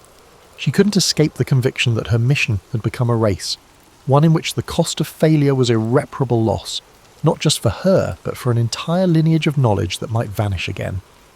Guided by Afsoon's careful planning, they pressed into a region of rolling hills shaped by centuries of flood and drought. Occasional clusters of cypress trees broke the monotony. Crickets chirped in the darkness. The group maintained strict silence, halting often to listen for sounds of pursuit. Each time the night breeze whispered through the brush, Courier braced for a distant hoofbeat or a flash of torchlight. Yet hours passed with no sign of the ambush. As the moon descended, they reached a shallow ravine dotted with smooth, ancient boulders. Afsoon called for a halt to rest the animals. Courier found a flat rock and sank onto it, physically spent but mentally alert. She glanced at Malik, whose eyes reflected the same exhaustion mixed with defiance. The sky above them showed the faint glow of approaching dawn. Tomorrow, or perhaps the next day, they would come upon the mountain routes leading to Varash, the rumoured city of hidden monasteries. If the caravan made it that far, the Jade manuscript might finally find a place where its arcane revelations could be deciphered without fear. But that hope remained fragile, like a candle flame in a gusty corridor. The first rays of morning lit the ravine, revealing dusty grass and scrub that offered little camouflage. Wearily the caravan assembled and continued, mindful that speed was their best defence. Over the next hours they traversed rolling slopes that ascended gradually into stony highlands. The trail grew hazardous, lined with the loose gravel and sharp descents. Several times a misstep nearly sent a donkey tumbling into a gorge. The group's morale, though frayed, held steady under Afsoon's firm direction. Korea noticed the air thinning as they climbed, accompanied by a crisp coolness that sharpened her senses. Tiny alpine flowers clung to crevices, their vivid petals a welcome contrast to weeks of unrelenting dust. From a vantage point overlooking a sprawling valley, she glimpsed distant peaks wrapped in mysterious haze. Locals called these the 1,000-year mountains, rumoured to shelter monastic retreats older than recorded dynasties. The prospect of reaching them bolstered her spirit, even as her body complained of fatigue. Near midday, the caravan stopped by a rivulet trickling through a rocky defile. While watering the animals, Afsoon and Korea consulted a hand-sketched map that indicated Varash lay 2 more days beyond the far ridges. The path ahead would be even more treacherous, cutting across unpredictable passes sometimes blocked by landslides. Korea felt her heartbeat quicken, recalling rumours that entire caravans had been buried by sudden rockfalls in these mountains, yet the urgency to evade pursuers overshadowed every other fear. They pressed on, the route turning into a steep climb dotted with ancient stone markers. At each switchback, Carrier saw inscriptions worn by centuries of weather. She paused to trace her fingers over a faint symbol, a stylized sun encompassed by the intersecting circles. Something about it resonated with the diagrams in her jade-bound codex. She made a mental note to compare them later, suspecting these markers might be vestiges of the same civilization described in the manuscript's cryptic pages. Whenever she glimpsed fresh inscriptions, her curiosity ignited anew. Late in the afternoon, the skies darkened ominously.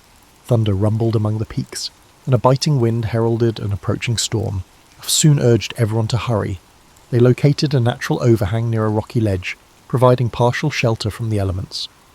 Rain unleashed its fury soon after they took cover, slamming the landscape in waves.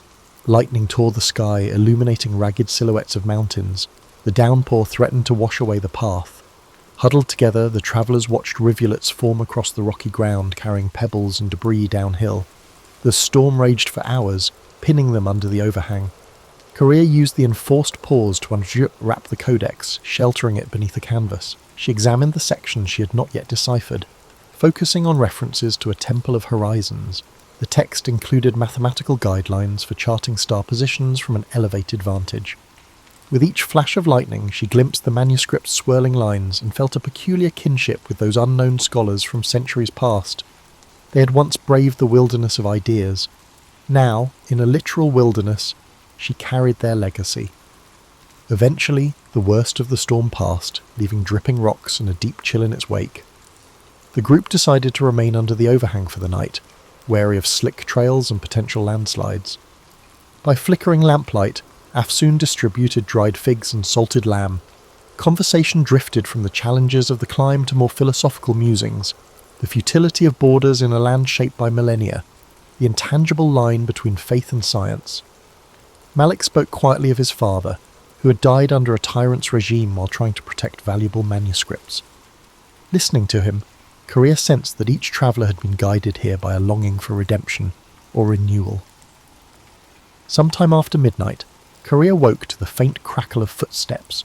She inched toward the edge of their makeshift shelter, heart pounding. Two figures, hunched low, hovered near the pack animals. She recognized them as strangers, not members of the caravan. Before she could raise an alarm, Afsoon emerged from the darkness like a phantom, sword drawn. A terse standoff ensued, broken by frantic whispers. The intruders fled once they saw they were outnumbered. The caravan's travellers, now fully awakened, spent the rest of the night in guarded watch, cold and uneasy. With dawn they surveyed the sodden landscape. Landslides had ripped through parts of the trail, but it appeared passable with caution. Though the intruders had not returned, the sense of pursuit remained acute. Korea conferred with Afsoon, both concluding that time was running short. If Farash was within reach, they needed to seize the chance before more enemies closed in. Hoisting packs onto weary camels, the group set forth again. The distant peaks beckoned like silent witnesses, and Korea whispered a fervent hope that the city's rumoured monasteries could offer refuge, and perhaps reveal how to unlock the manuscript's deeper secrets. The final stretch to Varash proved gruelling. Narrow trails clung to mountain ridges overlooking mist-shrouded abysses. Each step required vigilance. At times, they paused to listen for rockfalls in the distance, markers of an unstable terrain. The air grew thinner, and breath came in short gasps, yet beyond every precarious turn a new vista opened. Crisp lakes reflecting the sky, hidden valleys studded with wildflowers, the occasional stone ruin perched on a ledge like an ancient sentinel. The extremes of this landscape both awed and unsettled the travellers. By late afternoon, the slopes relaxed into a wide plateau. Rising from the plateau's edge stood Varash, enclosed by a high stone rampart. At first glance, the city appeared carved from the mountain itself, its walls blending with the surrounding cliffs. Mist swirled around parapets, creating a dreamlike vision. According to legend, Varash was older than any recorded dynasty, built upon a site revered for its celestial alignments. A hush fell over the caravan as they approached the massive gates. Inside, the city's winding streets ascended in tiers. Houses with slate roofs leaned against sturdy ramparts, while cobblestone lanes converged on a central square. Steam rose from communal baths that tapped into natural hot springs. Monks in dark robes shuffled along the corridors, carrying scrolls tucked beneath their arms. Carrier's senses ignited at the first glimpse of this environment. She could feel an undercurrent of scholarship humming through the city like a subterranean river, a potent contrast to the chaotic markets of Khorasan. Afsoon guided the caravan to a spacious courtyard inn used by trade emissaries. Soon after settling, Korea excused herself and ventured into the city's upper levels, following directions gleaned from a scribe at the inn. She was searching for a specific monastery library, rumoured to house ancient manuscripts paralleling her jade-bound text. Crossing a series of stone bridges that arched over narrow gulches, She noticed the architecture displayed recurring motifs, spiral carvings, geometric borders reminiscent of the Codex's marginal designs. At last, she arrived at a massive carved door flanked by statues of robed figures. A discreet sign identified it as the Library of High Windows. Inside, the atmosphere was reverential. Golden light filtered through stained glass windows, illuminating shelves stacked from floor to ceiling with scrolls, codices, and tablets. Monks, novices, and a few learned travellers from distant lands moved quietly between reading alcoves. Carrier approached a tall, bearded monk who introduced himself as Brother Callan. With measured politeness, he asked her purpose. Carrier revealed her codex, explaining in hushed tones that she believed it referenced an advanced astronomy predating recognised schools of thought. Intrigued, Brother Callan led her to a private study chamber lit by oil lamps. There he produced a set of meticulously preserved star charts inscribed on leather. To Carrier's amazement, certain passages aligned closely with the diagrams in her manuscript. Upon closer inspection, they found near-identical glyphs representing cardinal points beyond normal mapping.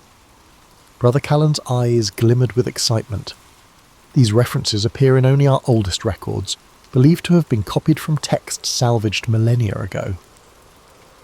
As the evening deepened, they pieced together parallel lines of text, cross-referencing them with genealogies, straw altars, and cryptic commentaries. The synergy suggested that the jade-bound book might indeed be part of a nearly lost tradition. However, a vital section remained missing.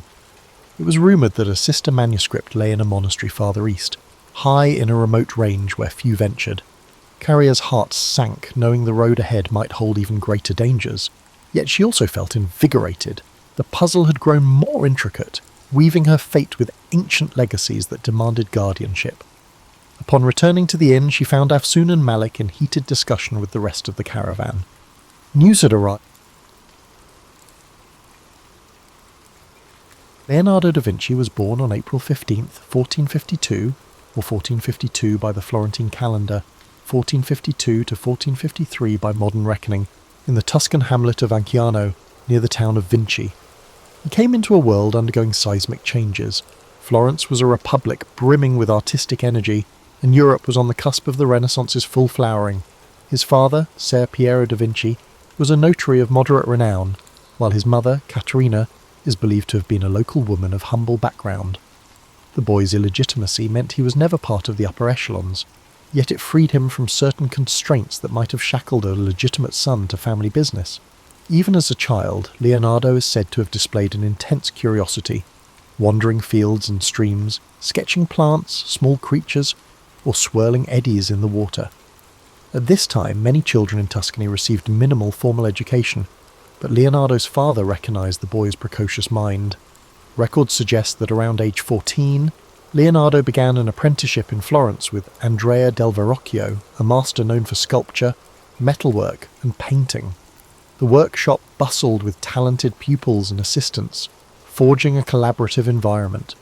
Apprentices learned to prepare pigments, craft details, and replicate the master's style. Leonardo's innate knack for observation set him apart. His notebooks from that era, though mostly lost, would have contained anatomical sketches, mechanical doodles, and fleeting notes on geometry. While other students memorized standard forms, Leonardo probed the underlying structures, dissecting how limbs attached or how light refracted on glossy surfaces. An early turning point arrived when Verrocchio assigned him to paint a small angel in the corner of the Baptism of Christ. Legend has it that upon seeing Leonardo's contribution, Verrocchio felt overshadowed and vowed never to paint again. Though that story might be apocryphal, it underscores how swiftly Leonardo's skill gained recognition. He brought a fresh approach to shading, employing what we now call chiaroscuro to infuse figures with tangible volume. While older masters often used linear outlines, Leonardo blended tones so that forms emerged gracefully from shadow. Despite his promise, Leonardo's early years in Florence carried frustrations. Some commissions fizzled due to political upheavals or patron shifts. Eager to expand his reach, Leonardo sought new vistas. Around 1482, he journeyed to Milan, offering his services to Ludovico Sforza, the ruling duke. He wrote a letter extolling his engineering prowess, listing designs for bridges, cannons, and war machines. only concluding with a mention that he could paint. This detail reveals how Leonardo viewed himself, not merely an artist, but a multifaceted engineer who happened to paint. Sforza, intrigued by such potential, welcomed him. In Milan, Leonardo thrived. The ducal court was a centre of intellectual pursuits, blending politics, the arts, and emerging sciences. He tackled a massive equestrian statue project for Ludovico, intending to cast a colossal bronze horse to honour the Duke's father. For years, Leonardo studied horses' musculature, sketched them in various gaits, and designed elaborate foundry techniques. Ultimately, political strife disrupted the project. French armies invaded, and the raw bronze allocated for the statue was repurposed into cannons. The uncompleted clay model became a casualty of war, shattered as Milan fell. This fiasco, however, did not dampen Leonardo's thirst for grand challenges. During his Milanese phase, Leonardo also produced The Virgin of the Rocks, a painting that showcased his mastery of atmospheric perspective. He experimented with layered glazes and gentle transitions, making the rocky grotto and figures radiate an otherworldly hush. Simultaneously, he furthered his anatomical investigations, dissecting animals to refine his knowledge of muscle groups. He documented swirling water patterns in the city's canals, studied the flight of birds, and toyed with the idea of a flying machine. Milan's environment gave him the space to roam intellectually, bridging artistry with scientific speculation in a manner rarely seen before. Yet these pursuits coexisted with real-world demands. The Sforza court needed fortifications, festival designs, and mechanical contraptions. Leonardo obliged, penning treatises on geometry, building stage sets for pageants, and engineering ephemeral wonders. Some found him eccentric, especially as he scribbled notes in mirror writing. Others recognised him as an inexhaustible thinker who might at any moment produce the next stroke of genius. By the late 15th century, Leonardo had established himself as a leading figure of the Renaissance, though his restless mind kept him pushing forward, always hungry for the next frontier of knowledge. Leonardo's life in Milan was bustling, yet destiny had other turns in store. In 1499, French forces under King Louis XII conquered Milan. The once powerful Sforza dynasty collapsed, leaving Leonardo and his patrons scrambling. With the city's patron gone, Leonardo lost his secure base. He departed Milan, travelling to Venice, then briefly to Mantua, carrying an uneven portfolio of half-finished commissions and a head brimming with experiments. The aftermath was a tumultuous period, marked by shifting alliances across Italy's city-states. In Mantua, the Marchioness Isabella d'Este welcomed him, seeking a portrait. She was a formidable patron, but Leonardo's restlessness prevailed. He quickly moved on, possibly uninterested in the standard portrait tasks. By the mid-1500s, he found his way back to Florence after 2 decades away. The city had changed. It was now under the sway of the Republican government, briefly influenced by the fiery preacher Savonarola. Tensions simmered, and art commissions had a new flavour, patriotic or moralistic. Yet Florence remembered Leonardo's early promise. He was invited to paint a major altarpiece, though negotiations stalled. Instead, he seized on a more prestigious assignment, a mural in the Palazzo della Signoria, the seat of Florence's government. This mural project, known as the Battle of Anghiari, was meant to commemorate a 1440 Florentine victory. Across town, Michelangelo was commissioned to do a different battle scene in the same hall. The city braced for a competition between two towering geniuses. Leonardo approached the mural with an experimental technique. He planned to use a wax-based paint to speed drying. He built a giant scaffold and devised advanced heating systems to help the paint set, but the innovation backfired.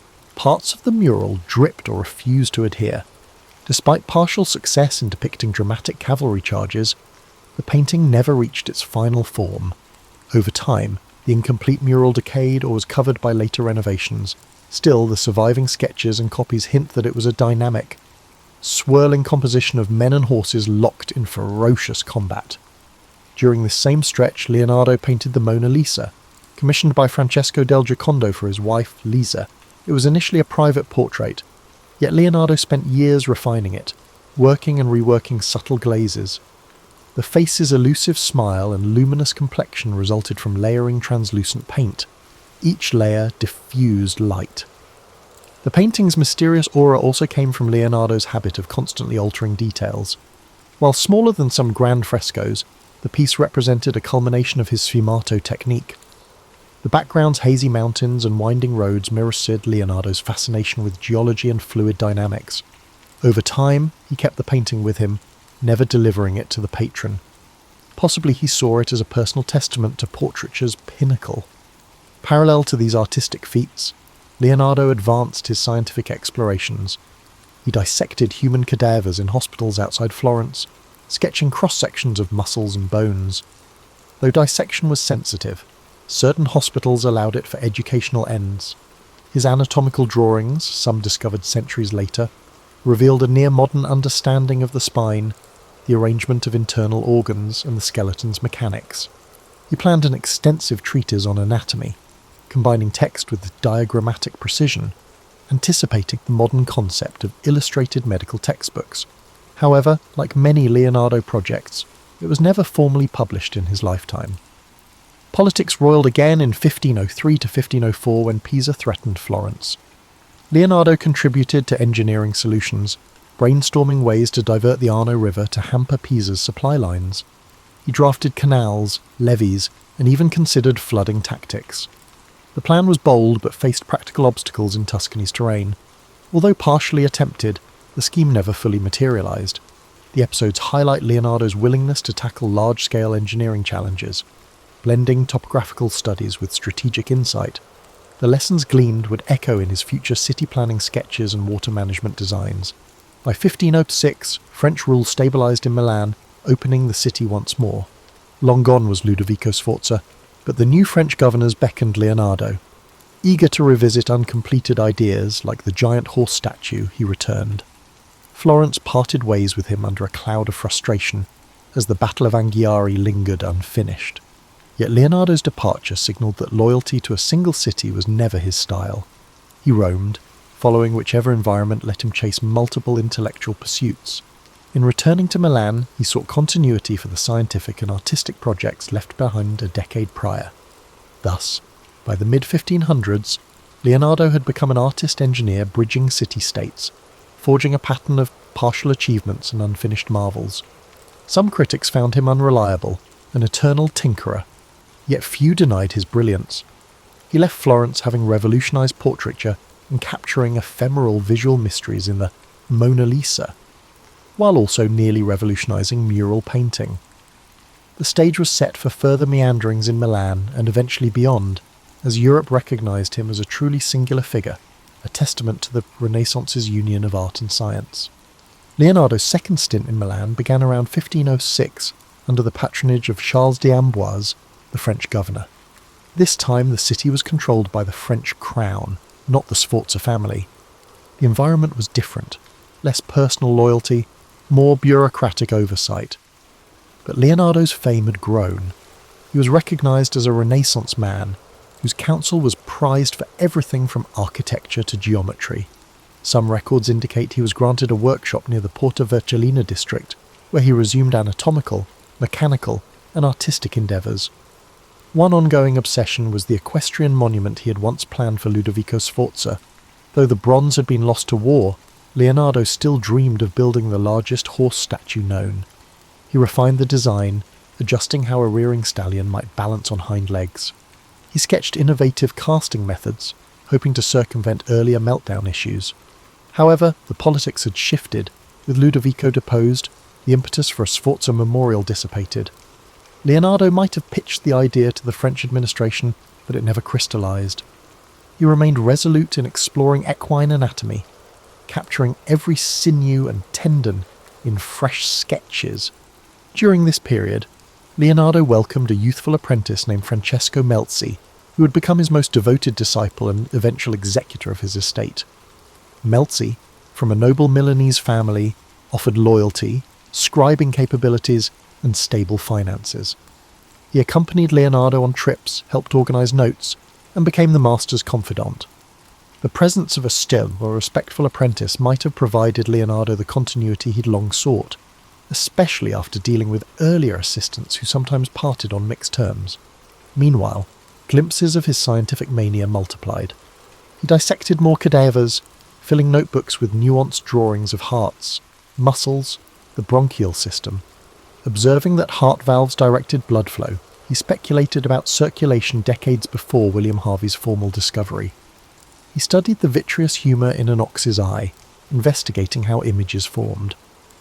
While the Catholic Church mostly tolerated such dissections for medical progress, certain clergy frowned on it, so Leonardo often performed them discreetly or at night. Had he published these findings, he might have revolutionized medicine centuries earlier, but perfectionism and continuous revision meant his data stayed personal, locked in cramped notebooks and penned in a mirror script. In parallel, Leonardo authored treatises on flight. Fascinated by birds' wing structures, he dissected wings to decode the interplay of feathers. He built mechanical prototypes, ornithopters, aiming to replicate flapping flight. Though never tested on a large scale, these contraptions presaged modern aviation concepts. He recognized that pure flapping wouldn't suffice for human flight. He studied gliding surfaces, suspecting that air currents could keep a craft aloft. Yet the technology of the era, no engines or suitable materials, curbed these ambitions. Even so, the sketches reveal an acute understanding of aerodynamics. Around 1510, Leonardo's patron Charles d'Amboise died, prompting another shift in Milan's political circle. Still, the French King Louis XII valued Leonardo. Another momentous figure emerged. The newly ascendant Giuliano de' Medici, brother of Pope Leo X, invited Leonardo to return to the Florentine orbit or possibly move to Rome, where the papacy was fueling grand building projects. Leonardo, now in his late 50s, weighed these overtures carefully. The lure of Rome's architectural expansions and advanced scientific resources might prove irresistible. Eventually, around 1513, Leonardo departed Milan for Rome, with an entourage that included Melzi and some assistants. In Rome, under Pope Leo X, the artistic scene soared. Michelangelo and Raphael dominated the city's commissions, Sistine Chapel expansions, grand papal apartments. Leonardo expected a role in major architectural or hydraulic projects. Instead, he found himself overshadowed by younger rivals. Michelangelo, known for moody brilliance, had little patience for Leonardo's diversions, while Raphael's rising star enthralled the papal court. Leonardo was offered small tasks. For instance, the Pope asked him to devise mechanical amusements or stage designs, but no major papal commission emerged. Despite the frustration, Leonardo utilized Rome's libraries, continuing anatomical dissections.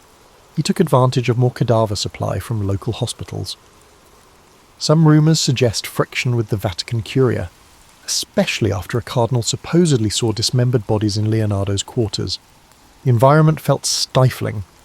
He wrote letters implying that the papal circle favoured spectacle over more profound research. With insufficient official support for his large-scale experiments, Leonardo grew restless again. Yet he found fleeting satisfaction exploring the Belvedere Gardens, measuring ruins of ancient Roman structures. He studied geometry with scholars, exchanging ideas about perspective and the Ptolemaic universe. Perhaps a quieter dream to unify art and mathematics kept him going. Still, the unstoppable politics of Italy soon overshadowed local tasks. The shifting alliances in 1516 catapulted France into dominance once more. Francis I became king, eyeing Italy hungrily. For Leonardo, the swirling intrigue spelled an opportunity to pivot yet again. The next invitation from the French crown would beckon him across the Alps for what would become the final chapter of his life's remarkable journey. In 1516, King Francis I of France, a young monarch intrigued by art and technology, extended an invitation to Leonardo da Vinci. Tired of Roman politics and seeing limited scope for big projects there, Leonardo accepted. He travelled north, crossing the Alps at an advanced age, bearing precious paintings and volumes of notes, among them the Mona Lisa and likely St. John the Baptist. Francis offered him the manor house of Clos-Lucé, near the royal Château d'Amboise in the Loire Valley. This arrangement put Leonardo under royal patronage, granting him comfort and a platform for his creative urges. At Clos-Lucé, Leonardo enjoyed relative calm, gone were the fierce rivalries of Florence and the ephemeral commissions of Milan. Francis I often strolled over, discussing fortifications, canal systems, or mechanical contraptions. The king revered Leonardo as a living legend, a reservoir of Renaissance brilliance. The older man reciprocated with sketches of improved weaponry or designs for a grand palace. However, age and ill health limited the impetus for new large-scale ventures. Some accounts claim Leonardo tried to outline an ideal city for Francis, merging symmetrical layouts with efficient waterways, but no direct implementation followed. Amid this peaceful setting, Leonardo's health issues worsened. He wrote fewer lines in his notebooks, and his once dexterous hand might have trembled from possible strokes or nerve troubles, yet his mind remained inquisitive. He refined old anatomical drawings, re-examining them in the quiet orchard near his manor. Melzi, ever faithful, organised the piles of manuscripts, ensuring references to geometry, geology, optics, and anatomy didn't vanish into chaos. The older assistant Salai, who had begun as a teenage model with a mischievous streak, also lived there, though rumoured tensions occasionally flared between him and Melzi. A highlight of this period was visits by French courtiers who marvelled at the Mona Lisa. They admired her half-smile, rumoured to be a representation of intangible grace. Francis I himself is said to have purchased the painting directly from Leonardo, or inherited it after the artist's death, eventually placing it in Fontainebleau. Then it travelled to the Louvre centuries later. Another puzzle, St. John the Baptist, a moody, half-lit figure, pointing heavenward, also accompanied him to France. Its swirling hair and ambiguous expression invited speculation that it was a deeply personal reflection on spiritual transformation. Though slowed physically, Leonardo sometimes produced ephemeral amusements for the court. Francis might request a mechanical lion that roared, or a winged contraption to amuse guests. These ephemeral wonders were reminiscent of his younger days planning festivals for the Milanese dukes. In letters, watchers described him as gracious but occasionally melancholic, lamenting the ephemeral nature of grand projects he never completed. The once unstoppable polymath was contending with the reality that time was finite. He also penned reflections on theology, bridging Catholic doctrines with his own scientific viewpoint. While devout in belief, he had long championed rational inquiry, sometimes rattling clergy with statements about Earth's position or the universal laws of nature. In France, the monarchy had a slightly more flexible attitude toward intellectual exploration, so long as loyalty to church dogma wasn't overtly challenged. This gave Leonardo space to fuse spiritual musings with scientific wonder. A few cryptic lines in his notebooks hint that he believed the study of anatomy and nature only deepened reverence for a divine creator. Socially, the small circle at Clos Lucé was cosy. Francis I occasionally dined with Leonardo, absorbing tall tales from Italy's golden cities. Melzi recorded these dialogues, though few transcripts remain. Meanwhile, rumours circulated about Leonardo's final unseen manuscripts. Some believed he was penning a definitive treatise on flight or a universal theory of water currents. In truth, he likely polished segments of older notes rather than forging a single cohesive magnum opus. The scattered nature of his archive meant the future would discover his brilliance piecemeal. During the winter of 1518 to the 1519, Leonardo's condition deteriorated. Chronic arm pains, possibly from a stroke, forced him to rely heavily on Melzi for everyday tasks. Francis, hearing of the decline, visited more often, hoping for final insights from the master. Legend has it that the king was at Leonardo's side as he passed on May 2nd, 1519. While romanticised accounts depict Leonardo dying in Francis's arms, the historical veracity is uncertain. Still, the bond between them was genuine, a deep mutual respect between an ageing Renaissance titan and a monarch hungry for cultural ascendancy. Thus ended Leonardo's mortal journey far from the Tuscan hills of his birth, in a French manor brightened by orchard blooms. This final French chapter was quieter, reflective, yet still brimming with sparks of creativity. From building ephemeral mechanical lions to preserving the greatest paintings humankind had known, Leonardo's culminating years embodied a spirit that refused to go dim. He might not have erected a final monument, but he left behind a personal realm of knowledge-bridging art, science, and imagination, a legacy that would endure for centuries to come. In the immediate aftermath of Leonardo da Vinci dying, the question arose, what would become of his manuscripts and personal effects?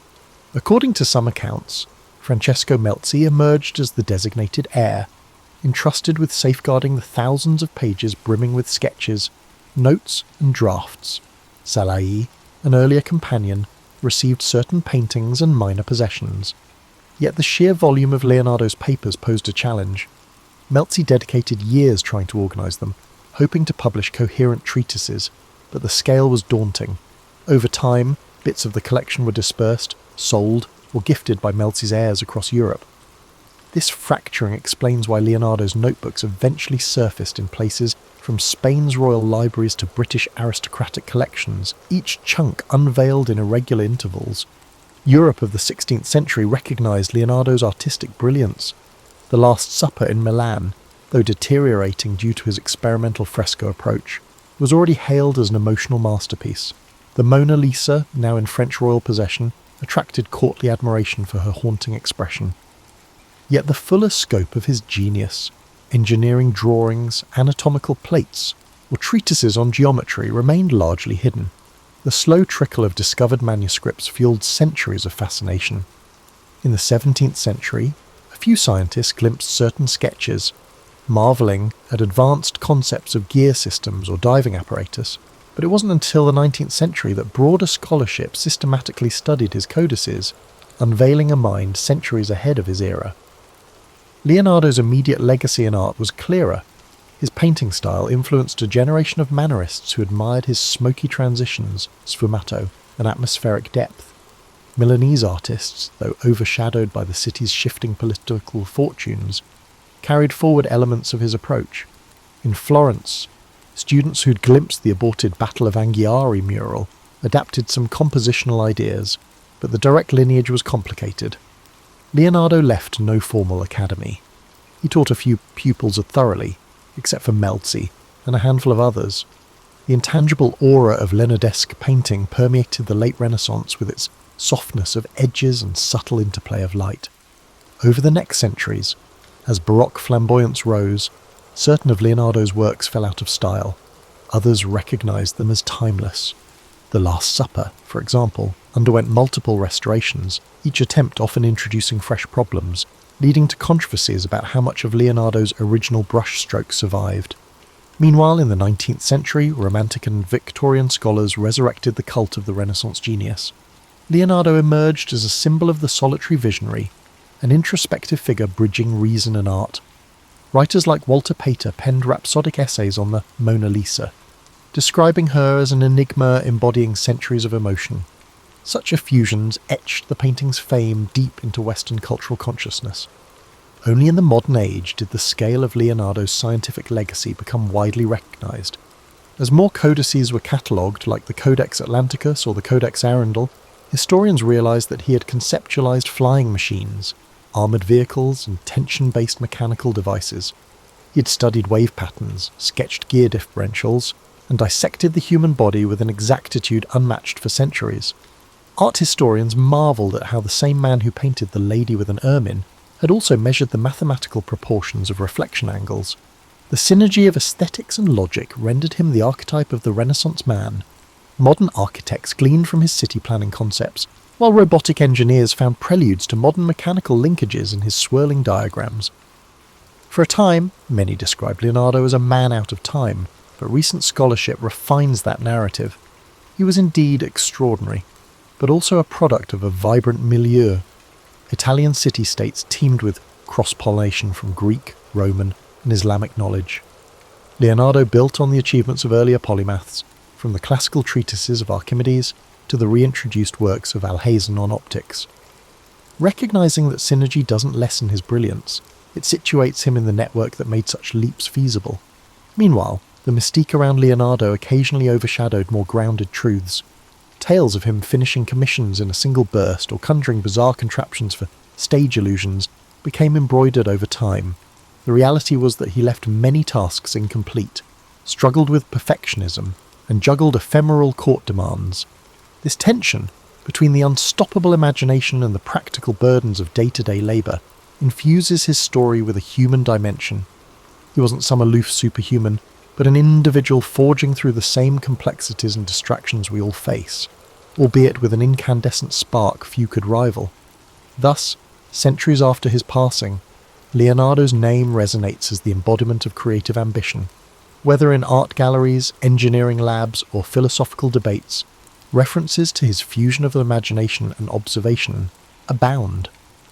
People see in him the ideal of curiosity unshackled, bridging the intangible rifts between art, science, beauty, and data. That intangible legacy, more than any single painting or device, might stand as the core reason we revere him. He left behind not just objects, but a testament that the quest for knowledge and mastery can, in the right hands, rewrite the boundaries of possibility. In contemporary times, Leonardo's legacy permeates cultural and scientific discourse in ways both lofty and mundane.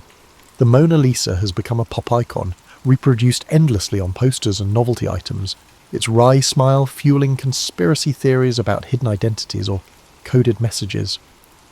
Meanwhile, The Last Supper continues to captivate pilgrims and tourists in Milan, though advanced ticket reservations are required to see the heavily conserved mural. Documentaries dissect each brushstroke, offering competing theories about cryptic symbolism in the arrangement of bread loaves or apostolic gestures.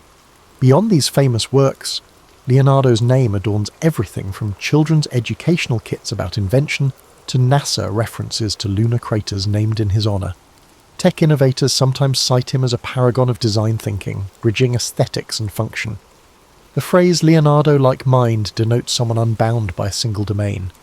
Museums stage blockbuster exhibitions, assembling scattered folios of his codices under one roof. Visitors queue for hours to glimpse the delicate sketches of a fetus in utero or a swirling aerial screw.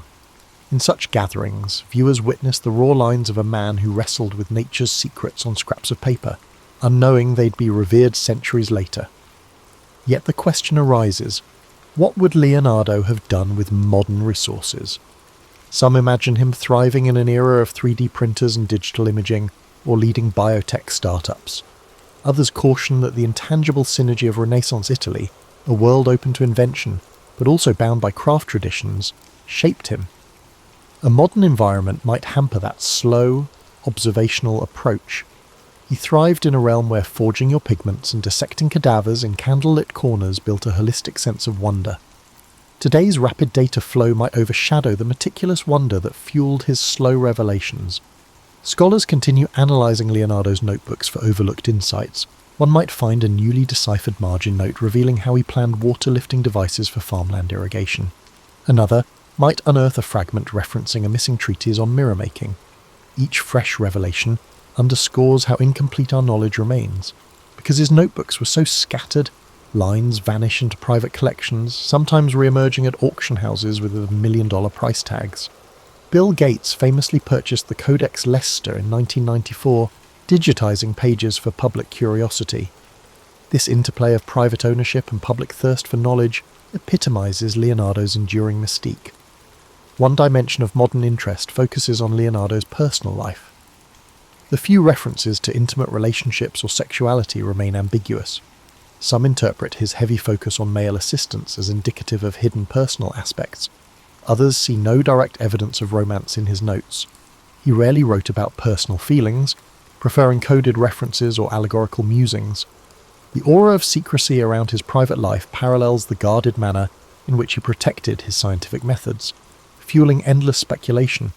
At the same time, the notion of the incomplete genius resonates with modern anxieties about productivity.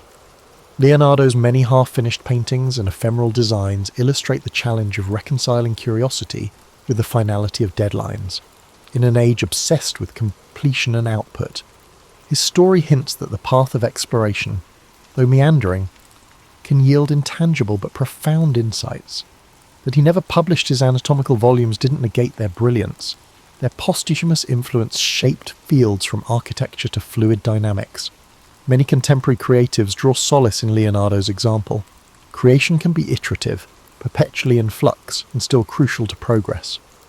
Even so, some critics note that praising Leonardo can overshadow other Renaissance figures, like Filippo Brunelleschi, who concretely built the Florence Dome, or Luca Pacioli, whose mathematics influenced him. They argue that the Leonardo legend occasionally romanticizes an era's synergy. While that synergy was real, credit goes to many. Leonardo's singular star shouldn't blind us to the collective genius of the period, but precisely because he integrated so many fields — art, science, engineering and anatomy — he became an enduring symbol for the entire Renaissance moment, capturing the fervour of bridging knowledge domains. Hence, in the 21st century, Leonardo da Vinci remains less a static historical figure than a living metaphor for potential. Each generation reinterprets him, plugging his name into the contexts as varied as STEAM education, cultural diplomacy, or brand marketing. The friction between the legend and the historical details keeps him relevant. People yearn for the secret of how a single mind could roam so broadly, producing both timeless artistic wonders and notebooks brimming with half-realised marvels. That tension between the completed and the fragmentary may well be Leonardo's final gift, spurring us to question how far our curiosity might take us if we refuse to erect barriers between the arts and sciences. The story of Leonardo da Vinci serves as a lens on lifelong reinvention. Born in a modest Tuscan setting, he navigated uneven patronage system, accepted partial successes, and found resilience in perpetual learning. Each city he lived in, Florence, Milan, Rome, and ultimately France, offered fresh vantage points, reminding us that mobility can spark renewal at any stage in life. Though he occasionally lamented incomplete tasks, he pressed forward, bridging discipline after discipline. It's worth extracting lessons from his approach. He cultivated an insatiable observational habit, scrutinising swirling water, the geometry of a flower's petal, or the subtle shift of a face's muscles. Even in an era lacking cameras or modern labs, he gleaned universal patterns by focusing on the details. As midlife adults, we too can regain that sense of direct observation, whether it's noticing minor changes in a friend's demeanour or analysing complexities at work. A Leonardesque perspective encourages seeing anew, not coasting on assumptions.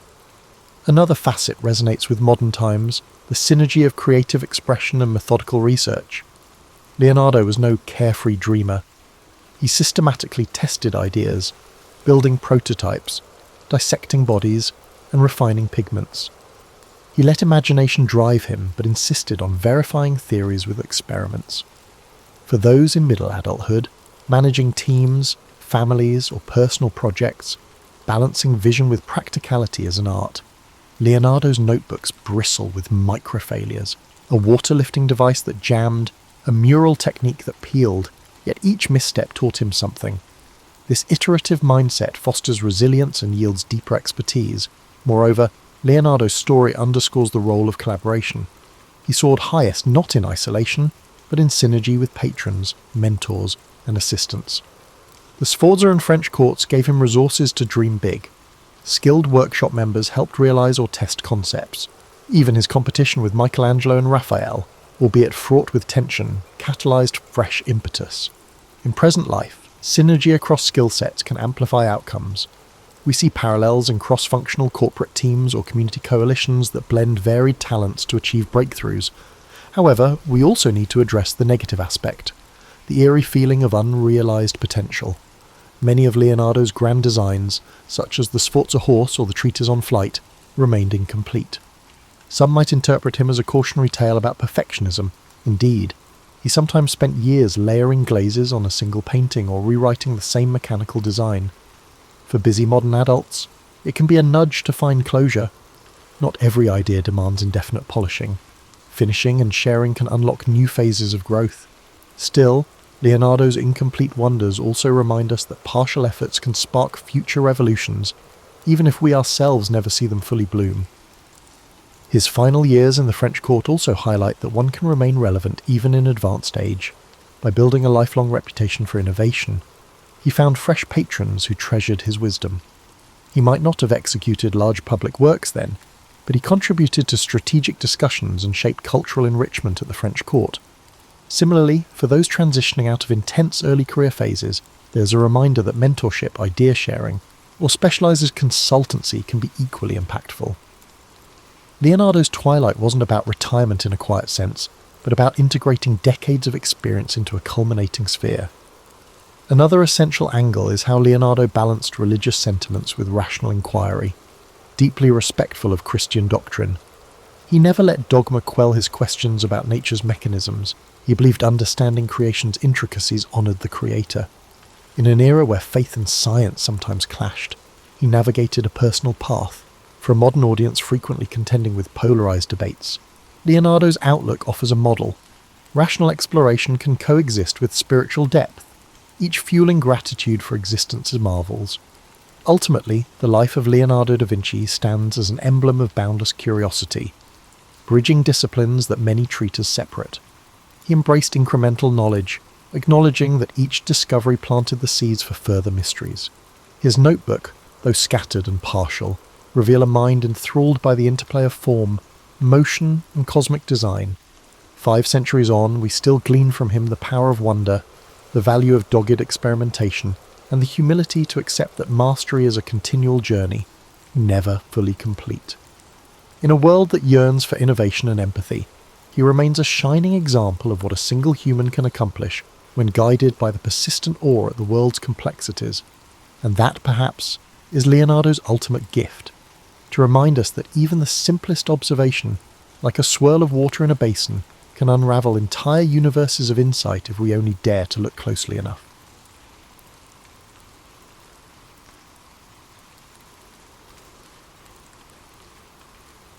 Aaron Burr was born on February 6, 1756, in Newark, New Jersey, into a renowned family that promised a life full of amazing chances.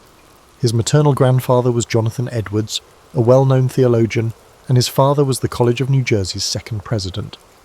When Burr was only 2 years old, both of his parents died, first his father, then his mother, leaving him and his sister orphans and reared by fabulous relatives.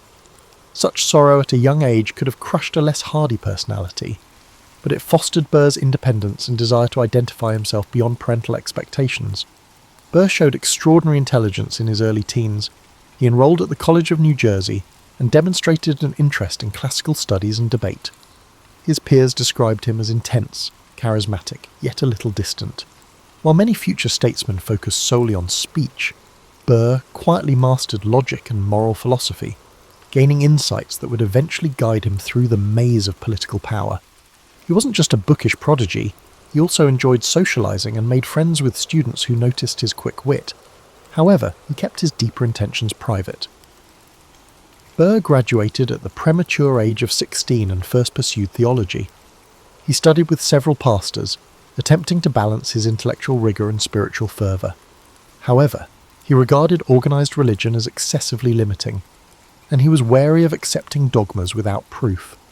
His restless intellect wanted a vocation that provided both challenge and the prospect of global success. After studying with Dr. Joseph Bellamy, he gave up on the idea of becoming a minister. Law appeared more substantial and open-ended, a field in which ingenuity and compelling argument might change fortunes in an instant. But first, destiny beckoned him to an entirely different arena: the war. The American colonies were drawing closer to open conflict with Britain. In 1775, Burr was attracted by the thunder of muskets and the swirl of patriotic discourse. At the age of 19, he joined Benedict Arnold's expedition to Quebec, a perilous journey across the Maine woods aimed at undermining British power in Canada. The arduous march tested every ounce of Burr's fortitude. Many men faltered in frigid temperatures, but Burr persevered, demonstrating a tenaciousness that pleased his superiors. Although the campaign failed to seize Quebec, Burr established a reputation for bravery in the face of adversity. He was even reported to have carried wounded General Richard Montgomery off the field, though the exact specifics are unclear. Throughout the Revolution, Burr distinguished himself in the Continental Army. He temporarily served as an aide to General George Washington, but the two disagreed. Washington's quiet character clashed with Burr's more daring attitude. Burr thought the commander-in-chief to be overly cautious, afraid to undertake dramatic movements that he believed would hasten the end of the war. Burr's military career was unaffected by his resignation from Washington's staff. He continued to serve in various positions, eventually commanding a unit at the Battle of Monmouth in 1778. Harsh surroundings and never-ending demands weighed on him, and in 1779, health issues caused him to leave active duty. Still, by the time the guns went silent, Burr had demonstrated that he was neither a timid thinker nor a man of words. After experiencing both wartime heroism and the sting of near-constant friction, Burr redirected his energy into the law. Post-war America was brimming with chances for ambitious young men, and Burr was eager to take them. He studied in the offices of well-known lawyers in New York, soon establishing himself as bright, detail-oriented, and practical.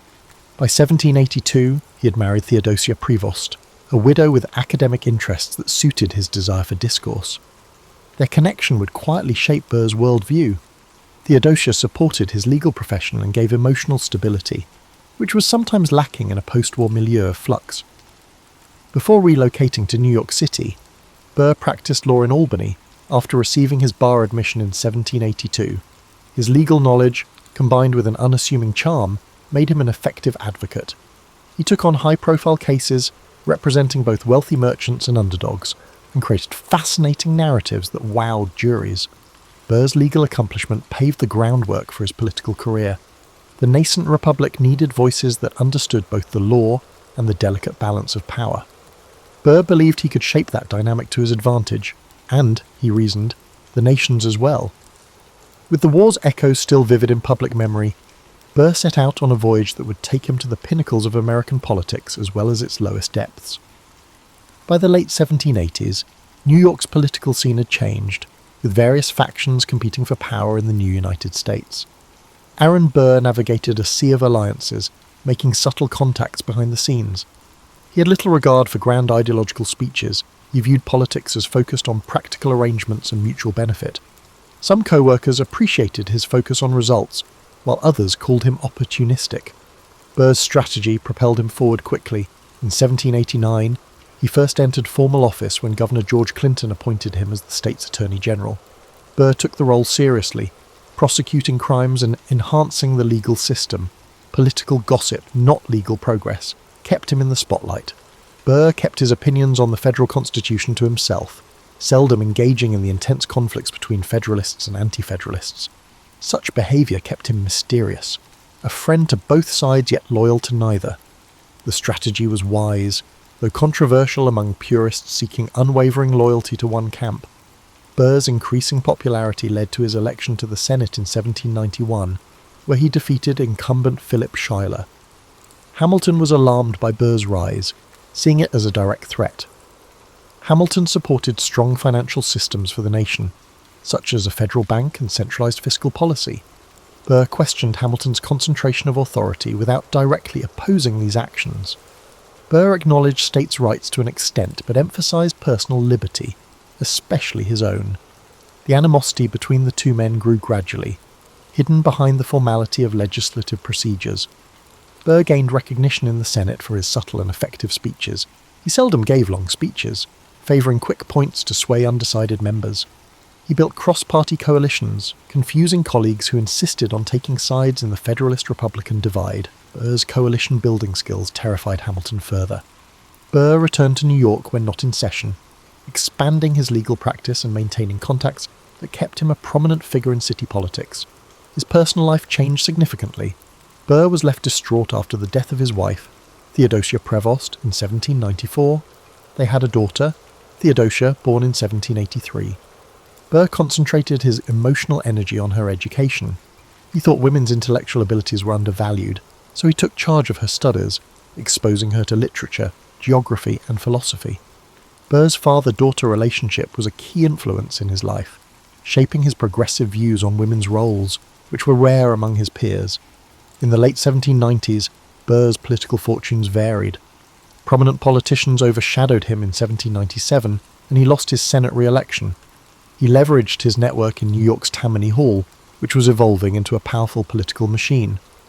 Burr's early involvement with Tammany focused on grassroots organising, despite the group's later association with corruption. He understood that mobilising regular voters, instead of seeking approval from elites, was essential for gaining power. This focus on widespread involvement distinguished him from many Federalists who viewed democracy as a fragile issue best managed by property-owning elites. As the 1800 election neared, Burr's ties with Democratic Republicans, especially Thomas Jefferson, strengthened. The Federalists were falling apart, and John Adams' administration had lost its appeal. Burr quietly secured Jefferson's electoral votes in New York, orchestrating a surprising upset through the city's crucial vote bloc. Burr was in line for the vice presidency, but an unusual constitutional quirk arose. Jefferson and Burr tied in the Electoral College. Hamilton intervened in a lengthy House debate, convincing Federalists to support Jefferson over Burr. Hamilton disliked Jefferson's politics but loathed Burr more, seeing him as unprincipled and unscrupulous. Jefferson won the presidency and Burr became vice president, but the affair left a lasting impact. Burr felt betrayed, believing Hamilton's actions damaged his reputation.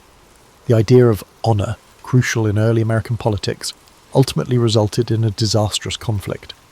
Burr played the second man, uncertain of his influence in Jefferson's administration. The vice presidency then was not a route to fame. Burr presides over the Senate but plays a minimal role in executive decisions. Jefferson was wary of Burr's ambition and maintained distance from him. Burr, as presiding officer of the Senate chamber, showed remarkable fairness, earning praise from his ideological opponents. The larger stage called. Rumours of a governor's run in New York or other high positions fueled Burr's ambition. Aaron Burr, vice president from 1801 to 1805, viewed his formal duties as limited. After defeating the Federalists, Thomas Jefferson excluded Burr from the main group that influenced policy. The president chose a cabinet that matched his vision, allowing Burr to preside over the Senate with notable calmness and fairness. For an ambitious man, being a polite referee during legislative sessions felt oppressive. Burr's resentment grew gradually. He invested great effort in ensuring Jefferson's success, but gained little in political rewards. Jefferson's circle, influenced by Madison and others, opposed Burr's flexible partnerships.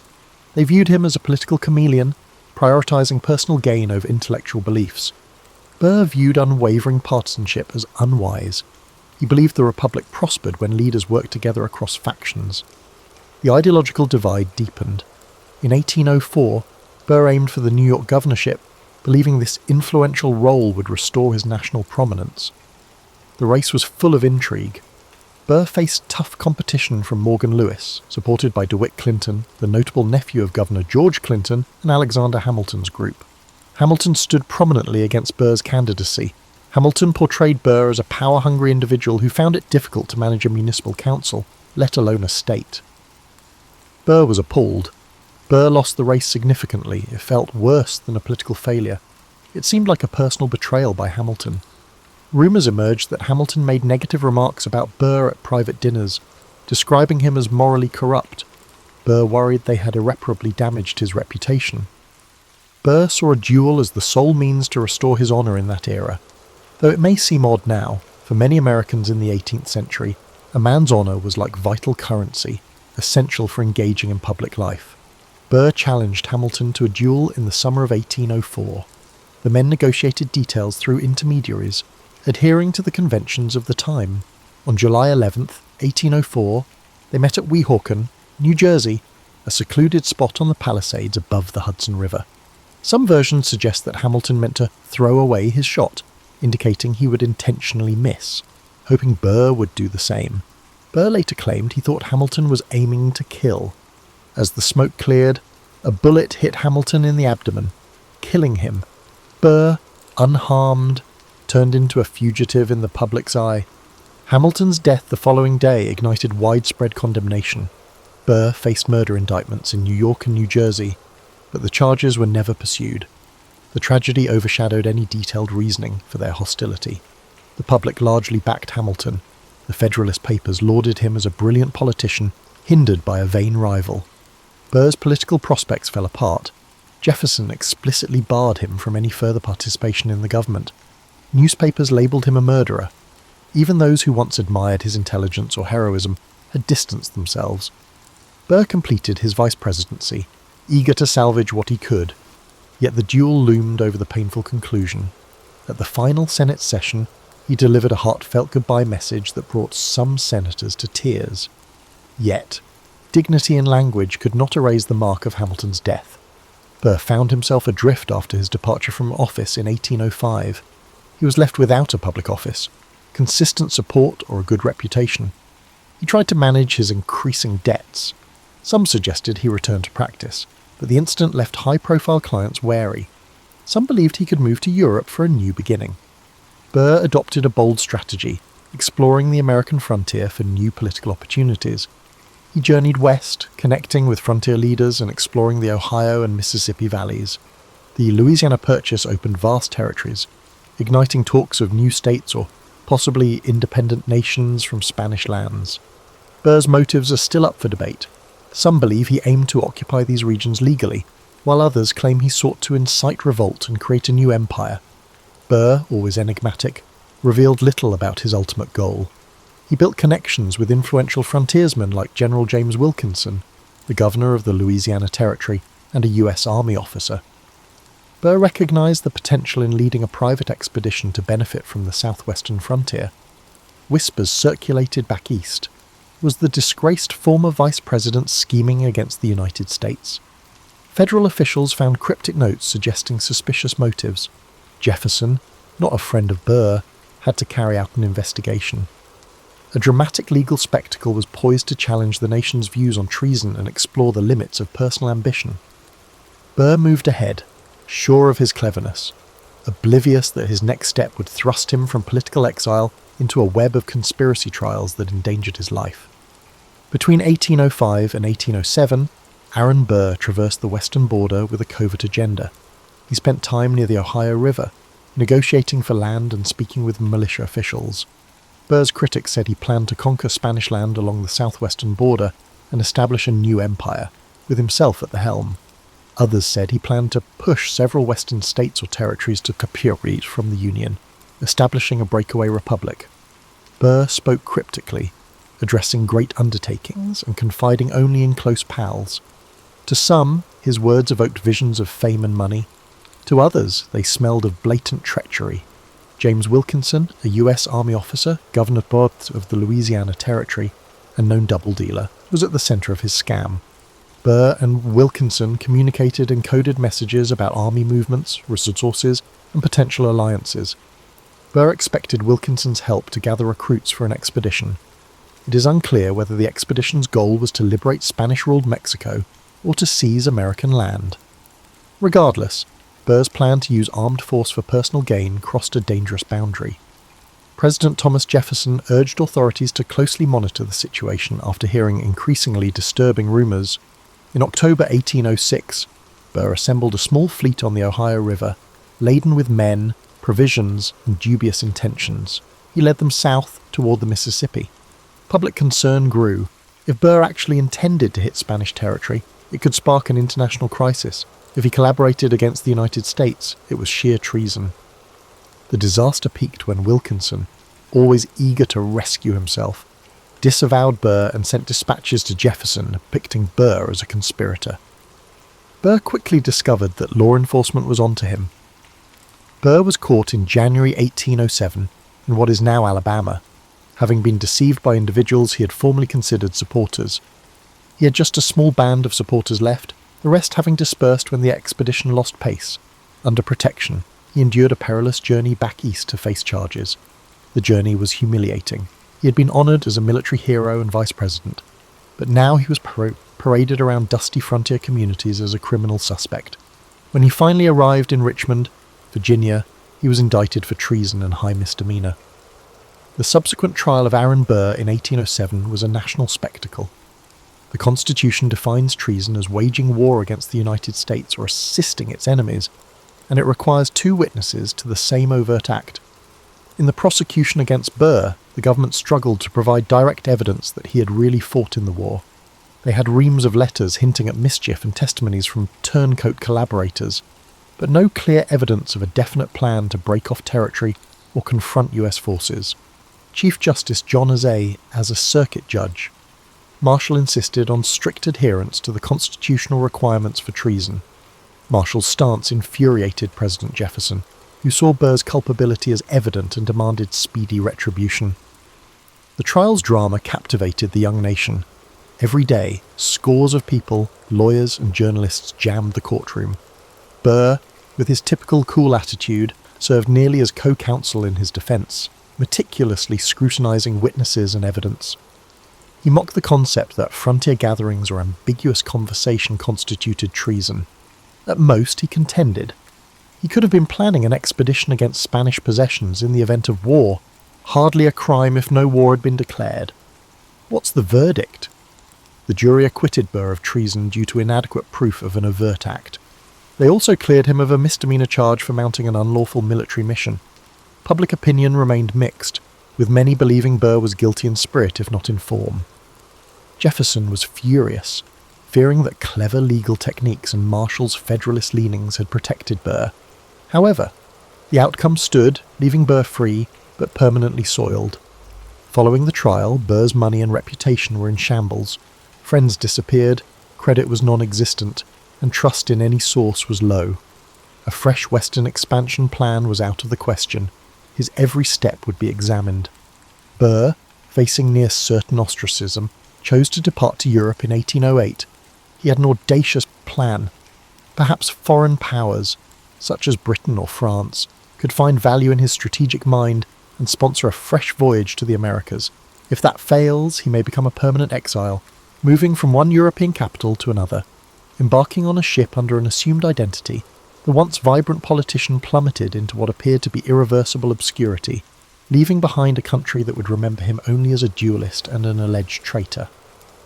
Aaron Burr travelled to Europe in 1808 in search of a fresh start or a financial boost to help him achieve his goals. He travelled around England, France and other countries, meeting politicians, bankers and explorers. The charismatic man who negotiated New York's political environment attempted to persuade Europeans that he could make a significant difference in the Americas with their assistance. The times had changed. European powers were engaged in the Napoleonic Wars, focusing on conflicts in Europe rather than transatlantic strategies. Burr's imprecise and impractical plans garnered only courteous nods and dubious stares. Expatriates in London suspected Burr of plotting a war between the United States and Spain to take Spanish possessions. British intelligence tracked Burr, wary of potential partnerships. Burr's finances decreased, requiring him to rely on loans from acquaintances or limited assistance from old American friends. The former vice president resided in run-down rented apartments, writing letters to potential donors who no longer saw him as a useful ally. His famed ability with words was insufficient to deter creditors. Burr relocated his activities to Paris in 1810, hoping to find a more welcoming atmosphere under Napoleon's rule. He encountered bureaucratic obstacles and disinterest there as well. The French had interests in Spain and were not interested in supporting a renegade American proposal. Burr's demands for an audience frequently went unanswered for long periods. The French authorities occasionally restricted his movements, suspecting him of espionage or subversion. Burr voiced frustration in his diaries about the difficulties of being a stateless traveller, without a purpose. He attempted to maintain his dignity by referring to himself in social circles as Colonel Burr, or the American traveller, omitting his scandalous history. He had some success delivering Revolutionary War or early American politics anecdotes at dinner gatherings. The man who had duelled with Hamilton, risked the death penalty for treason, and was now pursuing crazy adventures, drew the attention of some Parisian intellectuals. Fascination rarely led to genuine support. Burr, no longer attacked by American media, faced a bitter irony. In Europe, he was less infamous, but also less significant. Burr's name was hardly spoken in the United States, except in cautionary tales of ambition gone bad. The War of the 1812 overshadowed his legacy. America faced fresh war with Britain, but Burr remained helpless abroad. By 1812, he was nearly bankrupt, relying on the generosity of a few devoted friends or new acquaintances who liked his talk enough to take him to dinner on occasion. He felt the burden of returning to America. Will he get rearrested? Will creditors pursue him? Is it possible to reconstruct a life? Burr decided to come home in 1812 because he saw no future in Europe. The return was humiliating. He adopted an alias to avoid exposure. When he arrived in Boston in 1812, he discovered a transformed nation. The second conflict with Britain tested America's might. The Federalist Party, which could have offered him stability, was in disarray. The Republican faction, led by Madison, had little interest in a person deemed toxic. Reclaiming a tiny political position seemed hopeless. Burr was enticed to New York City, where he was once regarded as a legal powerhouse. He quietly resumed practicing law and maintained a low profile. Despite initial skepticism in the legal community, his abilities finally attracted enough clients to keep him afloat. The era of extravagant balls, sophisticated dinner parties, and daring political moves has passed. Burr's existence was restricted to an office, a modest living arrangement, and occasional social gatherings with a few acquaintances who tolerated his ruined reputation. In 1813, his daughter Theodosia went missing at sea, causing personal anguish. She set sail from South Carolina to New York, but her ship disappeared. The cause, pirates, a storm, or mechanical breakdown, was unknown. Burr was saddened after losing the one person who had always trusted in him, despite the scandals. His diaries from this period reveal intense anguish and a sense of universal unfairness. He lost his wife years ago, abandoned his political career, and now his daughter has vanished. Burr drifted through duties in the 1810s, surviving but troubled. Occasionally, acquaintances spotted flashes of his previous charm, sly humour, and acute mind capable of dissecting a legal case. It was as if he had subdued a formidable force. The press scarcely mentioned him, merely reporting the occasional lawsuit or article. As the War of 1812 ended and the country entered the era of good feelings, Burr stayed on the sidelines, a reminder of a more turbulent era. Burr's attention switched to urgent problems as new leaders defined the Republic's future, leaving him unsure whether he could redeem his tarnished reputation. Aaron Burr, a lawyer in New York in the 1820s, lived in obscurity and had few illusions. His survival abilities remained good. He handled a continuous flow of legal cases, including contract disputes, estate matters, and occasionally criminal defense. Elder residents in the city's quiet corners remembered his flashy youth, while younger residents considered him a footnote to the Hamilton duel or a cautionary tale. When an enthusiastic journalist attempted to interview him about those exciting occurrences, Burr, while cordial, remained evasive or imprecise. Burr maintained a sense of old optimism, believing that fate may yet surprise him. He prioritised personal interactions, developing friendships with progressive minds in the community. These included academics, voting rights activists, and women's rights pioneers. Some thought it strange that the former conspirator mixed with them, but Burr relished having robust debates about social changes. He was the father who advocated for Theodosia's education, feeling society undervalued women's contributions. Years passed, and Burr would occasionally fly upstate for work or to see friends. The Erie Canal's development in the 1820s demonstrated New York's commercial advancement, placing him behind. Younger politicians, such as DeWitt Clinton, emerged as the city's lights, overshadowing Burr's legacy. He walked by the new canal locks, surveying the mass of workers and business people, privately realising that these infrastructure accomplishments defined a future he had aspired to influence as a politician. He was consistently unable to establish financial stability. Debts accumulated, forcing Burr to seek clients relentlessly. His previously raw charisma had faded, but in brief contacts with clients or local clerks, that disarming aspect still flared. He did not marry again. Rumours of covert liaisons circulated, but none evolved into a bond that matched Theodosia's unwavering loyalty. Burr told a close friend that he felt older than his years, as if the burdens of scandal, exile, and heartache had aged him prematurely. Burr married Eliza Jumel in 1833, a wealthy widow who was thought to be America's richest lady. Observers suggested that it was a convenient marriage, with both partners pursuing financial or social advantage. The union rapidly became contentious. Jumel expressed concern about Burr's excessive spending and his possible grandiosity. They split up within a year, resulting in a contentious divorce that harmed his public image even further. The fiasco demonstrated how Burr's personal life, long concealed by the political issues, had created new talk with no true atonement. The national stage had progressed. Andrew Jackson was a populist president who frequently cited the founders but rarely recognised Burr. John Quincy Adams, Henry Clay, and Daniel Webster were significant contributors in shaping policy regarding the Bank of the United States, tariffs, and westward development. Burr's era of duels and conspiracies appeared antiquated in an America enthralled by new frontiers and industrial expansion. He read articles about inventions such as the Reaper and Cotton gin, recognising that the country was headed toward a future in which his personal political style would be less important. By the mid-1830s, Burr's health had deteriorated. Time had worn him down, and each winter brought merciless cold. He carried on with his everyday responsibilities, but the old spark was mostly lost. He took solace in reading classics from his Princeton days, occasionally making notes in the margins about power's illusions or destiny's frailty. A few visitors, drawn to his memories of the founding era, found him open but curiously distant. He He can now say Hamilton's name without venom, as if recalling a tragedy he hardly remembers. Aaron Burr had a stroke in 1836. He was crippled on one side and confined to a boarding home on Staten Island. His youth was full of promise, and his middle years caused national turmoil.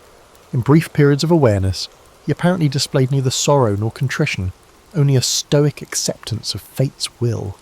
He died on September 14th, 1836, at the age of 80. The event hardly warranted front-page coverage. America was obsessed with economic debates, scarcely commemorating the death of one of its most divisive early leaders. Burr's death was announced to those who cherished his memory. Several tributes praised his intelligence, service in the Revolution, and advocacy for women's education. There were numerous references to Hamilton's duel and the treason trial. Relatives planned a quiet burial, but turnout was sparse, overshadowed by the bustling city that had moved on. The former vice president quietly fled the stage, leaving a legacy marked by scandal, brilliance, and suspicion about squandered opportunities. Long after Aaron Burr's death, his story continued to cast a conflicting shadow over American memory. On the one hand, he was a Revolutionary War hero who fought alongside the Patriots to achieve independence.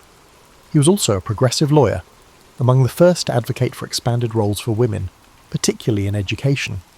However, the infamous episodes, like the deadly duel with Alexander Hamilton, the treason trial, and the questionable frontier deals, overshadowed these virtues. Each generation that reviewed Burr's life discovered a new perspective, transforming him into everything from a sad anti-hero to a cautionary tale of uncontrolled ambition. Throughout the 19th century, historians rejected Burr as the man who assassinated Hamilton, an unforgivable deed in a pantheon that extolled the founding generation's genius. Hamilton's star rose posthumously, while Burr fell more into contempt. Rivalries over economic measures, such as the National Bank, faded in importance, but the allure of human conflict persisted in a popular culture. Dueling had already lost social acceptance, making Burr appear antiquated. School children were taught simplified versions. Hamilton, the noble statesman, succumbed to Burr, the dishonest opportunist. However, some contrarian thinkers discovered complexities in Burr's record.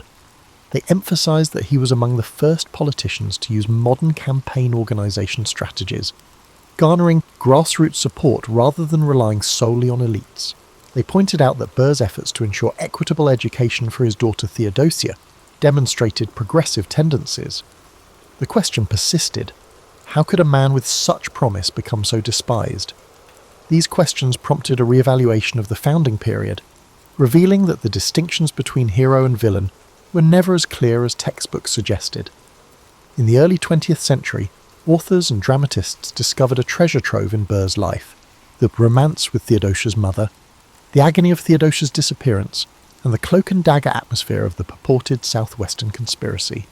Fictional works depicted a broken soul who, hated by Jefferson and maligned by Hamilton, went to desperate lengths to save an epic destiny.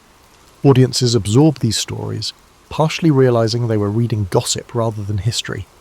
Meanwhile, academic historians amassed additional evidence from archives, portraying Burr as neither completely wicked nor wholly misunderstood, just extremely ambitious in an era of unbreakable connections. Then came increased attention in the 20th century, as historians shifted their focus to the roles that the individuals performed outside of traditional narratives. Burr's covert promotion of women's education drew more notice. Researchers investigated correspondence between Burr and his daughter, discovering emotional depth and intellectual synergy that was unusual for that paternal time. These glimpses complicated the typical condemnation. Some researchers argued that Burr's notion of personal dignity was more associated with old-world aristocratic traditions, contradicting the emerging American expectation of free, moral democracy. This encounter could have fueled the Hamilton duel and the eventual disaster. For modern viewers, perhaps the most compelling aspect of Burr's story is the conflict between personal ambition and national unity. He rose to the position of vice president, only to let hatred drive him to a fatal encounter. He soared again, envisioning new horizons in the southwest, only to fall into a maze of accused treason. The recurring theme is self-sabotage, a gifted mind undermined by circumstance and personality. That dynamic resonates in an America still plagued by figures who cross moral boundaries in pursuit of personal goals. In historical memory, Burr stands out among the founders. George Washington, John Adams, Thomas Jefferson, and Alexander Hamilton are honoured with monuments and coinage. Burr's physical memorials are limited, an occasional plaque, a brief remark in an old churchyard. Nonetheless, his ghost lingers in the shadows of the founding story, telling us that the line between brilliance and destruction, loyalty and betrayal, can be unsettlingly narrow. The story also highlights how personal grievances can impact political outcomes in an era when the limits of Republican rule are still being tested. Finally, Burr's biography leads us to consider the complexity of ambition. He contributed to the revolution, championed revolutionary ideas about women's duties, and advocated for new types of political strategy. The killing bullet at Weehawken, however, overshadows all else, as do the conspiratorial rumours that landed him in a treason trial. As time passes, readers may ponder whether Burr was merely ahead of his time in terms of moral judgments, or if he was a cautionary character whose appetites and instincts led him wrong. Whatever the outcome, one fact remains: Aaron Burr embodies the turbulent junction of personal ambition and a maturing American republic. His biography, tinged with brilliance and tormented with sorrow, has us wondering about his exact place in the tapestry of the nation's foundation era. It was a chilly afternoon in South London at the turn of the 20th century, where a slight boy named Charlie scans the streets for small wonders. Thick soot hangs in the air, dulling wan sunlight. Cobblestone roads gleam with recent rain, while horse-drawn carriages clatter by. Passers-by rarely notice Charlie, yet there's a glimmer in his eyes, a hint he sees possibilities others miss. At home, life is tenuous. His father, Charles Chaplin Sr., once sang in music halls, but that promise has dimmed beneath alcohol and regret. Charlie remembers nights when his father's lullabies softened the cramped walls, and others have muttered arguments. Meanwhile, his mother, Hannah, struggles to maintain equilibrium in her own fragile world. She once performed too, and sometimes urges Charlie to mimic everyday oddities. Other times, she vanishes into a haze, leaving him to wonder if his antics can reach her. Charlie hones his observational skills in their tiny flat. A single candle flickers in the hearth, casting shadows that inspire makeshift performances. He imitates a neighbour's theatrical gestures or a local gentleman's pompous stride, earning a weary smile from Hannah. Outside, Lambeth's narrow streets become his stage. He notes the lamplighter's angled stance, a stray dog's bark, the swirl of a violin from a pub. Where others see grime, he sees comedic fodder. His older half-brother, Sidney, is more practical, working odd jobs and scolding Charlie for daydreaming. However, even Sidney is unable to overlook Charlie's ability to elicit laughter with a simple roll of the eyes or a humorous bow. Their bond, forged by hunger and transience, is a fragile lifeline. When hunger gnaws louder than any applause, Charlie lurks behind a local theatre. He peers through half-closed doors at rehearsals, mesmerised by fluttering curtains and swirling costumes. Sometimes a stagehand shoos him away, other times he's allowed a few minutes to soak in the magic. Back home, he reenacts what he's witnessed, stumbling in time to imaginary music or making Hannah chuckle with a pratfall. Poverty grows relentless. Hannah's grip on reality wavers until authorities intervene, placing Charlie in a workhouse. The regimented routine is harsh, a stark contrast to the cramped flat, yet he refuses to be crushed. Late at night, he entertains the other children by mimicking the warden's stiff poses or parodying petty quarrels. Laughter becomes a brief reprieve from fear. After his workhouse stint, Charlie returns to a London changed by his mother's decline. He finds a spot in a children's dance troupe by mixing clumsy flailing with sudden bursts of comedic timing. That audition marks his first real step onto a public stage. The touring schedule is grueling, cramped trains, threadbare costumes, but applause, however faint, sparks new hope. Sydney helps manage what little they earn, convinced show business might be their only escape from poverty. Charlie's comedic flair grows, shaped by the everyday misfortunes he observes. If he sees a fruit seller trip, he'll practice that motion later, perfecting it until it's hilarious yet strangely touching. Each pratfall or wide-eyed stare draws from real life, turning ordinary mishaps into moments that transcend dire circumstances.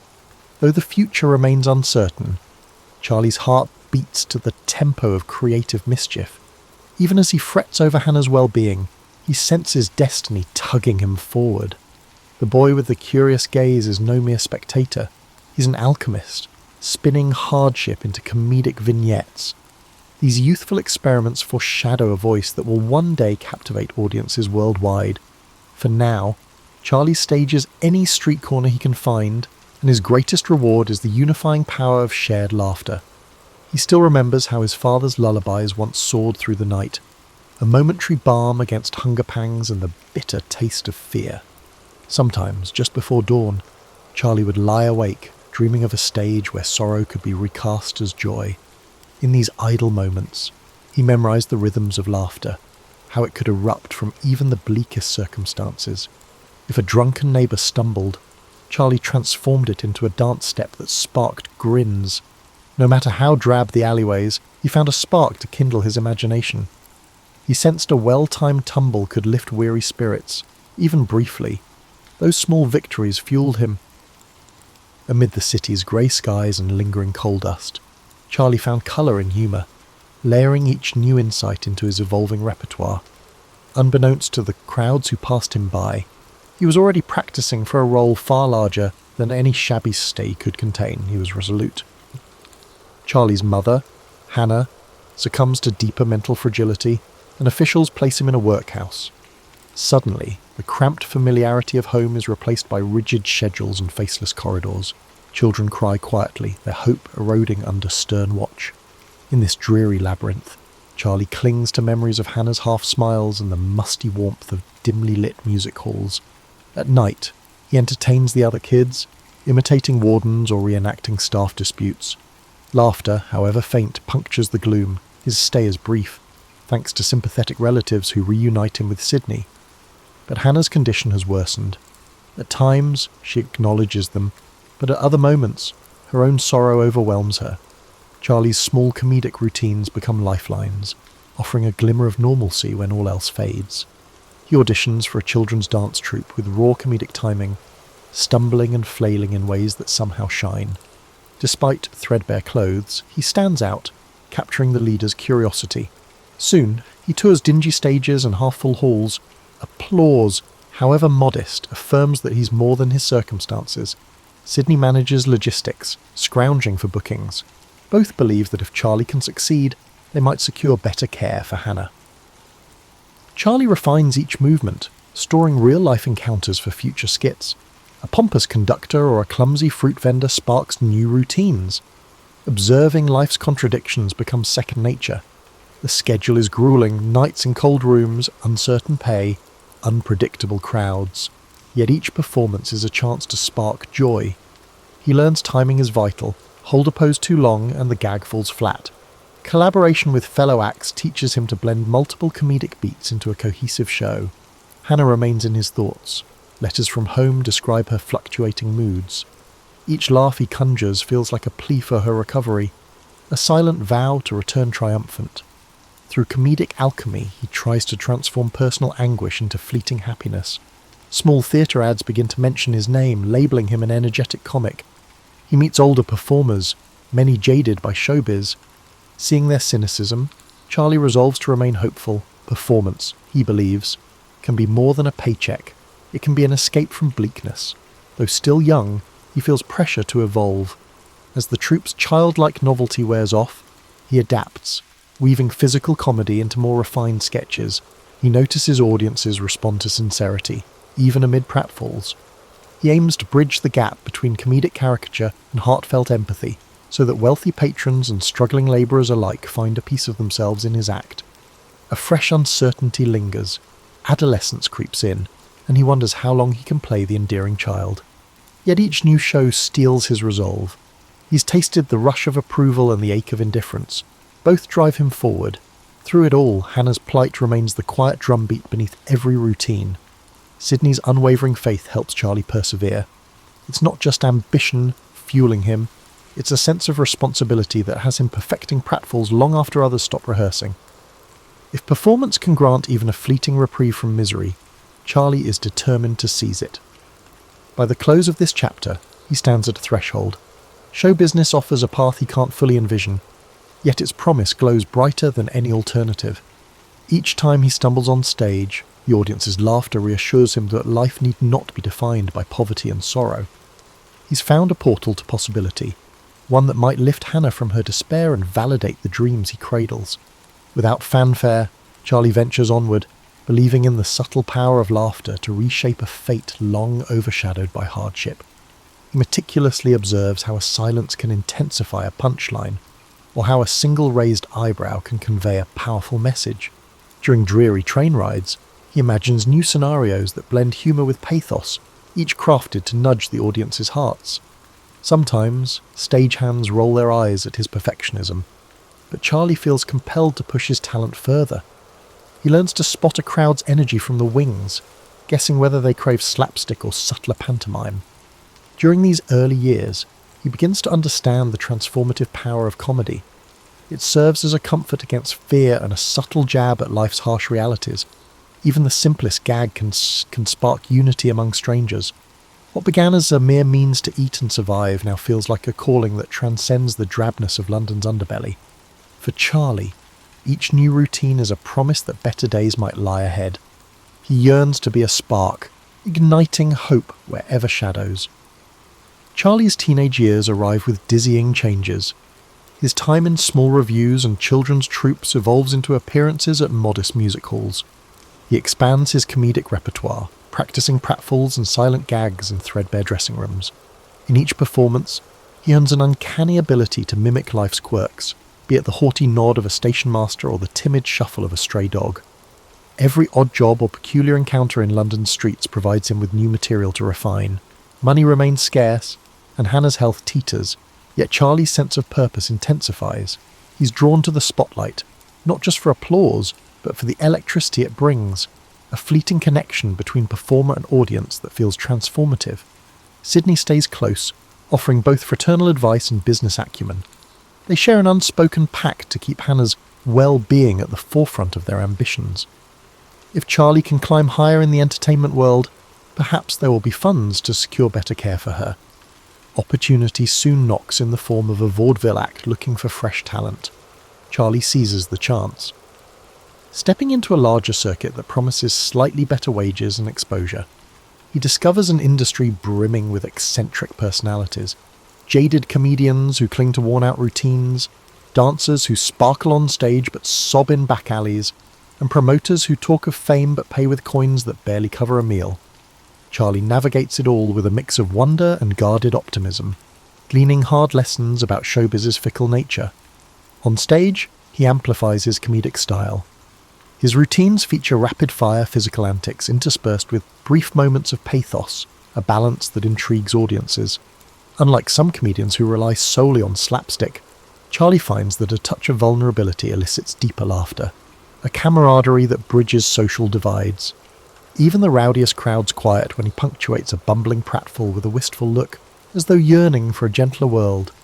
This blend of humour and heart gradually becomes his calling card, a nascent hint of what he'll later perfect in silent cinema.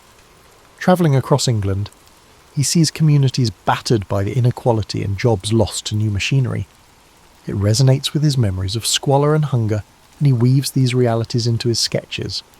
Sometimes, a simple gesture, a battered hat doffed at just the right moment, leaves an audience laughing yet oddly moved. He senses that comedy can highlight life's injustices without preaching. The applause that ensues frequently carries a hint of relief, as if laughter serves as the sole remedy for a chaotic world. Then, the Fred Karno Company beckons. Known for elaborate slapstick sketches and precise comedic timing, Karno's troupe is respected in vaudeville circles. After a swift audition in a cramped rehearsal room, Charlie is hired. Instantly, he steps into an environment where discipline matters as much as inspiration. Rehearsals stretch late into the night, every tumble carefully choreographed. Karno insists on meticulous synchronization. No comedic beat is left to chance. Charlie revels in this rigorous approach, discovering that the best gags require exact timing and intense focus. Karno's ensemble soon prepares to tour America, a land of mythic proportions in Charlie's eyes. Crossing the Atlantic on a crowded steamship, he feels the hum of possibility. The moment he steps onto American soil, he's overwhelmed by the frenetic energy of New York City.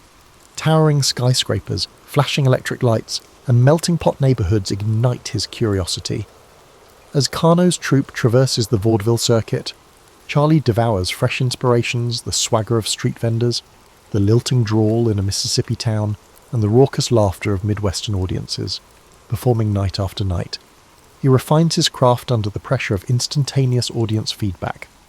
American theatregoers are rowdier and quicker to judge, but also lavish in their praise if they sense authenticity. Charlie's brand of physical comedy, tinged with empathy, resonates across state lines. He relishes each stage as a blank canvas to test new moves, contort his face into improbable expressions and spark roars of laughter. Here, pantomime transcends language. He doesn't need words to communicate longing, mischief, or sorrow. Between shows, he writes letters to Sydney, who remains in England to watch over Hannah. The updates brim with excitement at his American experiences, yet a thread of worry snakes through every line. Charlie wonders if each successful performance might bring him a step closer to the stability they crave, or if show business is as precarious in the States as it was back home. When the troupe reaches California, sun-drenched and teeming with new film studios, he grows restless. Rumours abound that moving pictures are the future of entertainment. While some older comics scoff, Charlie senses a fresh frontier. If he can convey so much with a simple gesture on stage, imagine what he could accomplish on camera, where expressions can be magnified for all to see. At the conclusion of the tour, Charlie finds himself in a precarious situation. Vaudeville has sharpened his comedic instincts, but the emerging world of film entices him. He's spent years learning how to craft a story with stumbles and glances rather than words. In this new medium, such skills might find their perfect home. Unsure how or when, he clings to the hope that his path will soon lead to film, a place where his silent eloquence might speak volumes. In his pocket, he keeps a note from Sydney detailing Hannah's improving spirits. That alone fortifies him. Each passing show intensifies his sense of a destiny he's just beginning to envision. Fortunately, Max Sennett, the head of the Keystone Film Company, notices Charlie's increasingly captivating stage presence. Intrigued by the wiry comedian who stirs laughter with a twitch of an eyebrow, Sennett offers him a short-term contract. Hesitant yet curious, Charlie steps onto a Keystone set in early 1914, surrounded by banana peels, frenzied chases, and broad slapstick scenes. The chaos is exhilarating, but the film process is unlike anything he's known. There's no native audio or audience to gauge his performance, just a camera that captures every move in stark finality. He soon embraces the novelty of it. Film allows multiple takes and close-ups that highlight his subtle expressions. Where vaudeville demanded exaggerated gestures to reach the back row, the camera reveals nuance, an eye roll, a knowing smirk, a delayed double take. Charlie revels in these details, quickly learning to craft comedic moments that linger. Audiences see these short reels in Nickelodeons across the country, giggling at the ungainly newcomer whose rubbery movements and distinctive moustache leave a lasting impression. Keystone churns out comedies at breakneck speed. The storylines are paper-thin, a love triangle here, a pie fight there, car chases zigzagging through city streets. Charlie, however, suspects that slapstick can be more than mere chaos. When he's given leeway to direct, he experiments, injecting small doses of empathy into the humour. A fleeting moment where his character sighs or appears embarrassed adds emotional texture to the pratfalls. Before long, his bowler hat, oversized pants and cane transform into a recognisable persona, still unnamed but undeniably distinct. He invests it with a humanity that resonates, even in the midst of Keystone's manic energy. Fame creeps up on him. Moviegoers start referring to him as the little fellow or the tramp, enthralled by his comedic oddities. Newspapers run blurbs praising his rubber-limbed antics. Charlie is still young and uncertain, yet he can't deny the sweet rush of public adoration. He sends bigger money orders back home, hoping Sydney can keep Hannah comfortable. Each success feels like a lifeline extended to the mother he fears he may never see fully healed. However, success within Keystone brings friction. The studio has its established methods, fast production, broad comedy, and Sennett grows uneasy with Charlie's desire for more control. Tensions rise when Charlie requests extra time to perfect a gag or begs for an additional shot to highlight a subtle reaction. While Sennett appreciates box office returns, he views Charlie's meticulous approach as disruptive. There are grumblings among the other comedians too, some of whom resent his rapid rise. Yet Charlie can't help pushing boundaries. He believes that true comedy emerges from sincerity, not just frantic mano movement. Eventually, lured by a more generous offer, Charlie leaves Keystone for the S&A Film Manufacturing Company. There, he negotiates greater creative freedom. It's at S&A that he refines the tramp persona, melding slapstick with pathos in ways that both tickle and tug at the heart. Films like The Tramp and Work introduce audiences to a bumbling yet noble character who combats life's indignities with resilience. In these shorts, Charlie's comedic set pieces dance hand in hand with quiet moments of longing, ensuring viewers laugh even as they sense a deeper undercurrent of vulnerability. Critics soon hail him as a comedic genius. His paychecks swell, studios scramble to outbid each other, and fans clamour for the next release. Yet behind the scenes, Charlie grapples with isolation. Hollywood's glitz doesn't erase his memories of threadbare clothes, or the heartbreak of seeing Hannah slip away. Private dinners with industry magnates feel hollow, overshadowed by a longing for genuine connection. He writes letters to Sydney, pouring out doubts about whether he's simply dressing up old poverty in new silk, or if he's truly forging a path that matters. When he signs with the Mutual Film Corporation in 1916, the salary is astronomical for its time. More importantly, he secures near total autonomy on set. He directs, writes, stars, and even begins composing musical cues. This level of control, unheard of for most entertainers, lets him craft two real comedies that blend clowning with incisive satire. Each short film boldly explores comedic boundaries, all the while retaining an undeniable tenderness at its core. The public, eager for such inventive humour, devours them. By the close of Part 4, Charlie stands not just as a stage performer who dabbled in film, but as a movie pioneer shaping the language of silent comedy. His trademark shuffle, cane twirl, and half smile enchant audiences worldwide. Still, he's restless. The medium brims with unrealised potential, and he wants to test its limits. Even as he savours each new project, a spark in him yearns for something grander, a longer format to explore deeper narratives without sacrificing laughter. The worry that fortunes can change abruptly hovers in the back of his mind. But for now, in those silent reels, he's found an outlet for the empathy and mischief he first nurtured on London streets.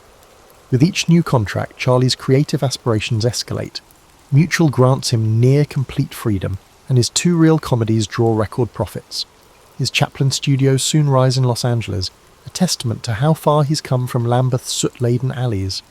Here, he fashions sets on a whim and refines comedic bits to exacting degrees.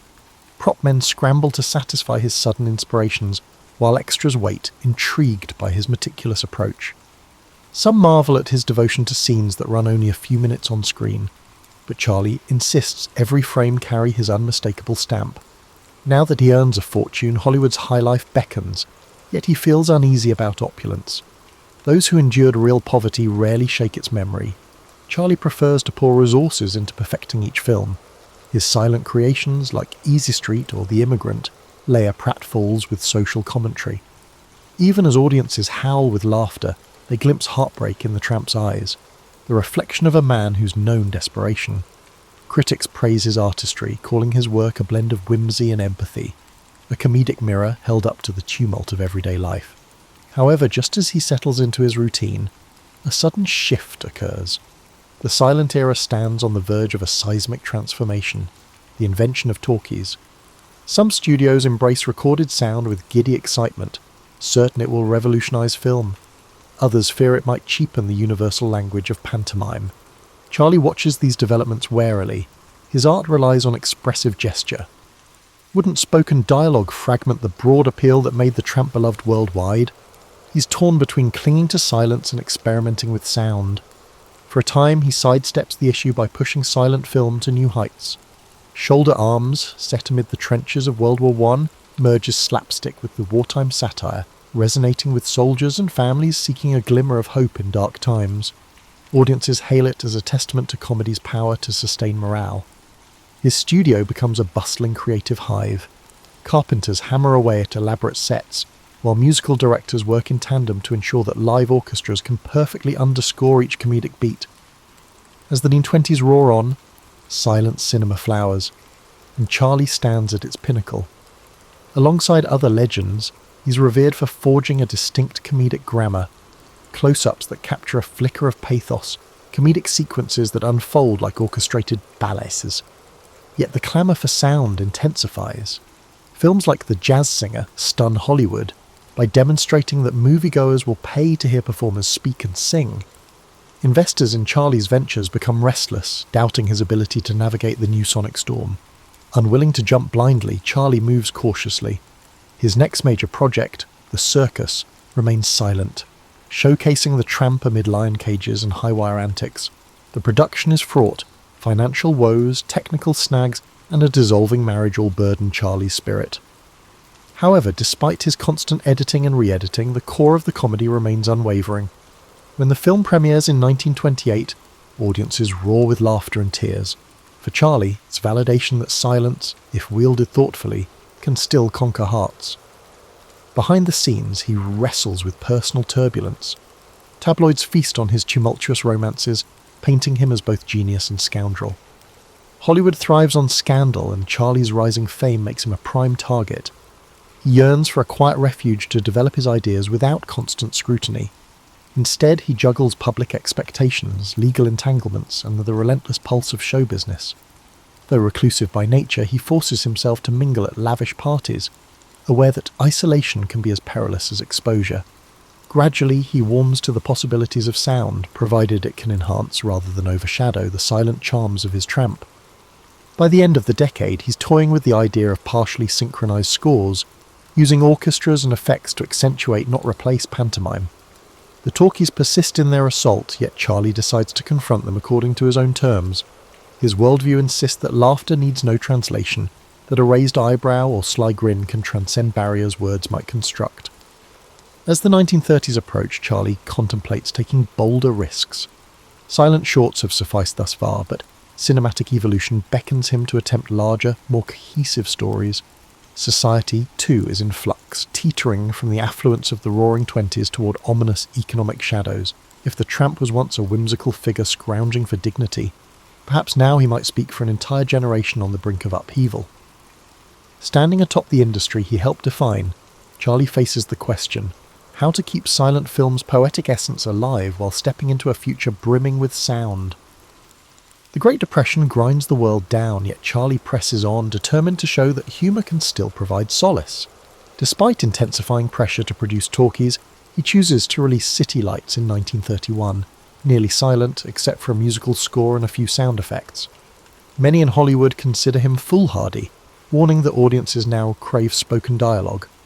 Charlie ignores them. The tale of the tramp and a blind flower girl unfolds in pantomime, underscored by poignant music. At the premiere, the audience's reaction is electric. Some weep, others cheer, but all rise to applaud a film that reaffirms silent cinema's unique power. Bolstered by City Lights, Charlie attempts a daring encore with Modern Times, released in 1936. Once again, the tramp remains essentially voiceless, caught in a whirlwind of assembly lines, gears, and mechanized modernity. The film skewers industrial dehumanization, reflecting the anxieties of a workforce battered by the Depression. As comedic as it is, Modern Times bristles with social commentary, drawing on Charlie's own memories of poverty. The final frame, with the tramp wandering an open road, suggests a blend of hope and uncertainty emblematic of the era. Yet the political climate darkens further. Totalitarian regimes rise in Europe and war clouds loom. Charlie, who has always viewed humour as a universal unifier, now feels compelled to act. He pours his energies into The Great Dictator, a bold satire targeting fascism. This time he speaks. Casting himself as both a ruthless dictator and a humble Jewish barber, he delivers monologues that lampoon tyranny and plead for common humanity. Critics wonder if the public will accept him in a role so overtly political. But upon its 1940 release, the film provokes huge debate and garners massive acclaim. The final speech, an impassioned call for empathy, becomes one of cinema's most memorable moments. This newfound outspokenness, however, places Charlie in the crosshairs of an American society entering a period of heightened paranoia. As war escalates, patriotism takes on rigid contours. Charlie's British citizenship and vocal opinions on global affairs spark suspicion. Gossip magazines spin narratives about his private life, labelling him a radical or worse. The FBI, led by J. Edgar Hoover, compiles files on him. His open disdain for bigotry and his sympathy for the underprivileged are recast by some as communist sympathies. Even so, Charlie clings to the belief that laughter can diffuse hatred. He attends charity events, pushes for war relief efforts, and speaks out against discrimination. Meanwhile, personal setbacks mount. Controversial relationships, painful fall, divorces, and grueling legal battles keep him in the headlines. He tries to shield his children from the spectacle, wrestling with the chasm between his comedic persona and the scrutiny that dogs him day and night. His extravagant lifestyle, once a symbol of success, now feeds criticism. Enemies portray him as an out-of-touch celebrity meddling in political issues. With the end of World War II, relief is short-lived. A fresh wave of suspicion engulfs Hollywood as the Cold War dawns. Government committees investigate subversive elements in entertainment, and Charlie's name surfaces repeatedly. He defends himself in newspapers, maintaining his stance that comedy must be free to question authority. Still, the tide of public opinion begins to shift. Audiences that once embraced his universal humour grow uneasy at the glare of controversy, leaving Charlie torn between speaking his conscience and preserving his beloved tramp's image. Under these pressures, he completes Monsieur Verdoux, a dark comedy exploring the ethics of murder for profit. Audiences, expecting playful slapstick, are jarred by the film's biting social commentary. Reviews are mixed, and critics argue over whether Charlie has gone too far. Some hail the film as bold satire, others label it unpatriotic. The box office takes a hit. Charlie notices that for the first time in decades his work struggles to find unqualified acclaim. Compounding his woes, the government questions his moral fitness to remain in the country. Departing for the European premiere of Limelight, he learns mid-voyage that his re-entry permit has been revoked. Effectively exiled from the nation where he built his career, Charlie grapples with the realization that the comedic persona cherished by millions has become politically untenable. Headlines proclaim him a banished provocateur, while supporters decry the move as an injustice. Stunned but unbowed, he settles in Switzerland, left to wonder how the tramp's gentle spirit led to such conflict. Switzerland's quiet lakes and lofty peaks become Charlie's new backdrop, a stark contrast to the glare of Hollywood Klieg lights. Denied re-entry to the United States, he settles with his family in a spacious estate, hoping to find peace. Yet even from this alpine refuge he feels the sting of exile. Newspapers worldwide clamour for comment on his banishment. Some condemn America's actions, seeing paranoia run amok. Others chastise Charlie for voicing political views that overstepped his comedic domain. Despite the swirl of controversy, he refuses to retire in bitterness. He channels his restless creativity into new projects, penning ideas for films and writing reflective articles. Time, once a scarce resource in Hollywood's ceaseless churn, now stretches out. He strolls through Swiss villages, occasionally recognised by locals. While no longer hounded by paparazzi, he senses the ache of severed roots. The nation he once considered a second home has slammed its doors, and he wonders if the tramp's universal appeal holds any sway in an era so divided by ideology. In 1957, Charlie releases A King in New York, a satirical jab at American commercialism and paranoia. Filmed in Europe, it portrays a dethroned monarch bewildered by a society obsessed with television ads and witch hunts. Critics see a thinly veiled reflection of Charlie's own banishment. In America, distribution is spotty, with some theatres refusing to show the film. Overseas, it draws praise for its wit, if also sadness at how personal the subject matter feels. Through biting humour, Charlie processes his disillusionment. Meanwhile, his personal life finds stability with his wife, Una O'Neill, 2 decades his junior yet a nurturing presence. Their growing family fills the Swiss estate with laughter, a solace that eases the sting of isolation. Charlie's children know him as a sometimes strict, always imaginative father who regales them with improvised pantomimes. He composes music and revisits past triumph. Aristotle's story begins over 2,000 years ago, in 384 BCE, in the ancient city of Stagira, located in northern Greece. Born to a physician named Nicomachus and his wife Phaestis, Aristotle came into the world surrounded by a mix of science, medicine, and tradition. His father's role as the physician to the royal court of Macedon meant that Aristotle grew up in an environment deeply rooted in observation, inquiry, and the natural sciences. Even as a child, he showed a curious and inquisitive nature, traits that would come to define his life and work. However, Aristotle's early life was not without hardship. His parents passed away when he was still a boy, leaving him orphaned at a young age. Despite this loss, he was taken in by a guardian and received an education that emphasized both discipline and exploration. His early exposure to the workings of the natural world, combined with the structured environment of his upbringing, set the stage for his intellectual journey. At the age of 17, Aristotle travelled to Athens, the intellectual and cultural centre of the ancient world. There, he enrolled in Plato's Academy, a prestigious school founded by the renowned philosopher Plato. Aristotle quickly distinguished himself as a brilliant student, one whose mind seemed boundless in its capacity for inquiry.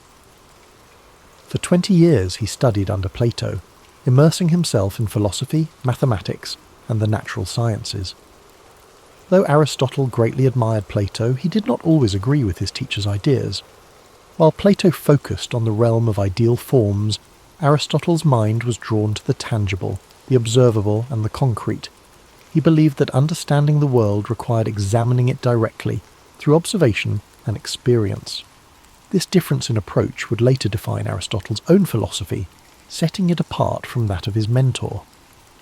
After Plato's death, Aristotle left Athens and began a period of travel and teaching. He journeyed across the Greek world, sharing his knowledge and expanding his understanding of different cultures and environments. During this time, he also married a woman named Pythias, with whom he would have a daughter. His travels brought him to the court of King Philip II of Macedon, where he was tasked with an extraordinary responsibility, tutoring the young prince, Alexander, who would later become known as Alexander the Great. Aristotle's influence on Alexander was profound. While the prince was destined for military conquest and political leadership, Aristotle introduced him to the worlds of philosophy, science, and ethics. He encouraged Alexander to think critically and to approach his rule with wisdom and fairness. Though their paths would eventually diverge, the relationship between teacher and student left a lasting impact on both. In 335 BCE, Aristotle returned to Athens and established his own school, the Lyceum. The Lyceum was more than just a place of learning. It was a community of thinkers and scholars dedicated to exploring every aspect of the world. Aristotle and his students walked the grounds of the Lyceum, engaging in discussions that range from biology and physics to ethics and politics. These peripatetic discussions, as they were called, became a hallmark of Aristotle's teaching style. Aristotle's curiosity knew no bounds. He sought to understand the world in its entirety, cataloguing plants and animals, studying the stars, and analysing human behaviour. His work was both broad and detailed, reflecting his belief that knowledge was interconnected. To Aristotle, understanding one aspect of the world helped illuminate the others. His contributions to philosophy were groundbreaking. Aristotle developed a system of logic that laid the foundation for scientific inquiry. He believed that knowledge could be built through observation, reasoning, and experimentation. This approach contrasted with the purely theoretical methods of his predecessors, and it marked the beginning of a more empirical way of thinking that would influence science for centuries to come. Aristotle's writings covered nearly every subject imaginable.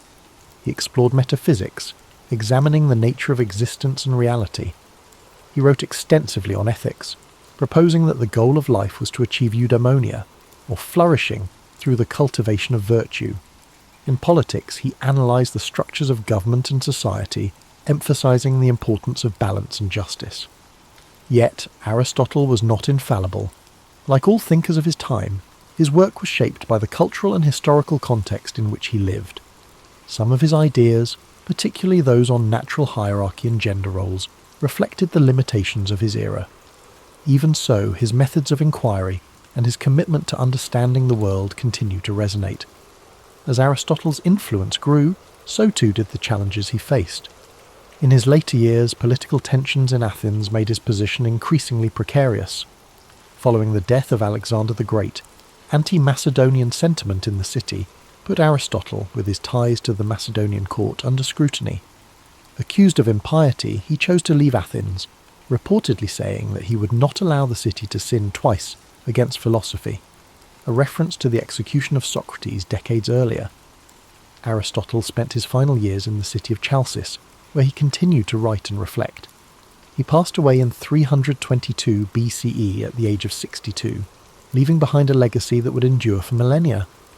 His works, preserved and studied over the centuries, became a cornerstone of Western thought, influencing fields as diverse as science, ethics, politics, and art. As you reflect on Aristotle's life, let the calm rhythm of his story guide you into a peaceful state of relaxation. His journey reminds us of the power of curiosity, the value of inquiry, and the interconnectedness of all knowledge.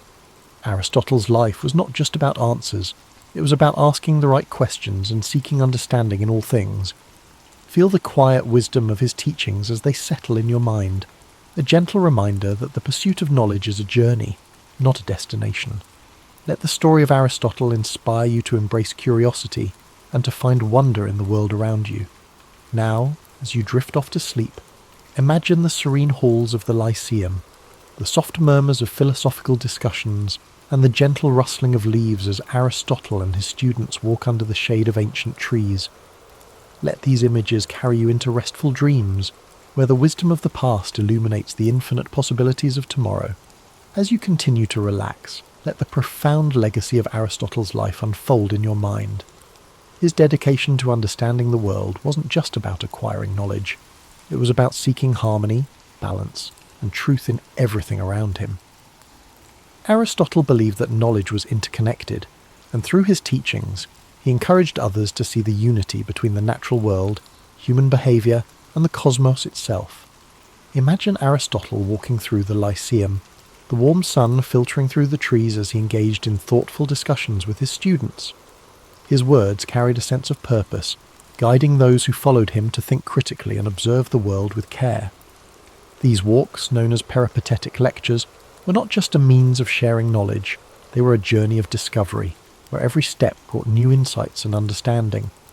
Aristotle's influence reached far beyond his own lifetime.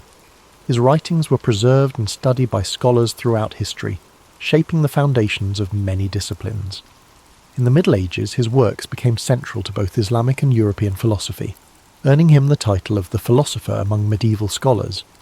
His contributions to logic, ethics, and the natural sciences provided a framework for future thinkers, from Thomas Aquinas to Galileo Galilei. In the realm of ethics, Aristotle's concept of virtue remains timeless. He believed that the key to a fulfilling life was finding the balance between extremes, a concept he called the golden mean. For Aristotle, courage lay between recklessness and cowardice, generosity between stinginess and extravagance. This philosophy of moderation offers a calming and thoughtful perspective, reminding us that harmony often lies in balance. As you reflect on these teachings, let their wisdom bring a sense of calm and clarity. The idea that life's challenges can be approached with balance and thoughtfulness is a comforting reminder that, even in times of uncertainty, there is a path forward that brings peace and understanding. Aristotle's work on the natural sciences was equally revolutionary. He believed that observation and experience were the keys to understanding the world. He meticulously studied plants, animals, and celestial phenomena, striving to uncover the principles that governed their existence. His efforts to categorize and explain the natural world laid the groundwork for modern scientific inquiry, inspiring countless generations of researchers to follow in his footsteps. Picture Aristotle seated in quiet contemplation, surrounded by scrolls and diagrams, his mind alight with questions about the universe. The gentle hum of the world around him, the rustling of leaves and the distant chirping of birds served as the backdrop to his endless curiosity. This serene image reminds us of the beauty of learning and the quiet joy of discovery. In his exploration of politics, Aristotle emphasized the importance of community and the role of government in promoting the common good. He studied different forms of governance, analysing their strengths and weaknesses. His belief that humans are political animals underscores our innate desire for connection and cooperation.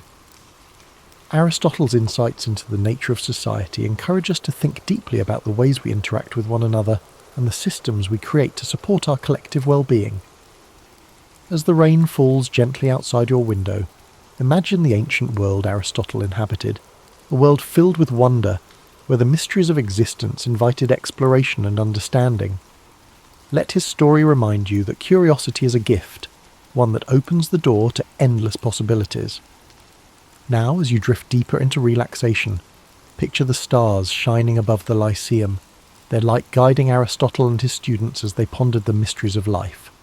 The gentle rhythm of their footsteps, the soft murmur of their voices, and the stillness of the night create a peaceful atmosphere, one that invites you to find rest and serenity in your own journey. Aristotle's life was a testament to the power of inquiry, the joy of discovery, and the interconnectedness of all things. His teachings remind us that knowledge is not just about understanding the world, it's about finding our place within it and striving to live in harmony with ourselves and others. Let the quiet wisdom of Aristotle's journey settle into your thoughts as you rest. His legacy is not just one of intellectual brilliance, but of a life deeply dedicated to understanding the beauty and complexity of existence. Aristotle saw the world not as a collection of separate pieces, but as an intricate tapestry, where each thread is connected to the others in profound and meaningful ways. Imagine the calm serenity of ancient Greece, the golden sunlight cascading over the white stone columns of the Lyceum as Aristotle strolled its pathways, surrounded by students eager to learn. They debated, questioned, and explored every aspect of life, from the nature of the stars above to the behaviour of the animals in the fields nearby. Their conversations were filled with curiosity and wonder, a reflection of Aristotle's belief that every question, no matter how simple or complex, was worth pursuing. Aristotle's ability to bridge different disciplines was one of his greatest strengths. He saw no boundary between science and philosophy, ethics and politics, or art and nature. To him, everything was interconnected, part of a greater whole that deserved to be studied and understood. This holistic view of the world is a reminder of the beauty that lies in seeing the bigger picture, in understanding that each small piece contributes to something far greater than itself. As you drift further into relaxation, let the harmony of Aristotle's teachings bring you peace. His philosophy of balance and moderation encourages us to find calm in the chaos, to seek the middle ground where we can flourish. The idea of the golden mean is not just a guide for making choices, it is an invitation to live with grace and intention, to approach life with a steady and thoughtful heart. Picture Aristotle at his desk, surrounded by scrolls and notes, the flickering light of a lantern illuminating his work. The quiet hum of the night provides the perfect backdrop for his thoughts, as he meticulously records his observations and ideas. Each stroke of his pen represents a step forward in humanity's understanding of the world. This image is a reminder that even the grandest achievements begin with quiet moments of reflection and dedication. Aristotle's life was also a testament to resilience.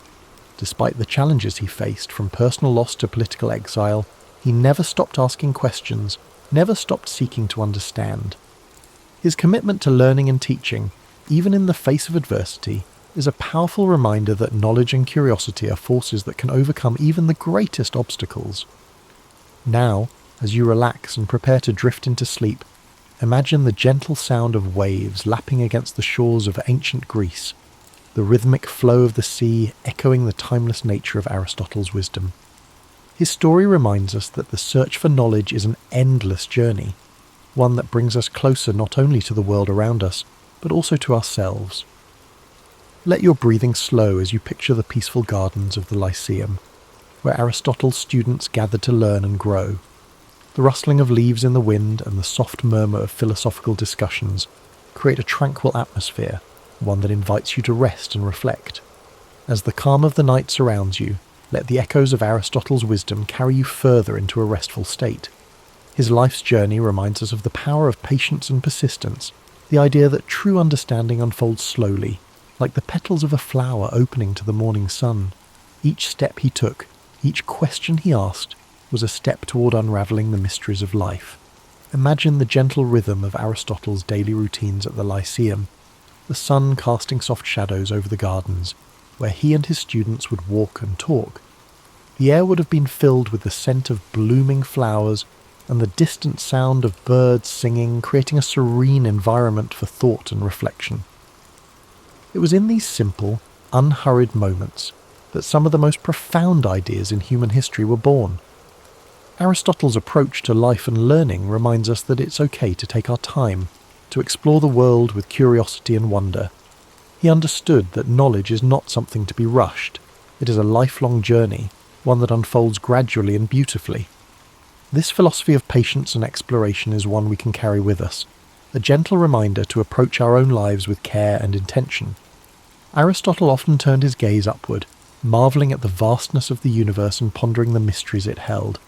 To him, the stars were not just distant points of light, they were part of a grand, interconnected cosmos, a reminder of our place within something far greater than ourselves. Let this thought bring you a sense of peace and wonder as you rest. Aristotle's teachings also emphasized the importance of community and connection. He believed that humans are social beings, meant to live and work together in harmony. His ideas about politics and ethics were grounded in this belief, highlighting the value of cooperation, fairness, and mutual respect. These principles continue to resonate, reminding us of the importance of building strong, supportive relationships with those around us. As you relax further, imagine the soft murmurs of conversation in the Lyceum, the voices of students and scholars blending together in a gentle symphony of learning. The warmth of their shared curiosity and the strength of their connections created an environment where ideas could flourish. Let this image remind you of the power of community, the way it supports and uplifts us, even in our quietest moments. Aristotle's dedication to understanding the natural world was unparalleled. He believed that by observing and studying the world around us, we could uncover the principles that govern life itself. From the smallest insect to the vast expanse of the heavens, Aristotle approached every subject with the same level of curiosity and care. His work laid the foundation for countless discoveries, inspiring generations of thinkers to explore and question. Now, as you drift closer to sleep, picture Aristotle walking along a quiet beach at sunrise, the waves gently lapping at the shore. The golden light of dawn illuminates his path, a symbol of the new ideas and possibilities that each day brings. This peaceful scene reflects the quiet strength of his mind and the endless potential for discovery that lies within us all. Let your breathing slow as you embrace the calm and tranquility of this moment. The story of Aristotle's life is one of resilience, curiosity, and an unyielding desire to understand. His teachings remind us that no matter how complex the world may seem, there is always beauty to be found in the search for knowledge. As you fall into a deep, restful sleep, let the timeless wisdom of Aristotle's journey inspire your dreams. Imagine the serenity of the Lyceum, the warmth of shared ideas, and the quiet joy of exploring the mysteries of life. Thank you for spending this time with us at History and Sleep. May your dreams be peaceful and filled with wonder. Sweet dreams, and we look forward to seeing you again soon. It is the 3rd century BCE in the ancient city of Syracuse, a bustling Greek settlement on the island of Sicily. The air is filled with the scent of the sea carried by the breeze from the nearby Mediterranean coast. The streets are alive with merchants, artisans, and scholars, their voices blending into a harmonious hum. Among these people walks a young boy, his eyes bright with curiosity, his mind constantly searching for answers to questions most people do not think to ask. This boy is Archimedes. Born to a family of intellect and privilege, Archimedes' father, Phidias, is an astronomer who nurtures his son's love for learning. From a young age, Archimedes is fascinated by the world around him. The way the stars move across the night sky, the precise mechanics of gears and levers, the simple yet profound mysteries of numbers, all of these captivate his developing mind. He spends his days asking questions, pondering problems and seeking answers in the natural world. As Archimedes grows, his thirst for knowledge takes him beyond the borders of Syracuse. He travels to Alexandria in Egypt, a renowned centre of learning, home to the great library of Alexandria. Here he studies alongside the brightest minds of his time, absorbing knowledge like a sponge. He dives deep into the works of great thinkers, geometry, physics, astronomy. Each new concept fuels his passion for discovery, and his mind sharpens with each lesson learned. Upon returning to Syracuse, Archimedes dedicates himself to a life of study and invention. He spends his days in quiet contemplation, often retreating to his study or wandering the shores of the sea. His mind dances with ideas, equations, and theories. He is not concerned with wealth or fame, but with understanding the fundamental principles that govern the universe. One of his most famous discoveries begins in a moment of quiet observation. The story goes that King Hero II, ruler of Syracuse, asks Archimedes to determine whether a crown made for him is pure gold or if the goldsmith has mixed in lesser metals. Pondering this problem, Archimedes relaxes into a warm bath, the water rippling around him. As he lowers his body into the tub, he notices how the water rises, displaced by his form. In that instant, a revelation strikes him, the principle of buoyancy. He realizes that by measuring how much water an object displaces, he can determine its density and thus its purity. Overcome with excitement, he leaps from the bath and runs through the streets shouting, "Eureka! Eureka!" Greek for "I have found it." This moment, though simple, is a breakthrough in science and engineering, demonstrating Archimedes' brilliance and his ability to find solutions in the most ordinary of experiences. This principle, now known as Archimedes' principle, lays the foundation for understanding buoyancy and density, concepts that will influence science for centuries to come. Archimedes' work continues to expand. He is fascinated by the power of simple machines and begins to develop tools and mechanisms that demonstrate the incredible potential of levers, pulleys, and screws. He famously declares, "Give me a place to stand, and I will move the earth." These words reflect his deep understanding of the mechanical advantage provided by levers.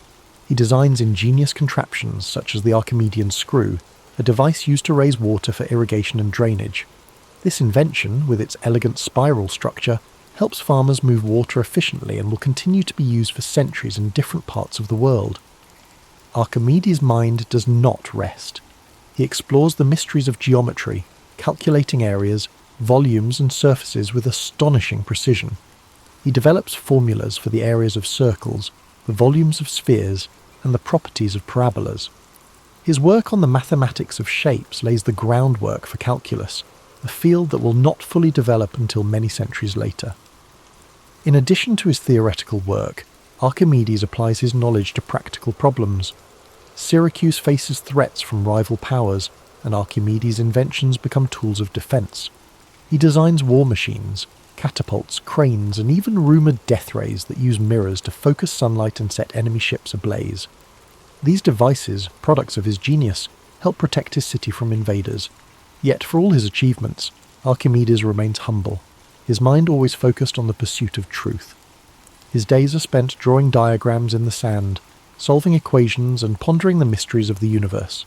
His joy lies not in the recognition of others, but in the quiet satisfaction of discovery. As you breathe deeply and slowly, imagine Archimedes in his study, the soft glow of an oil lamp illuminating the scrolls and diagrams spread before him. The gentle sound of waves drifts through an open window, a soothing rhythm that accompanies his thoughts. The air is filled with the faint scent of parchment and seawater.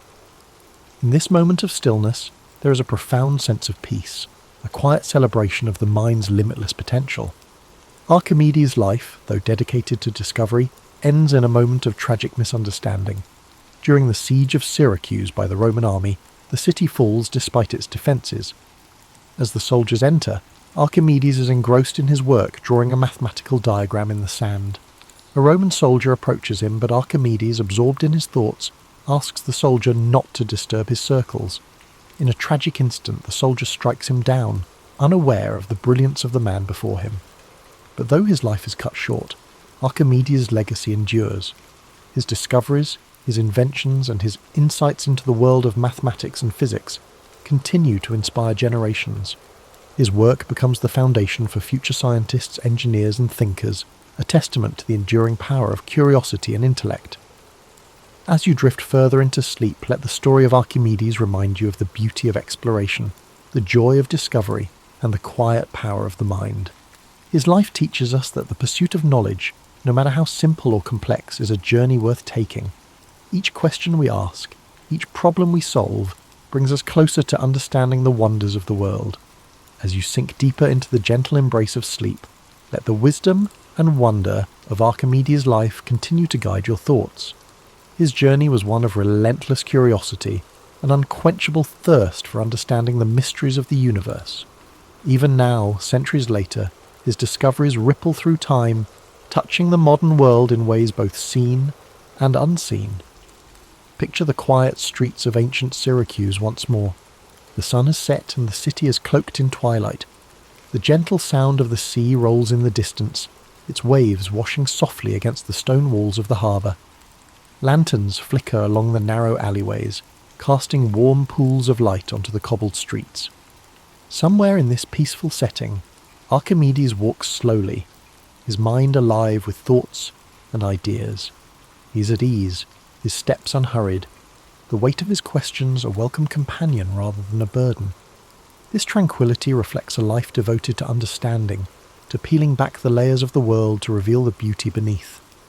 Archimedes saw the universe as a grand puzzle, one that could be unravelled with patience, logic, and observation. He understood that the smallest discoveries could lead to the grandest truths, that even the most complex problems could be solved by breaking them down into their simplest forms. Imagine him standing by the shoreline, the breeze rustling his robes, the salty air filling his lungs. He gazes out at the expanse of the sea, the horizon a seamless blend of water and sky. In his mind, the sea is not just a vast body of water, but a dynamic system governed by principles he can explore and understand. To Archimedes, every wave, every ripple tells a story of motion, force, and balance. His world is alive with meaning, a canvas on which the laws of nature are painted with exquisite detail. He returns to his workshop, a quiet space filled with scrolls, diagrams, and tools of his trade. The air carries the scent of ink, parchment, and aged wood. The room is dimly lit by the soft glow of an oil lamp, its flame dancing gently. Archimedes leans over a table strewn with geometric figures and mechanical designs. His fingers trace the lines of a new invention, his mind focused yet serene. Each stroke of his quill, each measurement, is a step in his never-ending quest to understand the world more deeply. His life reminds us that knowledge is not just power, it is also peace. The act of learning, of discovering, brings with it a calm certainty, a quiet joy. Archimedes found solace in his work, in the simple yet profound pleasure of solving a problem, of uncovering a truth that lay hidden just beneath the surface. His discoveries were not just for his time, but for all time, a gift to future generations who would build upon his legacy. Allow your mind to rest in this world of gentle discovery, where questions are welcomed and answers are earned through patience and insight. Let the image of Archimedes' quiet contemplation bring you comfort. His life shows us that there is beauty in thought, in exploration, in the pursuit of knowledge. No problem is too large, no challenge too daunting when faced with a calm and determined mind. As you breathe slowly and deeply, feel a sense of calm curiosity settle over you. The worries of the day drift away, replaced by the stillness of this moment. The gentle rhythm of your breath becomes the heartbeat of your own quiet discoveries. Like Archimedes, you're free to explore the depths of your thoughts, to wonder, to question, and to dream. The soft lapping of waves on the shore echoes in the distance, a soothing sound that anchors you to a place of peace. The stars twinkle faintly above, each one a reminder of the infinite possibilities that lie before you. Archimedes understood that the universe, vast and mysterious, is a place of endless wonder. And as you drift further into sleep, you too are part of that wonder, a being of thought, curiosity, and potential. Imagine the warmth of a gentle sun rising over the horizon, casting its golden light across the quiet city of Syracuse. The world awakens slowly, the streets coming to life with the soft sounds of morning. Archimedes' study is filled with the gentle glow of dawn, his scrolls illuminated by the first rays of light. The work continues, the questions remain, and the journey of discovery goes on. In this moment, you're wrapped in a blanket of peace and possibility. The story of Archimedes whispers to you that the pursuit of knowledge is a path without end, a journey that brings fulfillment and joy. His life is a reminder that even the smallest insights can lead to the greatest understandings, that patience and curiosity are the keys to unlocking the universe's secrets. As you drift deeper into the serene embrace of sleep, let the story of Archimedes continue to weave through your thoughts like a gentle current. His life reminds us that the universe is filled with puzzles waiting to be solved, and each quiet moment of reflection brings us closer to understanding its secrets. The night is calm now, and the echoes of his discoveries linger softly in your mind. Imagine the gentle rhythm of the sea, the waves rising and falling in a soothing eternal dance. The moon casts a silvery light upon the water, its reflection shimmering and rippling with each movement. This same sea, with its endless motion, once inspired Archimedes to develop theories of fluid mechanics, his brilliant mind observing patterns and laws hidden in the simplest of things. To him, the sea was more than just water. It was a universe of knowledge, a place where physics, geometry and nature met in perfect harmony.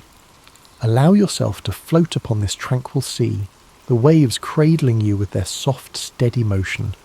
The worries of the day dissolve, carried away by the tides. Each breath you take is like the rise and fall of the waves, a rhythm of life, of peace, of calm.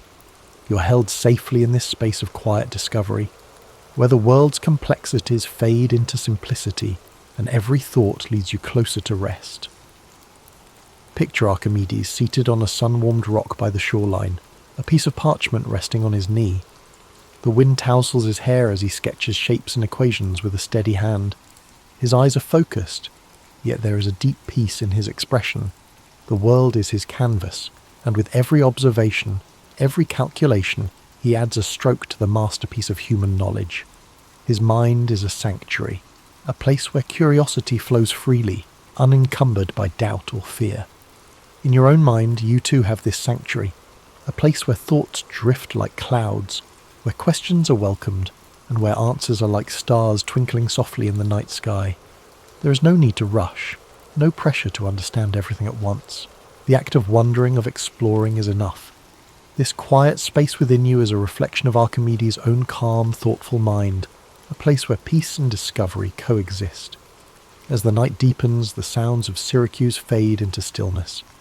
The bustling markets, the clink of hammers in workshops, the calls of merchants, all grow quieter, like the world itself is gently falling asleep. The only sounds that remain are the whispering of the sea and the soft sigh of the breeze. Archimedes continues his work, his mind at ease, immersed in the beauty of the world's mysteries. In his final moments, Archimedes was said to have been absorbed in thought, drawing figures in the sand. Even as chaos swirled around him, his focus remained unbroken, his mind lost in contemplation. This dedication, this unwavering love of knowledge, is a gentle reminder that we, too, can find peace in the simple act of thinking, of observing, of being present with our thoughts. As you breathe in deeply, imagine the sand beneath your feet, warm and soft. The gentle waves wash over your toes, each ripple a soft caress that soothes and relaxes you. The horizon stretches endlessly before you, the boundary between sea and sky blurred by a golden haze. This endless horizon is like the realm of knowledge, a place where there is always more to explore, more to understand, more to discover. Feel the weight of your body sinking into comfort, your muscles relaxing, your mind unwinding. The story of Archimedes lingers like a comforting presence, a reminder that within you is the potential for great insight, for curiosity, for peace. You are part of the same universe that Archimedes sought to understand, a universe filled with beauty, logic, and wonder. Now let go completely, surrendering to the calm embrace of sleep. The sea of your thoughts grows still, the waves gentle and soothing. The stars above shine with a quiet brilliance, each one a beacon of endless possibility. You're safe here, wrapped in the warmth of the night, guided by the gentle wisdom of Archimedes' journey.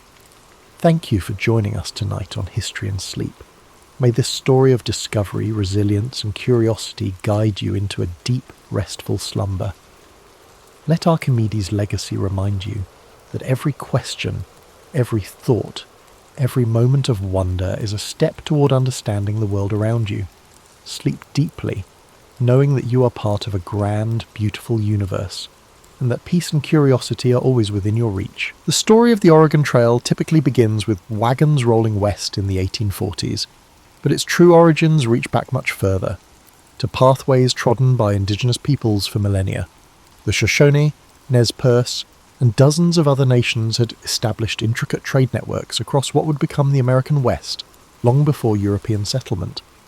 These indigenous highways formed the skeleton upon which the Oregon Trail would eventually be built. The conventional narrative credits Lewis and Clark with discovering the route west. but their 1804 to 1806 expedition relied heavily on indigenous guides like Sacagawea, whose knowledge of mountain passages proved invaluable.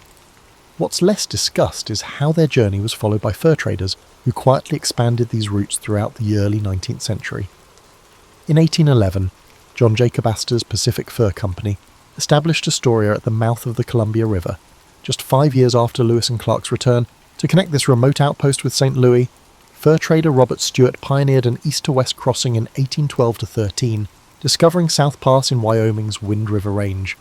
This critical gateway through the Continental Divide, at a relatively moderate 7,412 feet elevation, would later become the trail's most crucial geographic feature, allowing wagons to cross the Rockies without navigating treacherous, high-altitude passes. While history textbooks often present manifest destiny as the driving force behind westward expansion, economic desperation propelled many early migrants. The Panic of 1837, a financial crisis that triggered a 6-year depression, left countless Americans jobless and landless. Oregon represented not conquest but survival. As one migrant wrote in 1843, "We do not go to make war on anyone or build an empire, only to feed our children and perhaps find peace away from the banks that have ruined us." The trail's formal establishment came through an unlikely source: missionary endeavours. In 1836, Methodist missionary Jason Lee travelled to Oregon's Willamette Valley to establish a mission among the Kalapuya people.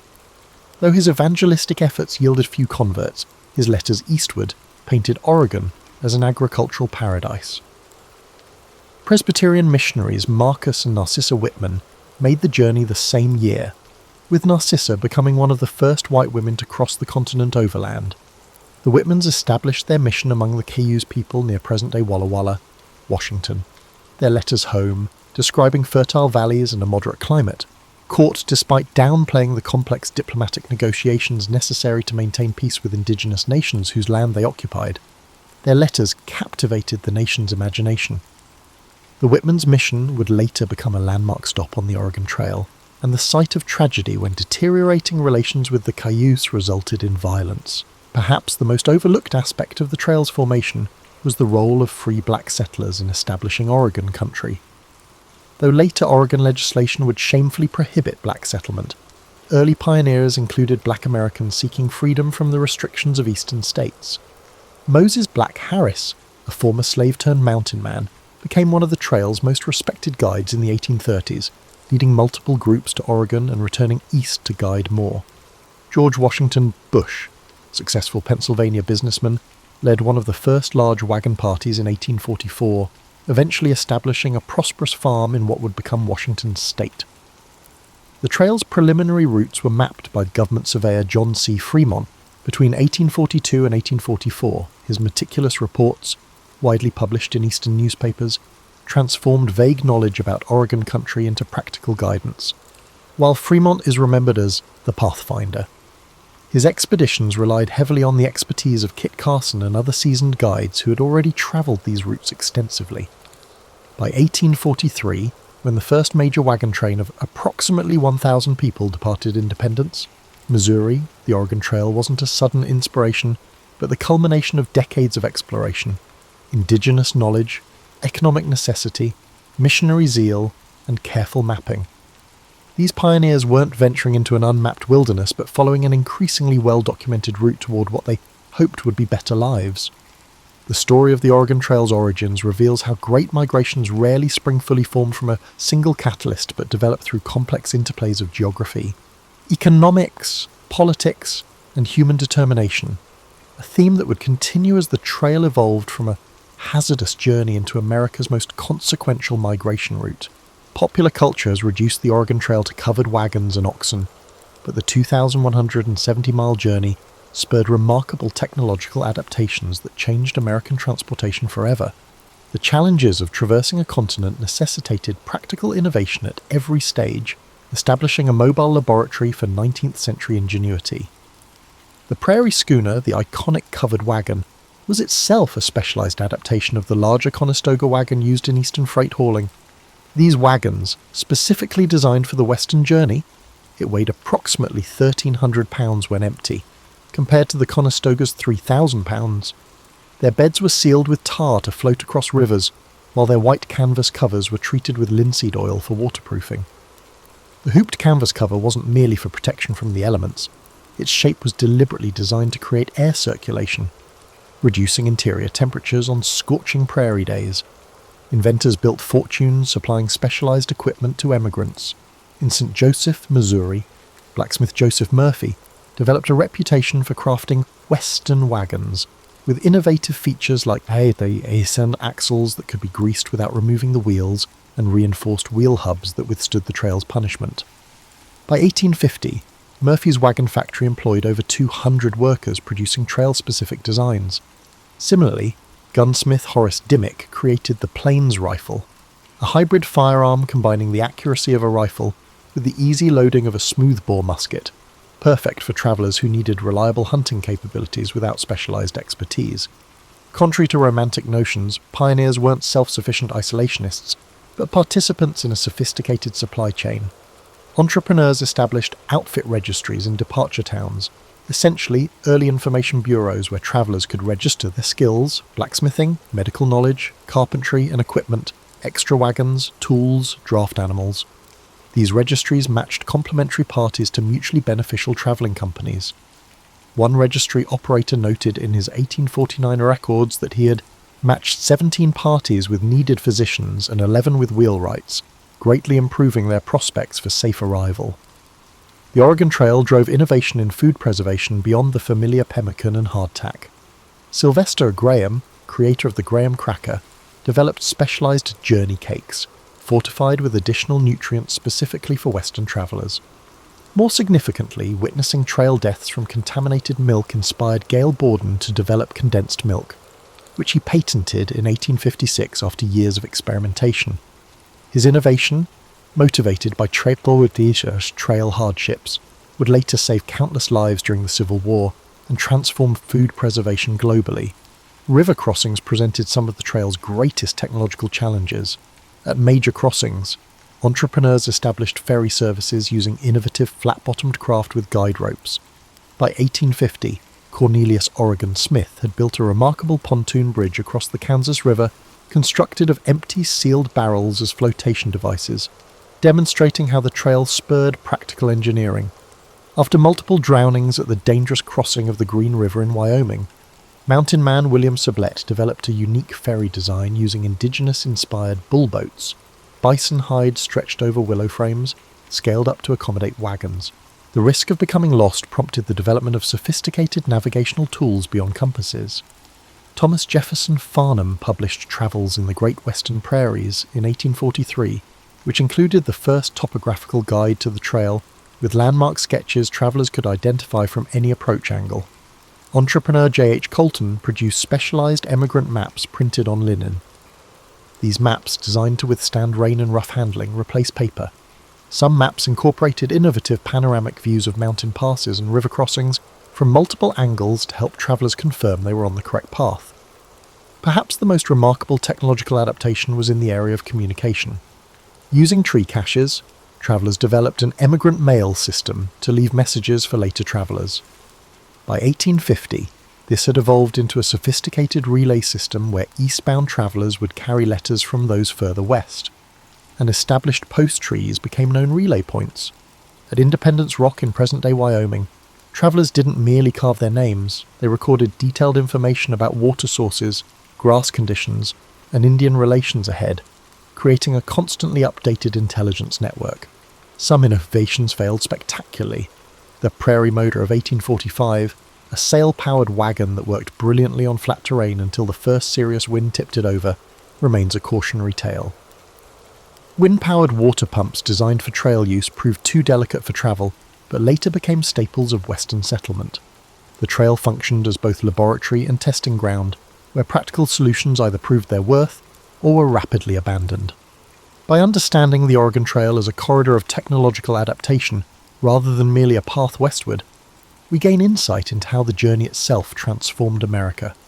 The pragmatic innovations it demanded, from specialized transportation to food preservation, laid the groundwork for industrial developments that would reshape the nation in subsequent decades. The Oregon Trail wasn't just a geographic link connecting east and west. It was an incubator for practical problem-solving that accelerated American technological development far beyond the journey itself. While school lessons typically frame the Oregon Trail as a pioneering adventure, it was fundamentally an economic endeavour of staggering proportions. The financial realities of the migration represent one of history's most overlooked aspects of this pivotal American journey. Preparing for the Oregon Trail required substantial capital investment. By the mid-1840s, outfitting a family of 4 for the journey cost approximately $600 to $800, equivalent to about $22,000 to $30,000 in today's currency.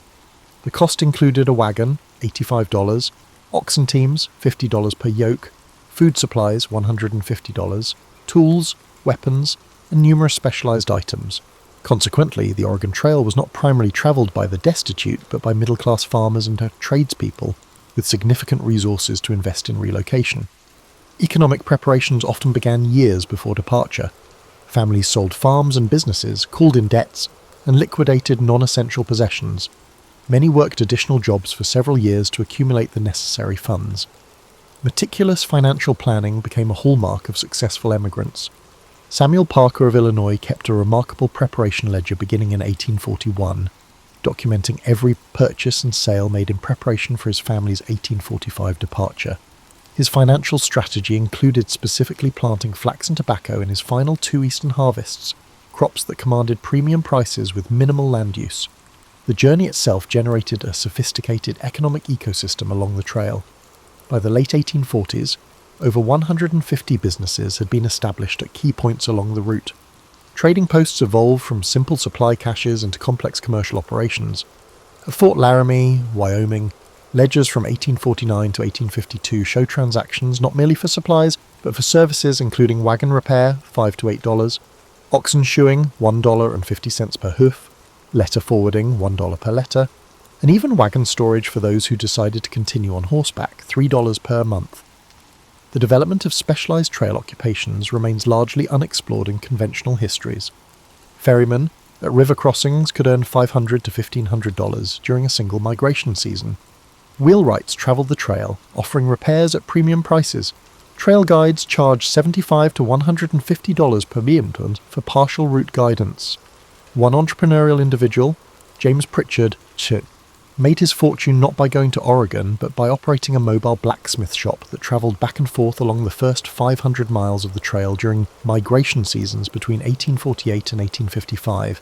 The economics of the trail involved sophisticated risk management strategies. Wagon companies frequently pooled resources, creating informal insurance arrangements where members would help replace lost cattle or repair damaged wagons for others in their party. Formal insurance also emerged. The Missouri Protection Company, established in 1846, offered trail insurance for 5% of the insured value of goods and equipment, with additional premiums for livestock coverage. Their surviving records show they paid claims for equipment losses, medical expenses, and even death benefits. Indigenous economic relationships with travelers were far more complex than the raiding narratives that dominate popular accounts. Many native nations established sophisticated trading relationships with emigrants. The Sioux and Cheyenne operated trading camps at critical junctures, exchanging fresh meat and moccasins for cloth, metal tools, and coffee. The Shoshone became particularly known for their horse trading expertise along the Idaho section of the trail, with documented exchanges showing they commanded premium prices for quality mounts. Far from being mere barriers to westward travel, many indigenous groups became essential economic partners, with profits from trade helping offset the negative impacts of increased traffic through their territories. One of the trail's most significant economic impacts was wealth redistribution. Emigrants frequently discovered their carefully planned supplies were too heavy for their wagons, particularly when ascending the Rocky Mountains. This phenomenon led to massive discarding of property along the trail, so much that scavenging became a profitable enterprise. Trail gleaning operations emerged, with entrepreneurs collecting abandoned items and reshipping them eastward or selling them to less prepared travelers. One Wyoming businessman, Thomas Farlow, built a substantial mercantile business almost entirely from refurbished items recovered from emigrant dumping grounds near South Pass. The financial outcomes of Oregon Trail migration varied dramatically. Studies of land claim records show approximately 20% of arrivals achieved significant prosperity within 5 years. 60% established stable but modest holdings, while 20% either returned eastward or remained in perpetual financial difficulty. The variable outcomes reflected both the luck of weather and timing, but also the preparation and adaptability of individual emigrants. Those who arrived with specialised skills beyond farming, blacksmithing, milling, merchandising, generally achieved greater economic success than those relying solely on agriculture. Perhaps the most misunderstood economic aspect of the Oregon Trail was its role in America's first significant land speculation boom. The Donation Land Claim Act of 1850 offered married couples a full square mile of land, 640 acres, 4 times what most farmers had owned in the East. This unprecedented opportunity attracted not just settlers, but investors. Records from Portland, Oregon, show that by 1853, approximately 15% of land claims were being held by speculators rather than working settlers, with some individuals controlling dozens of claims through various proxy arrangements. The economic windfall of essentially free land represented wealth transfer on a scale rarely seen in American history. By recognizing the Oregon Trail as an economic phenomenon rather than merely a pioneering adventure, we gain insight into how it fundamentally reshaped American wealth distribution, created new commercial patterns, and established economic relationships that would define the American West for generations to come. The traditional narrative of the Oregon Trail relegates women to background figures, stalwart wives following their husbands' dreams west. Reality reveals a far more complex picture, where women were active decision-makers, skilled contributors, and occasionally the primary advocates for Western migration. Family records show women often initiated the decision to emigrate. Analysis of emigrant journals indicates that in approximately 20% of families, wives were the primary proponents of relocation. Economic opportunities specifically for women, including land ownership rights unavailable in eastern states, motivated many female-driven migration decisions. The 1850 donation epidemic diseases also spread along the trail. Egon Territory, direct ownership of half the family's land claim, a revolutionary concept when most eastern states still adhered to coverture laws, placing all family property under male control. Elizabeth Smith Geer, whose detailed 1847 trail journal chronicles her family's journey from Illinois to Oregon's Willamette Valley, wrote candidly, "It was I who wore down my husband's objections, not from restlessness, but from clear-eyed calculation of what Oregon offered our daughters." Her journal meticulously tracked the economic variables of their journey, including detailed accounting of supplies and realistic projections of land productivity in their destination, demonstrating that women were often the financial strategists of family migration. The journey itself demanded role flexibility that challenged Victorian gender norms. Women routinely handled firearms, drove wagons, and managed livestock, skills many had developed on eastern farms, but which the trail elevated from occasional assistance to necessary expertise. Rebecca Ketchum's 1853 journal includes detailed technical discussions of wagon repair techniques she developed, including an innovative method for resetting damaged wheel hubs using water immersion and controlled drying that was adopted by other travellers in her company. Medical care on the trail fell predominantly to women. While trail narratives often emphasised the dangers of childbirth during the journey, women's medical work extended far beyond midwifery. Female practitioners treated injuries, managed infectious diseases, and performed emergency procedures, including bullet extractions and bone settings. Tabitha Brown, who travelled to Oregon in 1846 at age 66, documented treating over 130 medical cases during her journey. After establishing herself in Oregon's Willamette Valley, she founded a boarding school that eventually grew into Pacific University, demonstrating how skills developed on the trail translated into institutional building in the West. Indigenous women played crucial roles in trail dynamics rarely acknowledged in traditional histories. Many served as cultural intermediaries, facilitating trade and diplomatic relations between travellers and native nations. The Sioux woman, known in records only as Mary, operated a trading post at the Platte River crossing from 1847 to 1851, where she not only exchanged goods, but also provided emigrants with critical information about trail conditions ahead. Sacagawea's famous role with Lewis and Clark established a pattern of indigenous female guides that continued throughout the trail era. Entrepreneurship among trail women manifested in various forms.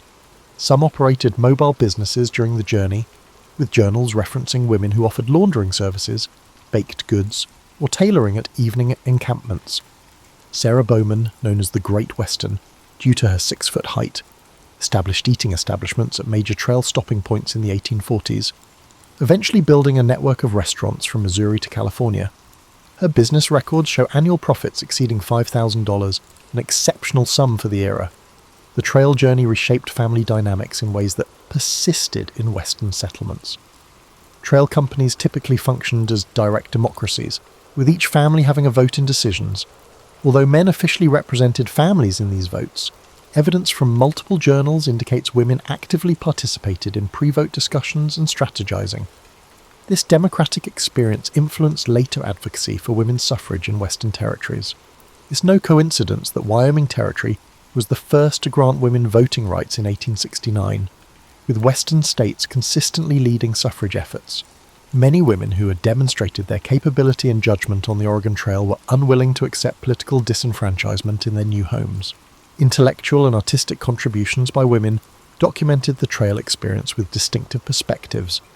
While men's journals typically focused on mileage, geographic features, and livestock conditions, women's accounts more frequently included detailed social observations, emotional impacts of the journey, and cultural interactions. British traveller Isabella Bird, journeying in 1854, produced botanical sketches of over 200 plant species along the trail, many previously undocumented. Her scientific contributions were initially published under a male pseudonym, but were later recognised for their remarkable accuracy and detail. The hardships of trail life disproportionately affected women's physical health. Recent analysis of medical records and journals indicates women experienced higher rates of certain trail-specific health issues, including severe sunburn due to the bonnet designs that protected faces but exposed necks, kidney infections from dehydration and limited privacy for urination, and hand injuries from constant camp setup and food preparation. Despite these challenges, statistical analysis of trail fatalities shows women actually survived at higher rates than men, challenging the assumption of female fragility that pervades many historical accounts. Upon reaching Oregon, women's work proved crucial in establishing viable communities. Beyond domestic responsibilities, women established schools, founded mutual aid societies, and created economic cooperatives. The Aurora Colony in Oregon's Willamette Valley, founded in 1856, operated largely through women's collective management of agriculture and textile production. Their communal approach to childcare and food preparation allowed for specialized labor development that significantly enhanced the colony's productivity compared to individual family settlements. By centering women's experiences and contributions, we gain a more accurate understanding of the Oregon Trail as not merely a male-driven conquest of territory, but a complex social. The success of migration hinged on the full participation and leadership of women at every stage, from the initial decision to depart to the establishment of sustainable Western communities. The environmental history of the Oregon Trail extends far beyond picturesque wagon trains crossing pristine landscapes. The migration corridor became one of the 19th century's most significant zones of ecological transformation, creating environmental changes that remain visible today. The physical imprint of the trail itself constituted an unprecedented alteration of the Great Plains landscape. By 1850, the main route had been travelled by approximately 55,000 people driving 30,000 wagons and 350,000 livestock animals. This concentrated traffic created a road averaging 10 feet wide, but expanding to nearly 100 feet wide in places as travellers sought untrampled grass. Wagon wheels cutting through prairie sod created permanent troughs that channeled rainfall, eventually carving gullies that altered local hydrology. Modern remote sensing technologies have identified over 3,000 miles of permanent trail-caused erosion features that continue to affect water flow patterns across the Great Plains and Intermountain West. Animal ecology along the corridor experienced dramatic disruption. Bison herds, which had traditionally migrated across the plains in predictable patterns, altered their movements to avoid the trail corridor. Naturalist John Townsend observed in 1847 that bison were rarely seen within 5 miles of the main trail, creating what he called a road-shaped vacancy in their distribution. This redistribution of keystone herbivores triggered cascading ecosystem effects, altering vegetation patterns and predator distributions throughout the region. The trail's most significant and rapid environmental impact came through plant community changes. Wagon wheels functioned as remarkably efficient seed dispersal mechanisms. Studies of trail corridor vegetation show approximately 145 to 175 European and Eastern plant species were introduced along the route between 1840 and 1860. Some introductions were deliberate, as emigrants carried familiar herbs and vegetables. Others were accidental seeds caught in wagon wheels, animal hooves, or clothing. By 1855, distinct corridors of non-native vegetation clearly marked the trail's path across the plains.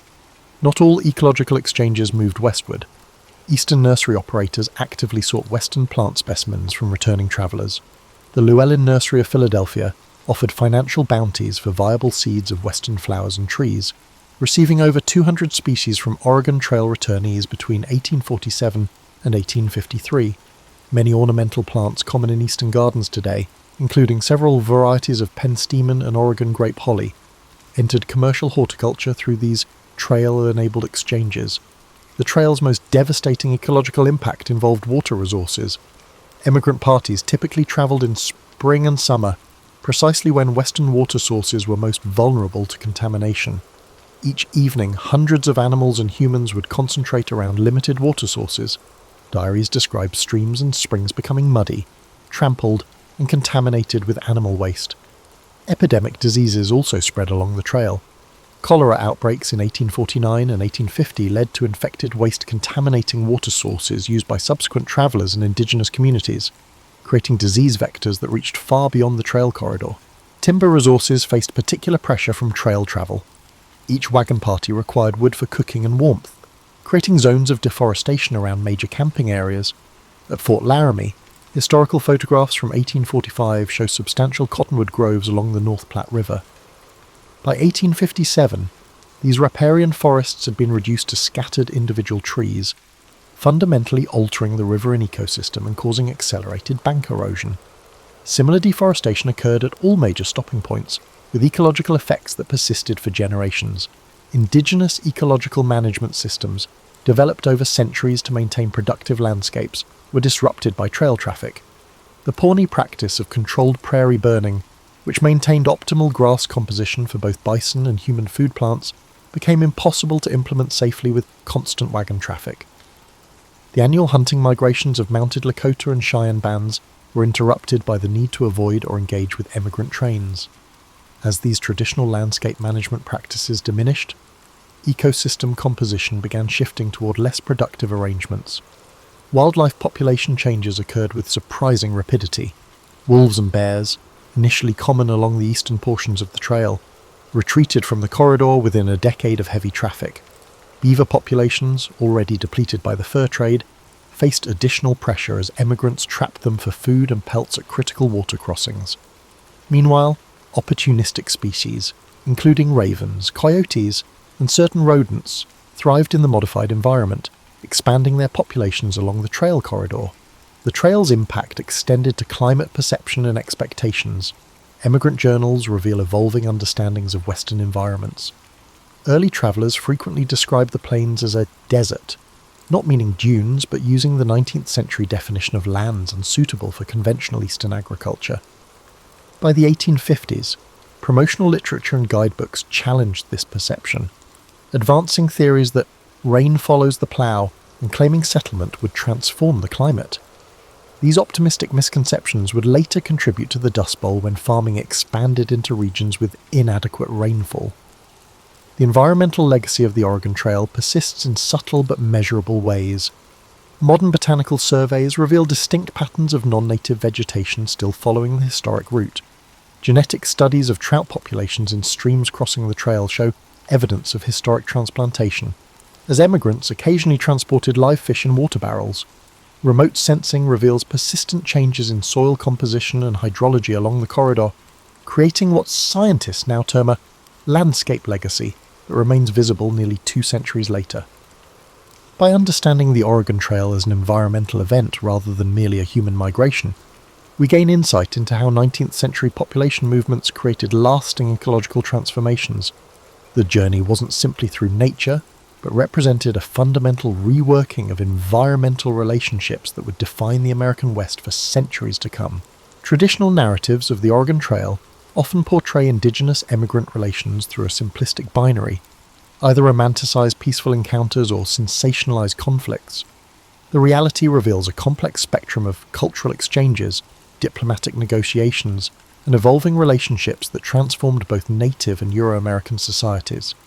Language development along the trail corridor illustrates the depth of these cultural interactions.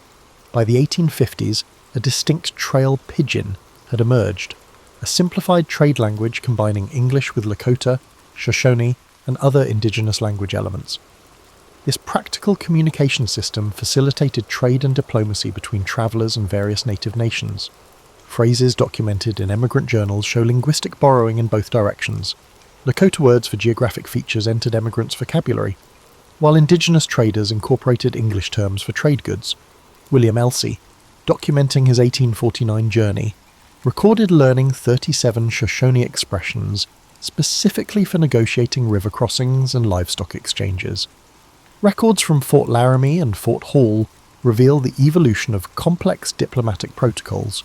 Rather than random encounters, interactions between emigrant parties and indigenous nations followed increasingly formalized patterns. By the late 1840s, Lakota and Cheyenne representatives routinely met emigrant parties at specific locations, expecting ceremonial exchanges, including tobacco offerings and formal speeches, before negotiations could begin. These diplomatic rituals reflected indigenous political concepts of building alliance relationships rather than simple commercial transactions. The trail stimulated significant material culture exchanges. Trade ledgers and emigrant journals document the high value placed on indigenous-produced goods, including moccasins, parfleche containers, and specialized winter clothing. Archaeological excavations of trail campsites reveal widespread adoption of indigenous material technologies. At emigrant campsites near South Pass, fragments of parfleche containers made from rawhide show evidence of Euro-American manufacture using indigenous techniques, suggesting technological adaptation rather than simple trade acquisition. Medical knowledge flowed bidirectionally along the trail. Emigrant journals document adopting indigenous remedies for trail-specific ailments, particularly treatments for dysentery using Oregon grapefruit and willow bark preparations for pain relief. Simultaneously, native practitioners incorporated elements of Euro-American medicine, particularly in wound treatment techniques. The Journal of Margaret Scott, travelling in 1847, describes extensive medical consultations with a Shoshone healer who combined traditional plant remedies with suturing techniques learned from army surgeons at Fort Hall. Religious interactions along the trail corridor were more complex than the missionary convert narrative suggests. While some emigrants undertook explicit proselytizing, journals reveal widespread curiosity about indigenous spiritual practices. Thomas Fletcher's 1846 journal describes his family participating in the Pawnee healing ceremony when his wife fell ill, noting they found more comfort in their sincere prayers than in our own preachers' distant formalities. Conversely, some indigenous individuals selectively incorporated Christian elements into traditional practices, creating syncretic spiritual approaches that served as bridges between worldviews. Food systems underwent significant exchange and adaptation. Emigrants adopted indigenous techniques for preparing bison, processing wild plants, and finding water sources. The pemmican that became a trail staple was directly adapted from indigenous food preservation methods. Meanwhile, native communities near established trail crossings incorporated new cultivars from emigrant seed stocks into their agricultural systems. Archaeological evidence from Shoshone winter camps of the 1850s shows incorporation of European cabbage, turnips, and peas into traditional plant food inventories. Sexual relationships and marriage formed another dimension of cultural exchange, though often under problematic power dynamics. Records indicate approximately 400 to 500 formal marriages between male emigrants and indigenous women between 1840 and 1860, with many more short-term relationships. These unions sometimes created bicultural mediators who facilitated broader community relationships. Children of these relationships often served as cultural bridges. Individuals like Edward Chambreau, son of a French-Canadian trader and Chinook mother, who worked as an interpreter at Fort Vancouver and later wrote valuable accounts of shifting cultural dynamics along the trail. Gift exchanges represented a key point of cultural misunderstanding. Indigenous diplomatic traditions emphasized gift-giving as establishing ongoing relationships rather than simple generosity. many emigrants, interpreting gifts through their own cultural lens, failed to recognize the reciprocal obligations being established. This cultural disconnect contributed to tensions when native representatives later expected reciprocal assistance or access to resources that emigrants considered their exclusive property. By the 1850s, adaptive cultural patterns had emerged in communities along the trail corridor. Indian agents' reports document indigenous groups who seasonally relocated to position themselves advantageously for trail trade, developing specialized trade goods and services for emigrants. The Lenape, Delaware, guide Black Beaver developed a successful enterprise leading emigrant parties through the most challenging sections of the trail, charging premium prices while incorporating both indigenous knowledge and Euro-American business practices. His service represented not capitulation to white expansion, but strategic adaptation to changing economic realities. The environmental knowledge exchange was particularly significant. Indigenous guides shared sophisticated understanding of Western ecosystems, teaching emigrants to identify edible plants, predict weather patterns, and locate water sources.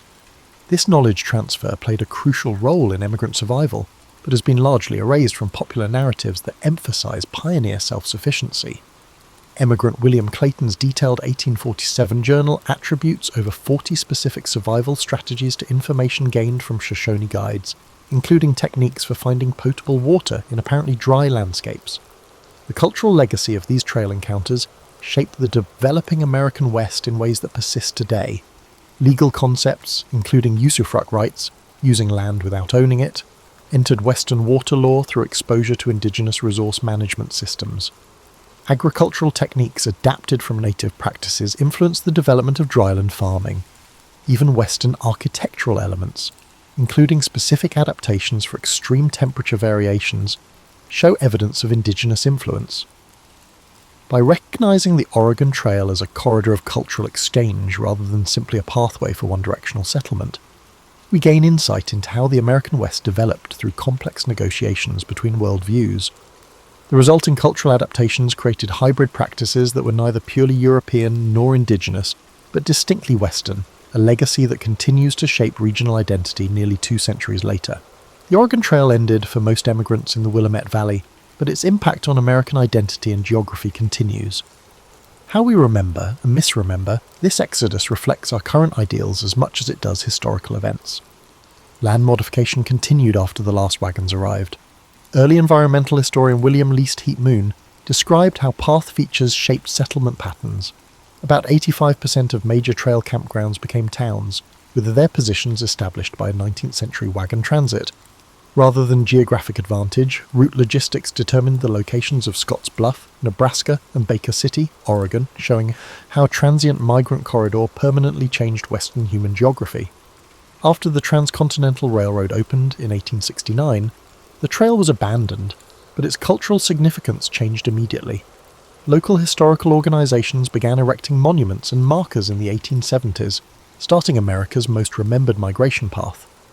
Early commemorations focused on conquest and civilization, ignoring indigenous presence and the environmental costs of westward development. The 1897 Salt Lake City Pioneer Monument, with its triumphant masculine figure atop a classical column, reflected this heroic framing. One of the first instructional computer games introduced the path to American education. Minnesota instructors Don Ravitch, Bill Heineman, and Paul Dillenberger created the 1971 Oregon Trail computer simulation, which has taught generations of pupils a simplified version of the migration. Although popular for its "you have died of dysentery" moments, the game oversimplified myths of rugged individualism and eliminated complicated social institutions that permitted successful migration. The Oregon National Historic Trail was one of the original national historic routes constructed by the National Park Service during the 1970s American bicentennial celebrations. Over 300 miles of trail ruts and landmarks were preserved in this operation. The first interpretive frameworks emphasized pioneer experiences while downplaying indigenous perspectives and environmental repercussions. Modern archaeology has changed trail dynamics. Material remains from important camping places show intricate cultural interchange patterns. At Oregon Trail Crossing, sites along the Snake River, archaeological assemblages include both modified indigenous implements and European artifacts, reused utilizing indigenous methods, demonstrating bidirectional cultural influence lacking from traditional narratives. These material culture studies have emphasized women's perspectives, whose household artifacts offer insights not found in male-authored writings. Genetic legacy is one of the trail's biggest yet least discussed effects. Based on population studies, 11 to 14% of Oregon, Washington, and Idaho inhabitants are Oregon Trail descendants. More interestingly, genetic markers associated with Oregon Trail pioneer families are statistically significant in Western indigenous communities, indicating extensive marriages and interactions despite societal taboos. This biological legacy undermines conventional theories of separate development and shows how intertwined these groups became. Trail environmental impacts are receiving more scientific study. Botanical surveys in the 1990s found non-native vegetation corridors following the historic route, with specific invasive species distribution still tracing the trail's passage across areas without physical remains. Nutrient profiles from thousands of livestock animals' concentrated feces continue to affect flora patterns, according to soil chemistry research. These studies show that even brief human migrations can leave lasting ecological impacts. Trail histories increasingly center indigenous tribes. Confederated Tribes of Umatilla Indian Reservation created the pioneering Tamast. Trail histories increasingly center indigenous tribes. Indigenous viewpoints dominate the Oregon Trail narrative at the trailblazing Tamast Cultural Institute near Pendleton, Oregon, created by the Confederated Tribes of the Umatilla Indian Reservation. Indigenous nations are considered sovereign peoples whose territory was transected by foreign migration, not as barriers to westward progress. This interpretative method has impacted other path sites, changing the focus from conquest to intricate cultural relations. The trail evolves in American public memory. Victorialist narratives like Francis Parkman's 1849 The Oregon Trail have given way to more nuanced studies of cultural complexity, environmental cost, and various experiences. Film depictions have also changed, from John Wayne's The Big Trail 1930 to Kelly Reichardt's Meek's Cutoff 2010, which emphasizes women's viewpoints and Paiute guide help. These cultural productions shape American Western historical perceptions. Digital humanities projects have changed 21st century trail scholarship. The University of Oregon's Mapping History project has generated interactive GIS overlays depicting indigenous territorial claims and emigrant pathways, contradicting the idea of empty land ready for settlement.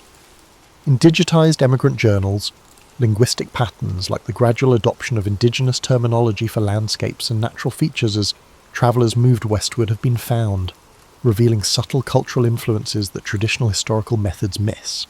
Climate change has led to unexpected trail junctions. Western landscapes are experiencing severe drought, revealing trail ruts formerly hidden by greenery. Extreme weather frequently threatens archaeological sites. The Oregon-California Trails Association is working with climate scientists to identify vulnerable historic places and prioritize restoration before priceless physical evidence is lost. History has compared 19th century cholera epidemics along the trail to present pandemics, exploring how earlier Americans balanced risk assessment, changed social practices, and established public health solutions under crisis situations. Medical historians have examined emigrant journals for disease signs and cures, providing historical epidemiology case studies that explain how contagious diseases spread along migration corridors. Economic evaluations increasingly acknowledge the trail's role in American capitalism's growth. One of history's largest natural resource redistributions occurred when the Trail of Tears migration transferred indigenous land wealth to Euro-American possession. This wealth transfer created financial patterns that continue to shape Western economic growth, including inequities between indigenous populations and descendants of settlers who received free land. Modern economic justice movements have highlighted these historical inequalities. The Oregon Trail's legacy is confusing for modern Americans. It symbolizes inspiring determination and unsettling displacement, incredible cooperation and cultural misunderstanding, and environmental adaptability and ecological destruction. In an era of global migration and environmental change, its most important lesson may be how it shows how human movements are intertwined with natural and cultural systems. The trail's physical remnants are progressively vanishing due to the development and natural processes, but its influence on American West settlement patterns, ecology, genetics, and culture persists. These numerous aspects help us comprehend how a transient migratory corridor permanently changed a continent and continues to shape American identity nearly 2 centuries after the first wagons went westward. Paul Revere's name evokes images of a midnight ride, urgent calls for militias, and the onset of the American Revolution. Yet few realise the full scope of the man behind that iconic alarm. He was a silversmith, engraver, early industrialist, and a shrewd networker who navigated Boston's circles of artisans, merchants, and political agitators. Born on January 1st, 1735, Old Style, to Apollos Revere, a French Huguenot immigrant, and Deborah Hitchborn, a Boston native. Revere was destined to bridge cultures and communities at a time when colonial society seethed with discontent under British rule. Apollos Revere, who soon anglicised his name to Paul Revere, taught his son the art of silverwork. This trade anchored the younger Paul's fortunes. He grew up in Boston's North End, surrounded by wharves, taverns, and religious meeting houses, absorbing the rhythms of a busy port city. While modern retellings jumped straight to his patriotic escapades, his formative years shaped his destiny in more subtle ways. By age 15, the death of his father thrust him into the role of family provider.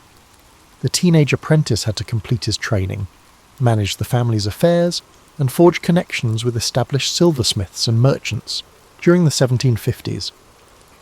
Revere served briefly in the Provincial Army in the French and Indian War, an experience that gave him a glimpse of Britain's broader colonial entanglements. Upon returning to Boston, he embraced the trade of silversmithing wholeheartedly, creating not just decorative pieces, but also practical items like buckles and utensils. He prided himself on detail, marketing his wares to a clientele that spanned from modest craftsmen to the colony's rising middle class. Invoices preserved from this period reveal that Revere offered credit, advanced new designs, and constantly hustled for commissions. That brand of entrepreneurial spirit would later fuel his ability to mobilize networks for revolutionary purposes. By the early 1760s, tensions simmered throughout Massachusetts. The Sugar Act, the Stamp Act, and subsequent taxes outraged merchants and tradespeople alike. Revere found himself among a group of Boston artisans who gathered at local taverns to vent frustrations. These enclaves brewed the earliest forms of organised protest. Revere soon discovered he possessed a knack for articulating grievances through his engravings. It was not only an art form but also a political tool, effectively circulating ideas and stoking public sentiment against perceived British overreach. His iconic engravings of the Boston Massacre, albeit dramatised, helped radicalise many colonists. Apart from engraving, Revere proved versatile in forging social bonds. He was active in the Masonic Lodge of St Andrew, where he crossed paths with influential figures like Joseph Warren. He joined local fire clubs, an essential community fixture at a time when wooden buildings posed constant fire hazards. The same network that helped keep Boston safe from flames also functioned as a communication hub when secrecy was paramount. Revere's involvement in such clubs honed his skills at organising committees and planning contingencies. Revere witnessed the growing tension between the British authorities and colonial protesters as the decade progressed. He witnessed the formation of the Sons of Liberty, a loosely knit group bent on resisting British policy through boycotts, demonstrations, and occasionally more aggressive tactics. While Samuel Adams and John Hancock garnered the spotlight, Revere operated just beneath it, linking tradesmen, printers, and mariners to the cause. He carried messages across town, utilised his network to fundraise for boycotts, and orchestrated covert gatherings. In summary, the man played a significant role in the turbulent events that preceded the revolution. His silver shop bustled by day, forging items for well-to-do patrons, while by night he frequently huddled with patriots in back rooms. This dual existence, both an honest craftsman in broad daylight and a clandestine activist in the twilight, gave Revere an uncommon vantage point. He understood the grievances of merchants taxed by Parliament and the resentments of sailors harassed by British naval patrols. He also grasped the precarious existence of apprentices who found themselves jobless whenever tensions flared. In the early 1770s, Revere faced a crucial decision. He could either maintain his status as a respected craftsman and avoid radical elements, or he could fully dedicate himself to the resistance that was forming around him. That choice would define his role in the uncertain months ahead, as Britain tightened its grip and Boston braced for confrontation. His decision to lean into activism would soon thrust him into history's pages. though he never guessed that a single midnight ride would overshadow decades of other contributions. As Britain stepped up the enforcement of colonial policies, Revere and his compatriots adapted. No single figure commanded the burgeoning movement. Instead, it operated through committees, correspondences, and loosely affiliated networks of tradesmen, small merchants, and outspoken patriots. Revere proved instrumental in bridging these circles. He was neither the wealthiest merchant nor the most fiery orator, but his profound knowledge of Boston's geography and his wide array of personal relationships made him indispensable. He played a key role in the intelligence game that developed as tensions rose. The British, suspecting the colonies of seditious intent, planted informants and seized letters. Meanwhile, patriot leaders formed committees of correspondence in every town, forging a parallel information network that bypassed royal officials. Revere often served as a courier, riding to distant towns, Worcester, Salem, even Portsmouth, to update them on the latest developments. These journeys were not glamorous. Winter roads were treacherous, lodgings minimal. But Revere's skill at travelling incognito, changing routes unpredictably, and winning trust at local taverns kept the chain of communication robust. Beyond his courier work, he continued engraving political cartoons. His depiction of the Boston Tea Party, for instance, circulated widely, capturing the moment when patriots dumped British tea into the harbour. The incident itself was more chaotic than Revere's engraving suggested. He presented it as a unified, disciplined act, an image that bolstered the patriots' claim of moral high ground. He also contributed subtly altered prints of the governor or British officers, turning them into caricatures for distribution among sympathisers. These images, pinned up in print shops or posted in meeting halls, served as rallying symbols. One lesser-known chapter in Revere's life involved the Suffolk Resolves, drafted in 1774 by Boston leaders. These resolutions rejected the coercive acts and called for civil disobedience. Revere was entrusted with delivering a copy to the First Continental Congress in Philadelphia. The journey south exposed him to a broader colonial landscape, forging connections with delegators from other colonies. He returned more convinced than ever that Massachusetts was not alone in protesting. Meanwhile, his reliability as a messenger soared in the eyes of figures like John Adams. Yet Revere was not purely a political operative. He had a family. His first wife, Sarah Orne, had borne him several children before passing away in 1773, and he later married Rachel Walker, who also became part of the extended Revere clan. Balancing domestic life with clandestine patriot activity proved stressful. Friends recalled that Revere's silver shop sometimes functioned as an unofficial meeting site, though it remained primarily a commercial venture. He might sit at his workbench, forging spoons or teapots, while patriots gathered in a small side room to whisper about British troop movements. By 1775, British authorities began to suspect that Boston's artisans played a larger role in the unrest than previously assumed. Regular army officers roamed the city, searching for hidden arms depots. Rumours swirled of British plans to arrest key rebel leaders, particularly John Hancock and Samuel Adams, who had left Boston for the relative safety in Lexington and Concord. Meanwhile, Massachusetts patriots had stored gunpowder in Concord, a small town west of Boston, anticipating a confrontation. As both sides prepared for the potential next move, tensions escalated. During this turbulent period, the patriot leadership developed a signal system. Should the British launch a sudden strike, watchers at the Old North Church would hang lanterns to indicate whether the troops moved by land or by boat across the Charles River. Revere was part of the group that set this plan in motion, but to reduce risk, it was a friend, Robert Newman, who would hang the lanterns. Revere himself would undertake the hazardous ride to warn Hancock and Adams and rouse the militias along the route. In the days leading to that famous night, Revere scarcely slept. He conferred with Dr. Joseph Warren, who was privy to fresh intelligence suggesting British movements were imminent. The plan was bold, the stakes enormous. If the British discovered it, Revere faced imprisonment or worse. But he recognised that a swift warning might unify thousands of militiamen before the royal troops could seize arms or arrest leaders. No single courier could accomplish the entire job alone. Others, like William Dawes, shared the load. Still, Revere's role would become legendary, overshadowing the fact that a network, not one man, fueled that night's alert. Hence, as April 1775 dawned, Revere stood on a precipice. All the clandestine work, the rides to scattered towns and the coded signals at church steeples led to this juncture. The next hours would test his resourcefulness, bravery, and knack for quiet coordination, traits honed over years, now culminating in a midnight dash that would echo through American lore. On the evening of April 18th, 1775, Paul Revere prepared to leave Boston. British officers had become conspicuous near the docks, though many Bostonians, loyalists included, believed the troops would attempt a show of force the next day. Revere, however, suspected otherwise.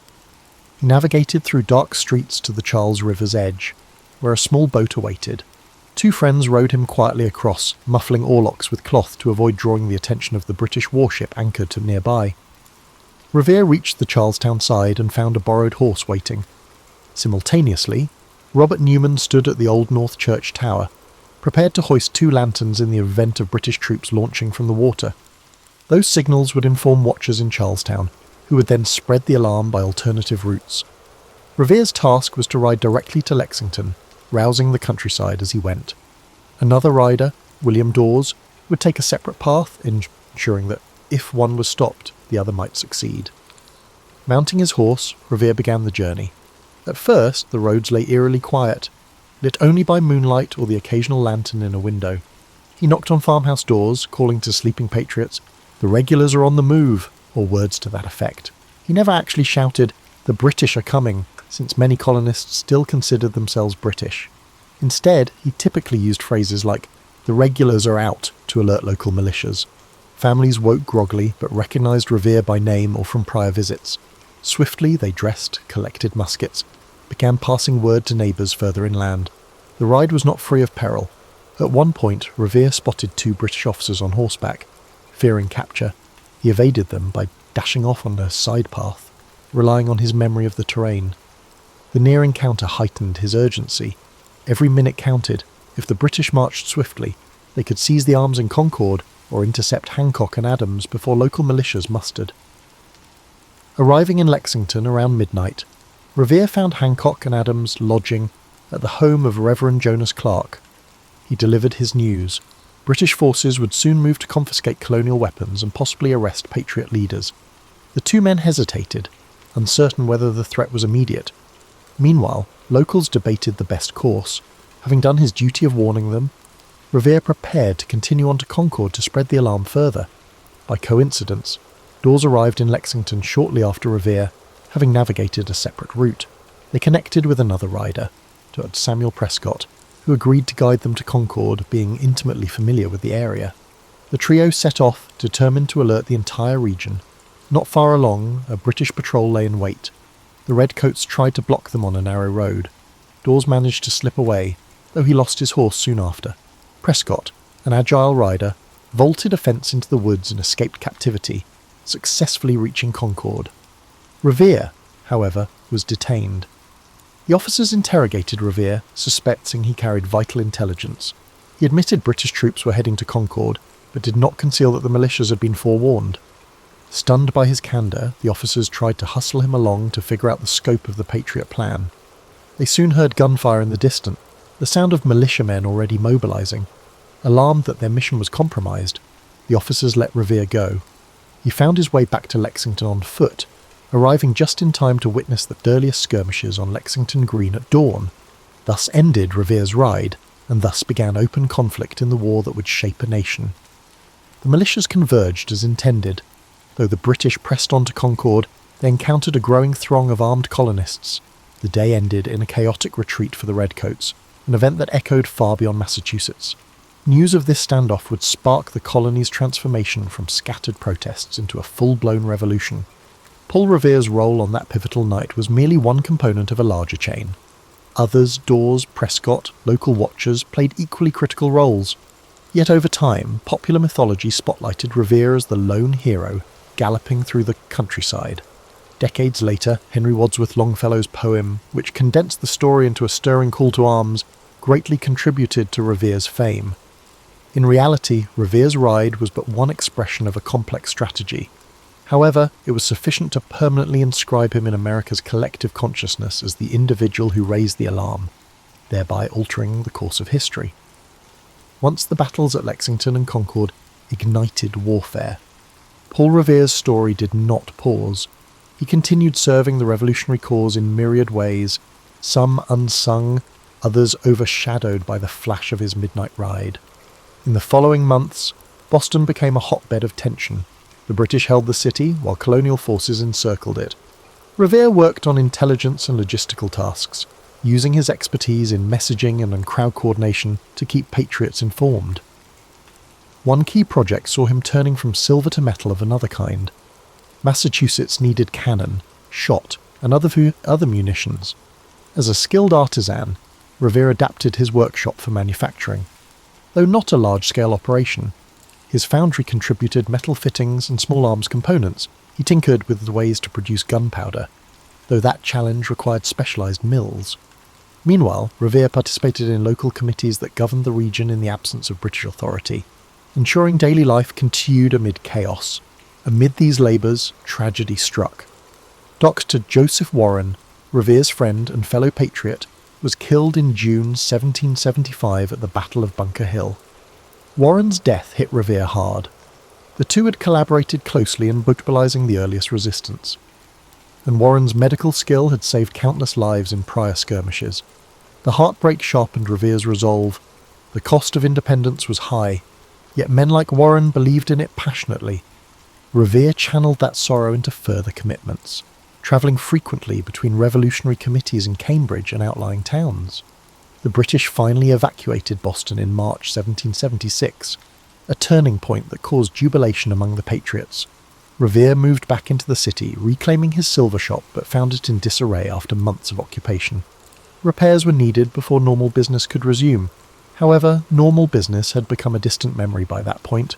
The war had shifted to other colonies, and Revere's skill set remained valuable.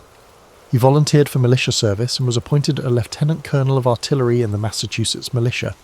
This role combined administrative oversight, ensuring troops had supplies and equipment, with strategic input, drawing on his knowledge of local fortifications. In 1778, Revere participated in the ill-fated Penobscot expedition, an attempt by the Massachusetts militia to oust British forces in present-day Maine. The expedition ended in disaster, with the colonial fleet scuttled and troops forced to retreat through the wilderness. Revere faced criticism for his actions there, especially regarding disputes over the chain of command. A court-martial ensued, questioning whether he had disobeyed orders or abandoned his post. While eventually exonerated, the incident left a sour note in his military career, contrasting sharply with the heroic aura of his earlier ride. Undeterred, he continued assisting in local defences, forging new connections with revolutionary leaders. In the final years of the war, Revere balanced militia duties with attempts to stabilise his personal livelihood.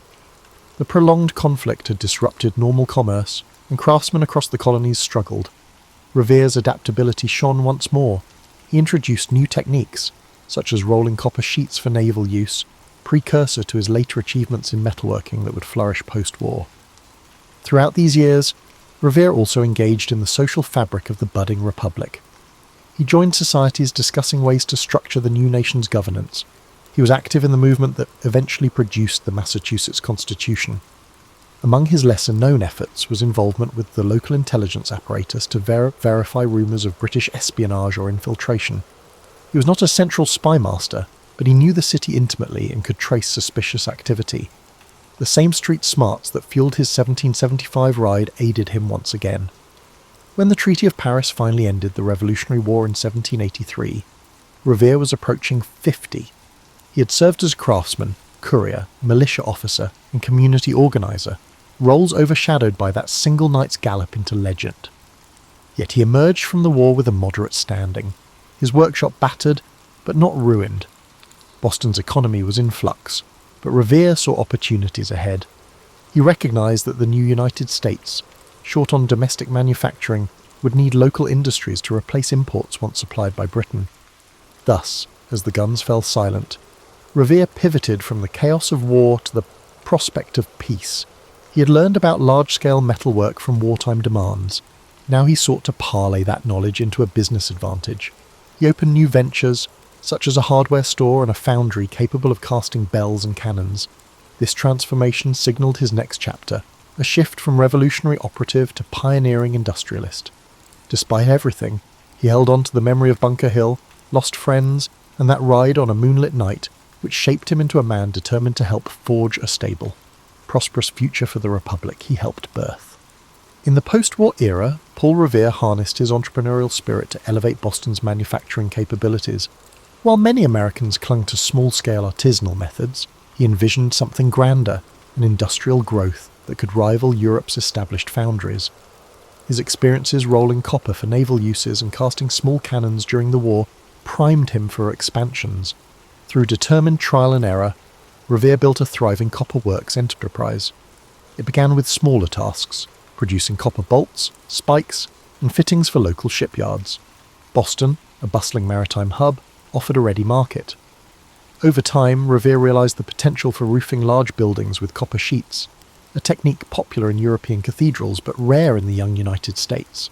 He also recognized the possibility of sheathing the hulls of wooden ships with copper to prevent wood-boring pests and reduce marine growth. If widely adopted, copper sheathing could dramatically enhance a vessel's speed and lifespan, improving profitability for shipping companies.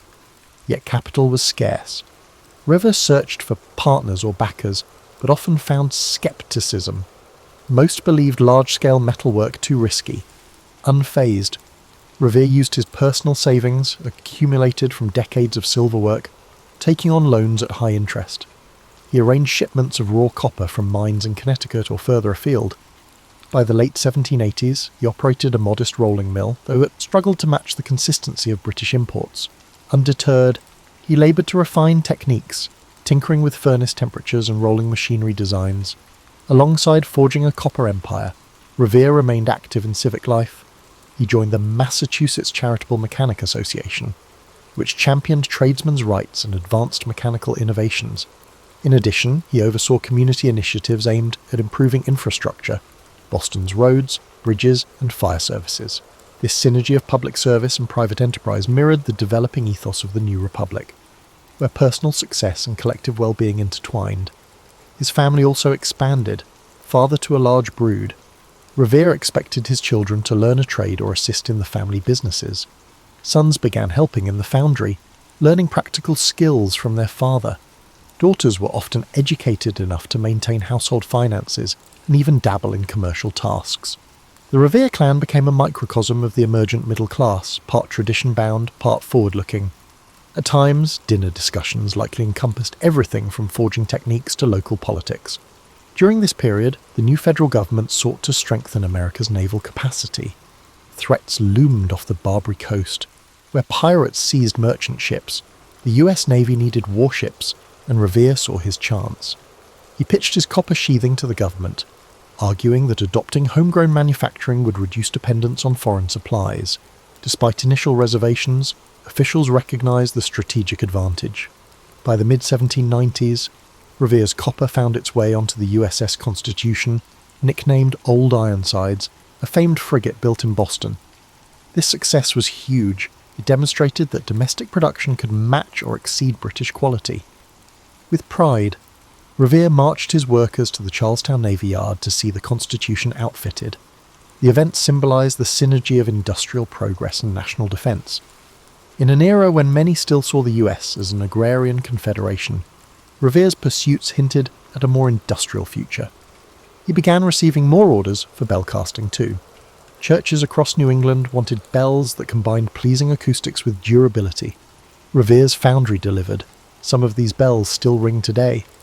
Even as Revere's renown grew in manufacturing circles, he remained surprisingly modest about the famed midnight ride. He occasionally recounted it for new acquaintances, especially if they recognized his name from rumors. But he never wrote a grand memoir or boasted publicly.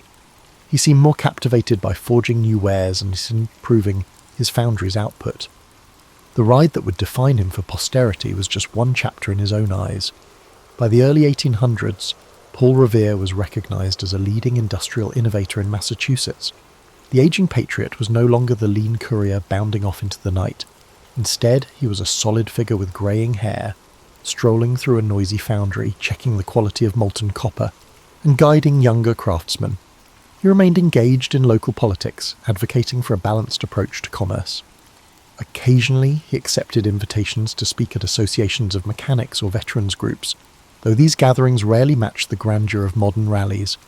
He kept the focus on practical improvements and communal responsibilities, values forged in a life that bridged revolution, and the forging of a new economic order.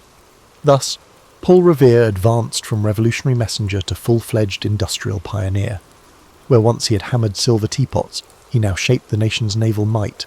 The drive for independence, which once motivated him to ride overnight, now fueled an economic vision for a stable, self-reliant America, an ambition that amply demonstrated the synergy between enterprise and patriotism. Paul Revere's final decades saw him celebrated in local circles as an accomplished businessman and stalwart voice in civic affairs. Yet, ironically, his renown as a revolutionary hero was comparatively subdued during his lifetime. Public commemorations of the war typically highlighted generals like Washington or statesmen like Franklin. The intricacies of Revere's midnight ride were known among certain Bostonians, but no single poem or widely circulated account yet enshrined his role. As the 19th century dawned, Revere watched Boston transform. The city's population swelled. New commercial opportunities arose along the waterfront. He kept pace with these changes, updating his foundry's techniques and occasionally patenting innovations. He also mentored younger artisans, passing along the same ethos of diligence and community-mindedness that guided him. In quiet moments, he reflected on friends lost or scattered by war, on how an unassuming silversmith like him once walked a perilous line between colonial law and rebellion. His personal life remained anchored in family. By now, multiple children assisted in the foundry. Grandchildren scampered through the workshop yard, occasionally mesmerized by glowing furnaces. Revere, though stern about safety, allowed them glimpses of the molten copper, hoping to spark curiosity rather than fear. Letters from this period reveal a man juggling paternal pride, financial concerns, and deep gratitude for living to see an independent republic flourish. He occasionally travelled to observe new industrial sites. One visit to Philadelphia's ironworks fascinated him. He swapped notes with other entrepreneurs about scale, costs, and workforce management. Everywhere he went, people recognized him as that Boston craftsman who had helped found an American manufacturing base. At dinners or tavern gatherings, he sometimes heard recollections of the Revolution, with others praising famous generals while Revere politely listened. If asked directly about April 18th, 1775, he'd share details, but mostly he avoided embellishment. He never sought to overshadow the memory of the many patriots who fought and fell after that fateful night. In 1811, Revere decided to retire officially from daily management, handing control of the foundry to his sons and other trusted associates. By that point, his name carried weight in commercial contracts. The Revere brand, as it were, gave assurance of quality. Freed from the grind of business, he spent more time reflecting on the young nation's political evolution. The War of 1812 erupted soon after, pitting the US again against Britain. From his vantage, Revere found it both disheartening and validating. Disheartening that conflict re-emerged, yet validating because it underscored the importance of domestic industry in times of strife. Despite his advanced age, Revere occasionally wrote letters of encouragement to militia officers, reminding them of the vital role local defence played during the earlier revolution. He also supported volunteer committees raising funds for fortifications. Not being active on the front lines, he remembered the lessons of 1775. Local preparedness could significantly influence the outcome. Some historians note that behind the scenes, Revere's foundry contributed cannon parts for the war effort, though on a smaller scale than before. Paul Revere died on May 10th, 1818, at the age of 83. Obituaries in Boston newspapers praised him as a master silversmith, an industrious founder, and a patriot of the Revolution, but they offered only cursory mention of his midnight ride. Instead of mourning a legendary figure, the city mourned a respected community pillar. Indeed, Revere's funeral was a modest affair attended by family, friends, and fellow artisans. To them, he was old Mr. Revere, wise in counsel, unwavering in principles. Over the ensuing decades, memories of the Revolution consolidated into a national myth. Monumental events overshadowed the gritty day-to-day contributions of ordinary patriots. Then, in 1860, Henry Wadsworth Longfellow published Paul Revere's Ride, immortalizing Revere as the lone hero who raised the alarm. The poem, while stirring, took liberties, omitting the network of compatriots and crediting Revere with feats shared among multiple riders. Its dramatic lines, though historically imprecise, resonated with Americans on the brink of civil war, reminding them of the unity once forged in crisis. Thus, ironically, Revere's posthumous fame soared to heights he never experienced while alive. Statues rose, textbooks proclaimed him the prime instigator of the revolution's opening salvo. The complexities of his broader life, his industrial ventures, his engravings, his lesser-known military fiascos, often faded behind the single story of a midnight dash. Yet Revere's life exemplifies more than an iconic ride.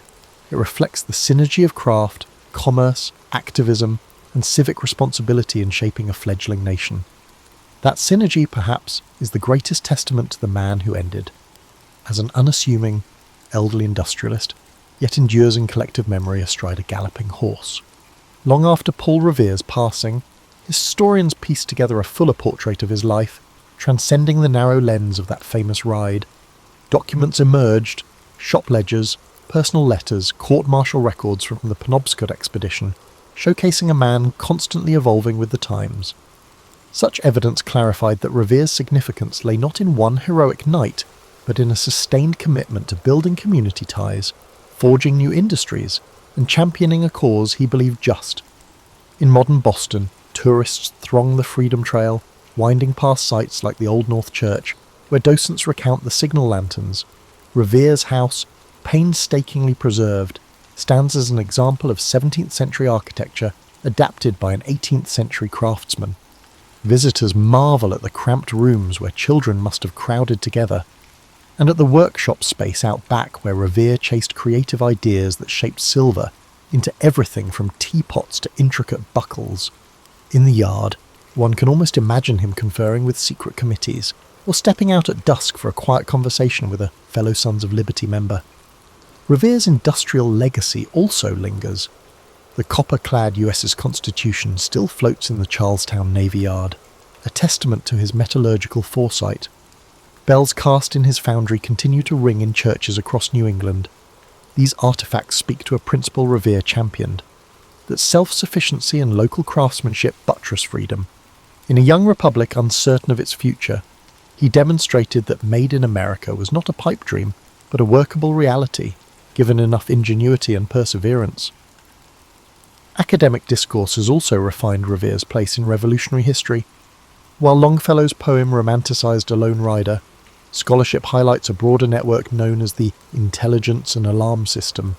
Dozens of riders, watchers and committee members made that April 1775 night a success. Revere's role was crucial but not singular. Even so, the poem's popularity stuck, capturing the hearts of generations who found inspiration in the notion that one person, fueled by conviction, might rouse a people to defend liberty.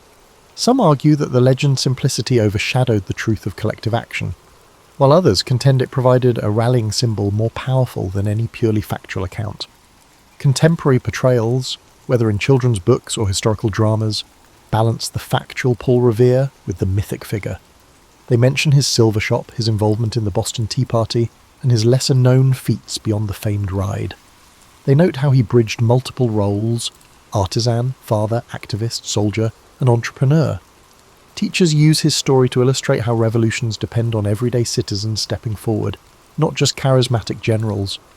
In this sense, Revere embodies the idea that significant change is fueled by many hands, each contributing specialised talents. Revere's transformation into a national icon carries lessons about how history and memory intersect. He left behind no bombastic diaries. Rather, his records were pragmatic: receipts for silver items, letters about shipments of copper, brief notes on local militia tasks. The shift from modest business documents to mythic status suggests that once a narrative resonates with national sentiment, it acquires a life of its own. Paul Revere thus stands as both a historical figure, verifiable, multifaceted, and a cultural emblem shaped by poetry, public monuments, and retellings that emphasise drama over nuance. For people reflecting on the Revere's life today, he offers a model of adaptability. He was not locked into a single path. Facing challenges, whether paternal loss in adolescence, British crackdowns, or post-war economic chaos, he recalibrated. That adaptability underscores a universal truth. The capacity to pivot in crises fosters resilience, whether in the forging of a new nation or in personal life transitions. Ultimately, the Paul Revere story is more than an evening dash. It's a tapestry of craftsmanship, activism, community building and industrial ambition. Each thread adds depth to the revolutionary narrative.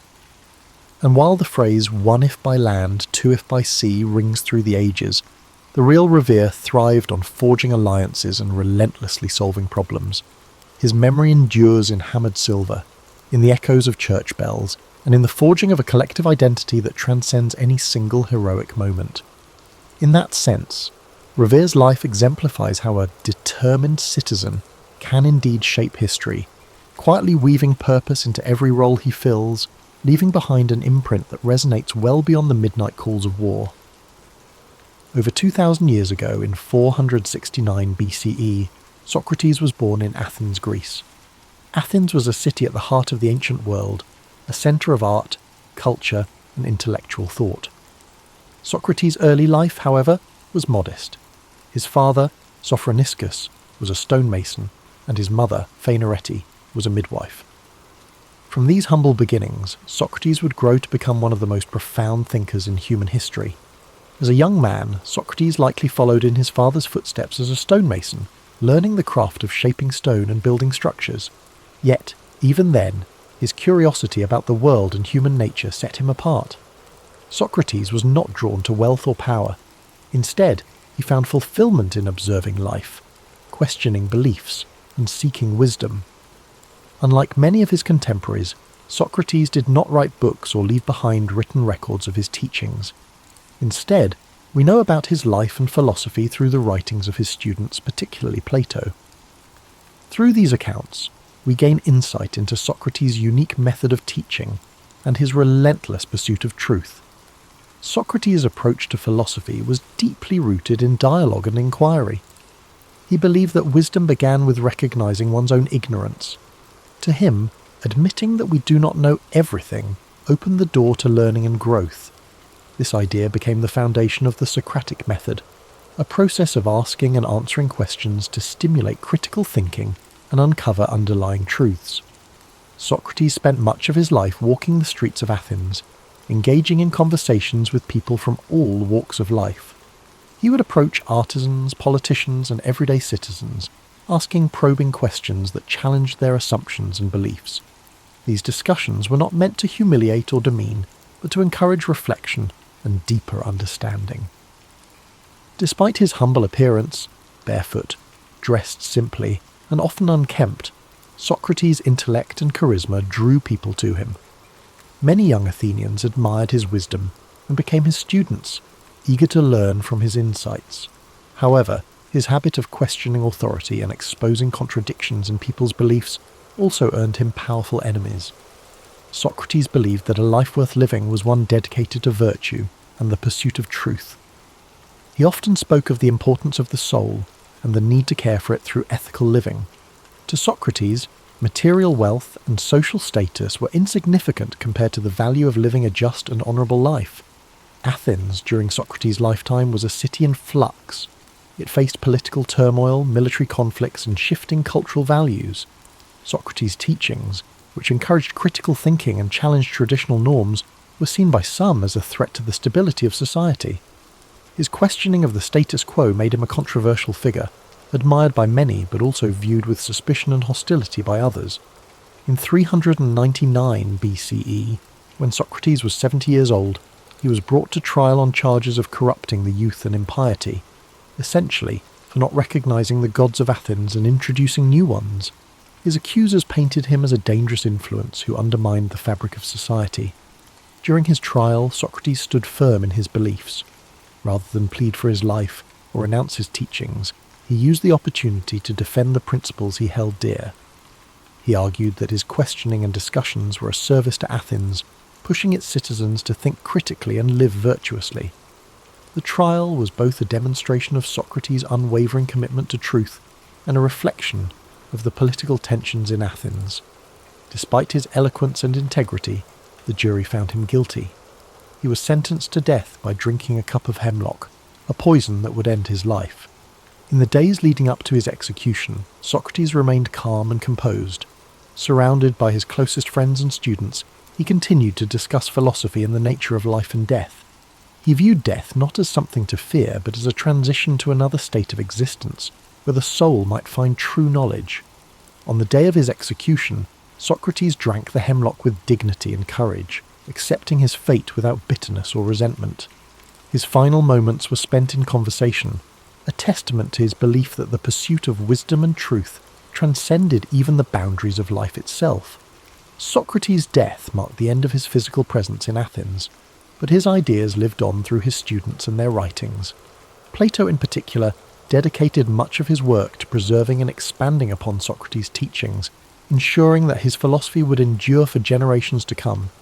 Today, Socrates is remembered as the father of Western philosophy, a thinker whose commitment to truth and virtue continues to inspire. His life teaches us the importance of questioning, of seeking knowledge, and of living with integrity. As you reflect on Socrates' journey, let his story guide you into a state of relaxation and peace. His dedication to wisdom reminds us that the pursuit of understanding is a lifelong journey, one that brings meaning and purpose to our lives. Imagine the streets of ancient Athens, the soft light of the setting sun casting long shadows on the stone buildings. Hear the murmur of conversations as Socrates walks among the people, his questions sparking thought and introspection. Let this image fill your mind with a sense of calm and wonder. As you drift into sleep, let the wisdom of Socrates' life inspire your dreams. His legacy reminds us that even in the face of adversity, the pursuit of truth and the care of the soul are endeavours worth striving for. Let the story of Socrates settle gently in your mind as you relax deeper into rest.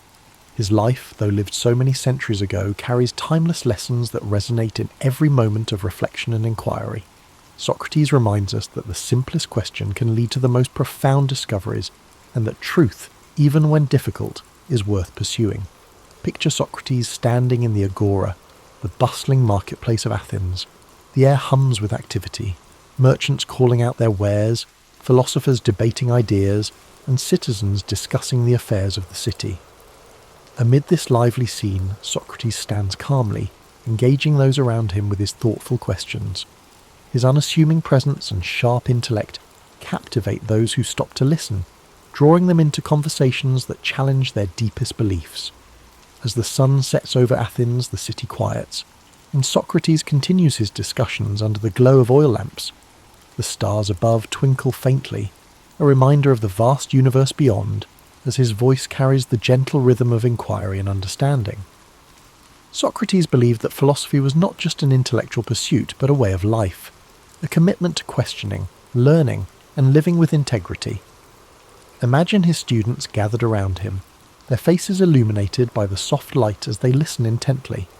Among them are young minds who would carry his teachings forward, shaping the future of philosophy and ensuring that his legacy would endure. The scene is serene, filled with the quiet joy of shared knowledge and the timeless beauty of human connection. Socrates' belief in the power of dialogue teaches us the importance of listening as well as questioning. In a world often filled with noise and haste, his approach encourages us to slow down, to reflect, and to seek clarity in our thoughts and interactions. His humility, his willingness to admit his own ignorance, and his tireless pursuit of understanding are qualities that inspire us to approach life with openness and curiosity. Now, as you drift closer to sleep, picture Socrates walking along the quiet shores of ancient Greece, the waves gently lapping at the sand.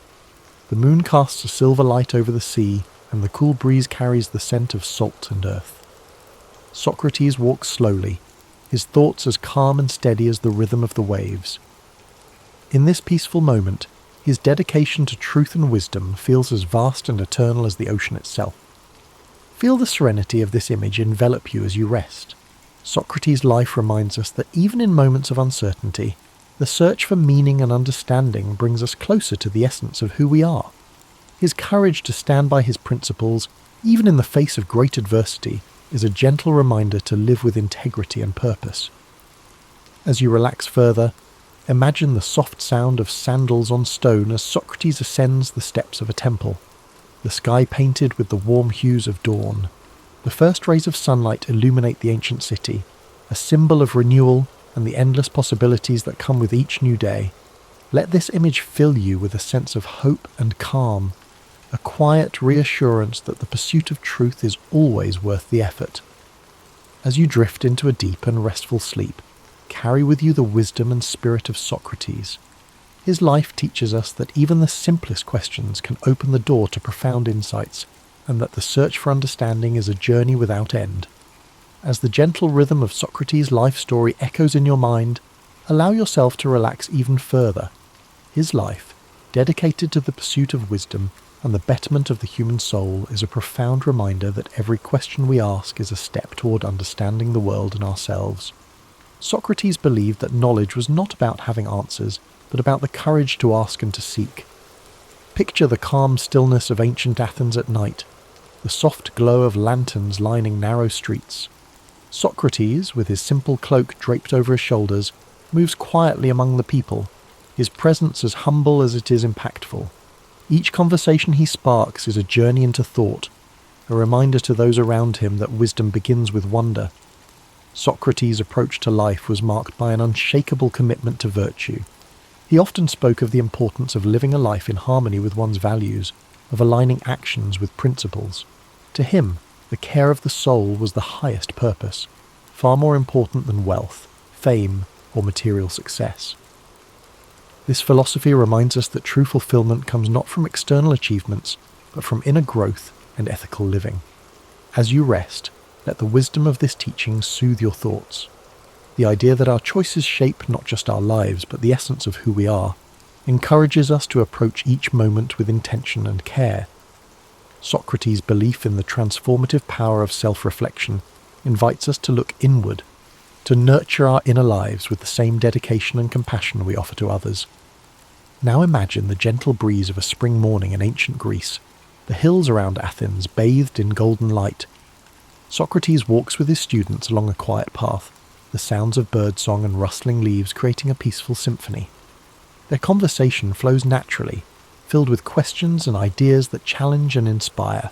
This idyllic scene captures the essence of Socrates' philosophy, a life lived in connection with nature, community, and the endless pursuit of knowledge. As you drift deeper into relaxation, think of Socrates' courage in facing the end of his life. His calm acceptance of his fate, his willingness to stand by his beliefs, even in the face of death, is a testament to the strength of his character. He taught his students not to fear death, but to view it as a natural part of existence. A transition that, like life itself, holds the potential for learning and growth. Feel the serenity of Socrates' perspective as it envelops you like a warm blanket. His unwavering faith in the value of a life well lived reminds us that even in moments of uncertainty, we can find peace by staying true to our values and seeking the truth within ourselves. His life, though marked by challenges, was ultimately one of profound purpose and enduring legacy. As the night deepens, imagine Socrates standing on a hill overlooking Athens, the city lights twinkling below like stars fallen to earth. The wind carries with it the faint sounds of laughter and conversation, the echoes of a city alive with thought and creativity. In this quiet moment, Socrates reflects on the beauty of a world filled with questions and possibilities. Let this image guide you into a deep, restful sleep. The story of Socrates reminds us that life's greatest journeys are not measured by distance, but by the depth of our exploration. His commitment to wisdom, his humility in the face of the unknown, and his courage to challenge convention inspire us to live with authenticity and purpose. As the soothing story of Socrates carries you further into relaxation, let the timelessness of his teachings resonate deeply within you. His belief in the cool dawn of February 12, 1809, a boy was born in a small one-room log cabin in Hardin County, Kentucky, an area now known as LaRue County. His name was Abraham Lincoln, a name that would one day become synonymous with perseverance, justice, and the struggle to unite a divided nation. But on that day, he was simply the son of Thomas Lincoln and Nancy Hanks Lincoln, a humble family living in the rugged wilderness. Abraham's childhood was one of simplicity, hardship, and constant toil. His father, Thomas, was a hard-working farmer and carpenter who taught Abraham the value of labour and self-sufficiency. His mother, Nancy, was gentle and kind. instilling in young Abraham a sense of compassion and morality. The wilderness around them was vast and unyielding, a place where survival depended on resilience, resourcefulness, and community. The family lived in a small log cabin, its rough-hewn walls providing shelter from the harsh winters and sweltering summers of the Kentucky frontier. Inside, the fire crackled softly in the hearth, its warmth a comfort against the chill that seeped through the cracks in the wood.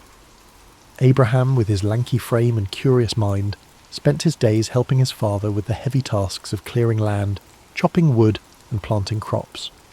Though life was demanding, young Abraham had an insatiable thirst for knowledge. In a world where formal schooling was scarce, he read whatever books he could find. By the light of a flickering candle or the warm glow of the hearth, he pored over the few volumes available to him. The Bible, Aesop's Fables, Robinson Crusoe and Pilgrim's Progress. Words became his refuge, a gateway to worlds beyond the rough frontier. He absorbed stories, ideas, and knowledge, shaping a mind that would one day influence the course of a nation. Tragedy struck when Abraham was just 9 years old. His mother, Nancy, fell ill with milk sickness, a deadly disease caused by drinking the milk of cows that had grazed on poisonous plants. Her passing left a void in the young boy's heart, a loss that would shape his empathy and understanding of human suffering. In the quiet days after her death, Abraham and his sister Sarah clung to each other for comfort, their bond deepened by shared grief. His father remarried a kind and supportive woman named Sarah Bush Johnston. She brought stability to the household and encouraged Abraham's love of learning. She saw in him a boy who was different, thoughtful, driven, and destined for something greater. As the years passed, the family moved to Indiana and later to Illinois. The wilderness was ever present, but Abraham's dreams extended beyond the horizon. His hands, calloused from hard labour, would one day hold the weight of leadership. His mind, sharpened by books and introspection, would one day navigate the complexities of a fractured nation. In his early adulthood, Abraham worked a series of jobs. He was a rail splitter, a store clerk, a postmaster, and a surveyor. Each experience taught him something new about people, work, and society. His natural wit, humour, and storytelling ability made him beloved among his peers.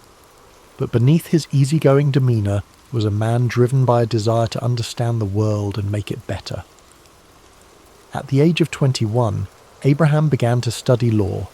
His mind was meticulous, his sense of justice unwavering. He read legal texts tirelessly, often walking miles to borrow books. He passed the bar exam and began practicing law, gaining a reputation for honesty and integrity. His clients trusted him, knowing that he would fight for them with the same determination that had carried him through his own hardships. Lincoln's political career began humbly. He served in the Illinois state legislature, and later in the U.S. House of Representatives.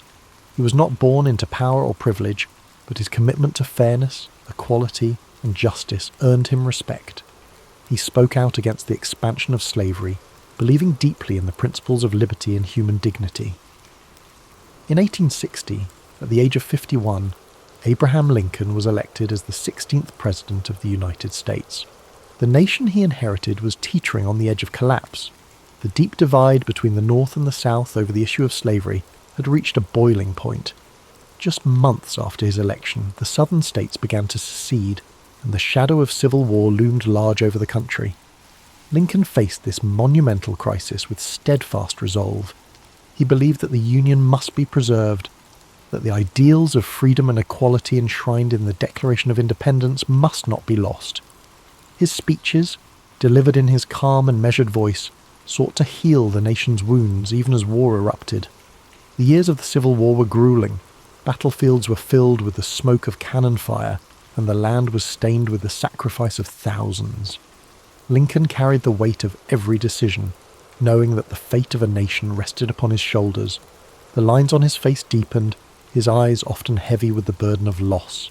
But through it all he remained resolute, driven by a belief in justice, unity, and the hope that a better world could emerge from the chaos. In 1863, Lincoln issued the Emancipation Proclamation, declaring that all slaves in the Confederate States were to be freed. It was a bold, transformative act that reshaped the purpose of the war and solidified his legacy as a champion of freedom. On April 9th, 1865, the Civil War came to an end. The nation was weary, but there was hope that healing could begin. Yet Lincoln's story was to end abruptly. Just 5 days after the war's conclusion, on April 14th, 1865, he was assassinated while attending a play at Ford's Theatre in Washington, D.C. His life, a journey from a log cabin to the highest office in the land, had come to a tragic end. Yet his legacy endured. The principles he fought for, freedom, unity, equality, would guide the nation forward. His words, his actions, and his unwavering commitment to justice left an indelible mark on history. As you breathe deeply now, let the story of Abraham Lincoln settle gently into your mind. His life was a testament to resilience, to the belief that, even in the darkest times, hope, compassion, and perseverance can light the way forward. As you drift further into the gentle embrace of sleep, let the legacy of Abraham Lincoln settle, like a comforting blanket over your thoughts. His journey from the rugged frontier to the hallowed halls of the White House is a reminder of the strength and resilience that lives within us all. His life teaches us that even in times of struggle, compassion, and perseverance can lead to hope, unity, and transformation. Picture the quiet landscape of the American frontier, the wide open plains stretching endlessly beneath a star-filled sky. The air is crisp and cool, and the soft breeze carries with it the scent of wild grass and earth. A sense of stillness settles over the land, the kind of stillness that comes with the end of a long day of toil.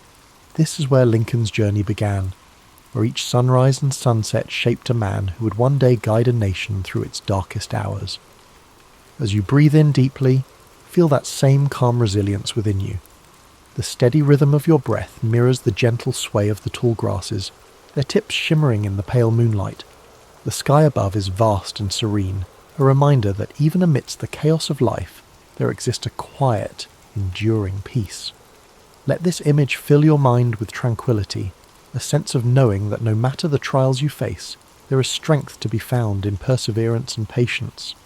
Imagine the crackling of a campfire in the distance, its warm glow a beacon of comfort in the darkness. The flames dance softly, casting flickering shadows that sway and twist. This fire represents the warmth of human connection, the bonds of unity that Lincoln so passionately fought to protect. Even when the world was divided, he held firm to the belief that a nation could heal, that people could come together despite their differences. Lincoln's story reminds us of the quiet power of humility, empathy, and integrity. In his speeches and letters, he spoke not with arrogance, but with a deep understanding of human nature, of the pains and struggles that shape us all. His words carried the weight of experience and the hope of a better tomorrow. They were like gentle waves, lapping against the shores of a fractured nation, each word a step toward healing and reconciliation. As you lie here, feel yourself sinking deeper into rest. The burdens of the day grow lighter, like leaves floating gently down a stream. The water carries them away effortlessly, leaving behind a surface that is smooth and calm. Allow your mind to let go of worries, doubts, and fears, knowing that the path forward, though sometimes difficult, is always illuminated by the quiet light of hope. The soft whisper of the wind through the trees mirrors the quiet resolve that Lincoln carried within him. His journey was not one of ease, but of purpose. Each challenge, each setback, was met with patience and fortitude. He understood that change, real and lasting change, takes time and steady effort. In the face of adversity, he chose to act with dignity, knowing that his choices would shape the future for generations to come. As you drift deeper, imagine standing in the stillness of a forest at twilight. The world is hushed, the last rays of sunlight filtering through the branches, casting long golden shadows on the ground.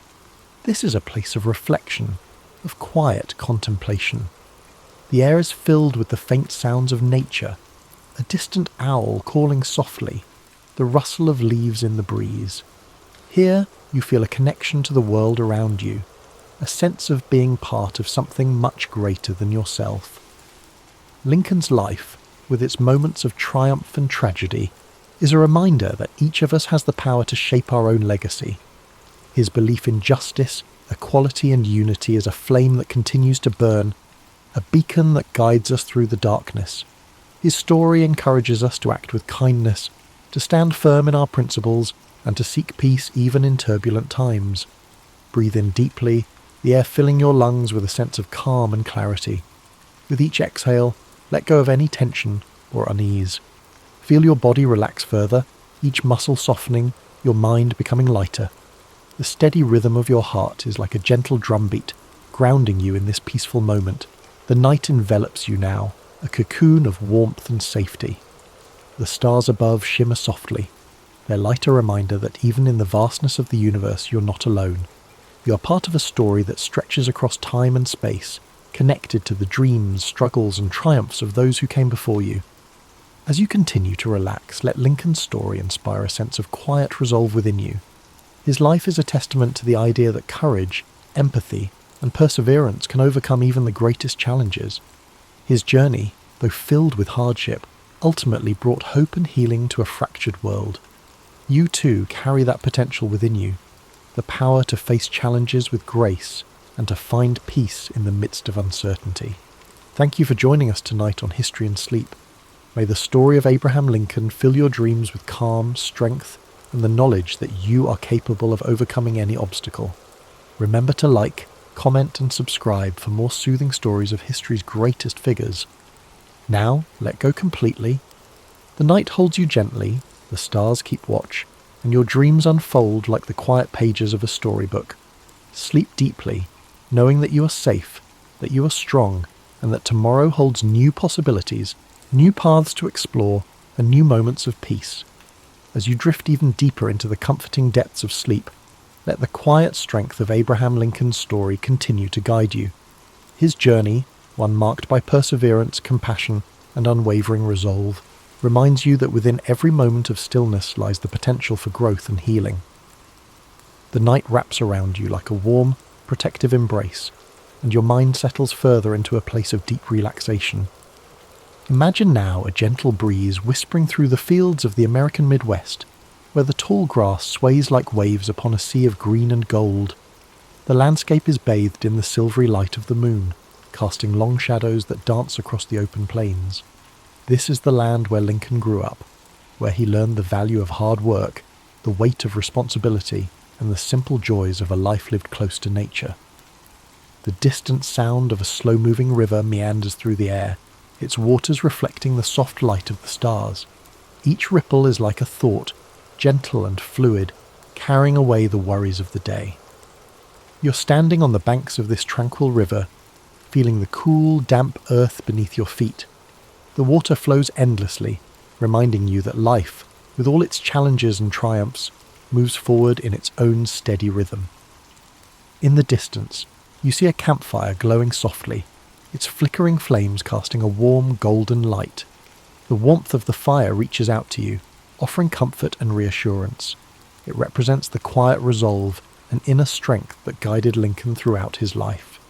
The flames dance and sway, whispering stories of perseverance, courage, and the enduring power of hope.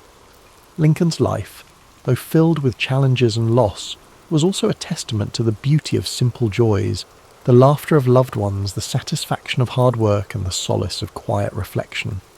His humility and integrity, even in the face of great adversity, remind us that true strength is not always loud or forceful. Sometimes it is found in the quiet determination to do what is right. As you breathe in deeply, feel that same sense of quiet strength fill your being. Each breath brings with it a wave of calm, washing away tension and worry. With every exhale, you release the weight of the day, allowing your mind to sink further into the peaceful flow of the night. The world around you is hushed, the night filled with a serene stillness. The stars twinkle softly above, like tiny beacons of hope, each one a reminder of the infinite possibilities that lie within you. Their gentle light is a guide, leading you through the darkness and into a place of rest and renewal. Imagine now that you are walking along a well-worn path, the soft grass cushioning your every step. The path winds gently through a landscape of rolling hills and quiet forests, each step bringing you closer to a place of complete relaxation. The air is cool and refreshing, filled with the faint scent of pine and wildflowers. The sounds of nature surround you, the rustling of leaves, the distant call of a night bird, and the soft murmur of the breeze. This path represents your journey, a journey that is uniquely yours. Just as Abraham Lincoln faced his own trials with courage and resilience, you too have the strength to navigate whatever challenges lie before you. The path may twist and turn, but with each step you're moving forward, growing stronger and finding peace within. As you continue along this path, you come to a quiet clearing. The ground is soft and inviting, the air filled with a profound sense of stillness. Here, you feel a deep connection to the world around you and to the quiet power within yourself. This is a place of rest, a place where you can let go completely, knowing that you're safe, supported, and at peace. The night sky stretches above you, vast and endless, a reminder that you are part of something much greater than yourself. The gentle glow of the stars fills you with a sense of wonder and calm. You're exactly where you need to be, and in this moment, everything is as it should be. As you settle into this peaceful clearing, allow yourself to drift even further into the depths of sleep. Your breath is slow and steady, your body relaxed and weightless. The world fades away, leaving only the comforting darkness and the quiet rhythm of your heart. Napoleon Bonaparte was born on August 15th, 1769, on the island of Corsica, a small but strategically significant island in the Mediterranean. His family was of minor nobility, with his father, Carlo Bonaparte, serving as a lawyer and political representative for Corsica. Despite their noble status, the Bonaparte family was not wealthy, and young Napoleon grew up in a modest household. Napoleon's childhood was shaped by the unique blend of Corsican pride and French influence that surrounded him. Corsica had been acquired by France shortly before his birth, and the island's culture reflected a mix of independence and French authority. From an early age, Napoleon displayed a keen intellect and a fiery determination. He excelled in his studies, particularly in mathematics and history, which would later serve him well in his military career. At the age of 9, Napoleon left Corsica to attend school in mainland France. His father had secured a scholarship for him to study at a prestigious military academy, where he trained to become an artillery officer. This period of his life was not without challenges. As a Corsican in a French institution, Napoleon often faced discrimination from his peers, yet he remained focused on his goals, using his intelligence and discipline to rise above the prejudice. Napoleon graduated from the École Militaire in Paris at the age of 16, becoming a second lieutenant in the French army. He began his career at a time of great upheaval. The French Revolution was transforming the nation, dismantling the old monarchy and reshaping France into a republic. For Napoleon, this period of political and social turmoil presented both challenges and opportunities. During the Revolution, Napoleon's strategic brilliance began to emerge. His first major success came during the Siege of Toulon in 1793. As a young officer, he devised a bold plan to capture the city, which was held by royalist forces supported by the British. His strategy was a resounding success, earning him recognition and promotion. Napoleon's star was rising, and his ability to combine tactical innovation with decisive action became his hallmark. In 1796, Napoleon was given command of the French army of Italy. This was his first significant leadership role, and he wasted no time in proving his abilities. Despite being outnumbered and poorly equipped, Napoleon led his troops to a series of stunning victories against Austrian and Piedmontese forces. His Italian campaign not only solidified his reputation as a military genius, but also brought him wealth and fame. Napoleon's rise to power was meteoric, and by 1799 he had become one of the most influential figures in France. That year, he staged a coup d'état, overthrowing the government and establishing himself as first consul. This marked the beginning of his rule and set the stage for his transformation of France. As ruler, Napoleon implemented sweeping reforms. He reorganized the French government, established the Napoleonic Code, a legal framework that influenced legal systems worldwide, and strengthened the country's finances. He also invested in infrastructure, education and the arts, leaving a lasting legacy on French society. In 1804, Napoleon declared himself Emperor of France. The coronation ceremony was a grand and symbolic event, with Napoleon famously placing the crown on his own head, a gesture that underscored his belief in self-made power. As emperor, Napoleon expanded his ambitions beyond France, embarking on campaigns that would change the map of Europe. The Napoleonic Wars were a series of conflicts that pitted France against a coalition of European powers.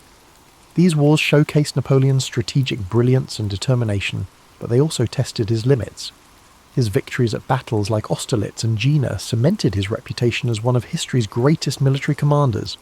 However, his campaigns also came at a great cost, both in lives and in resources. One of the most ambitious and ultimately disastrous undertakings of Napoleon's career was the invasion of Russia in 1812. Initially, he achieved some success, but the campaign turned into a nightmare as his army faced harsh winter conditions, dwindling supplies, and fierce resistance from Russian forces.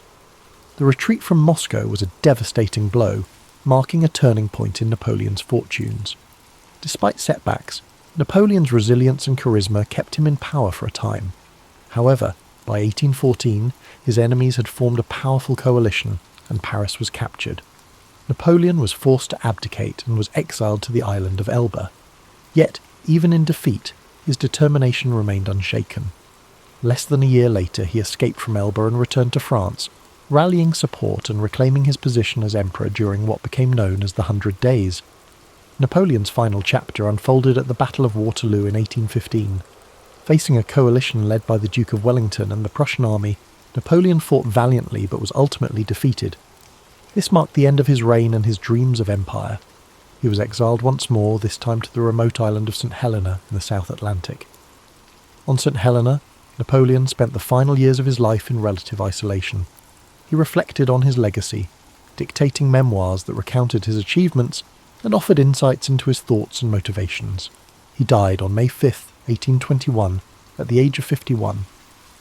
While his life ended in exile, his impact on history was indelible. Napoleon's story is one of contrasts, a man of great ambition and intellect who reshaped Europe, yet whose relentless pursuit of power ultimately led to his downfall. His legacy is a reminder of the complexities of leadership and the enduring influence of vision and determination. As you reflect on Napoleon's journey, let the calm rhythm of his story guide you into a state of relaxation. His life, filled with triumphs and challenges, serves as a reminder that greatness often comes with both light and shadow.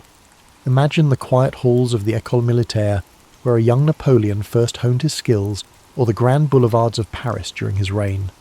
Picture the serene beaches of Corsica, where his journey began, and the windswept shores of St. Helena, where it ended.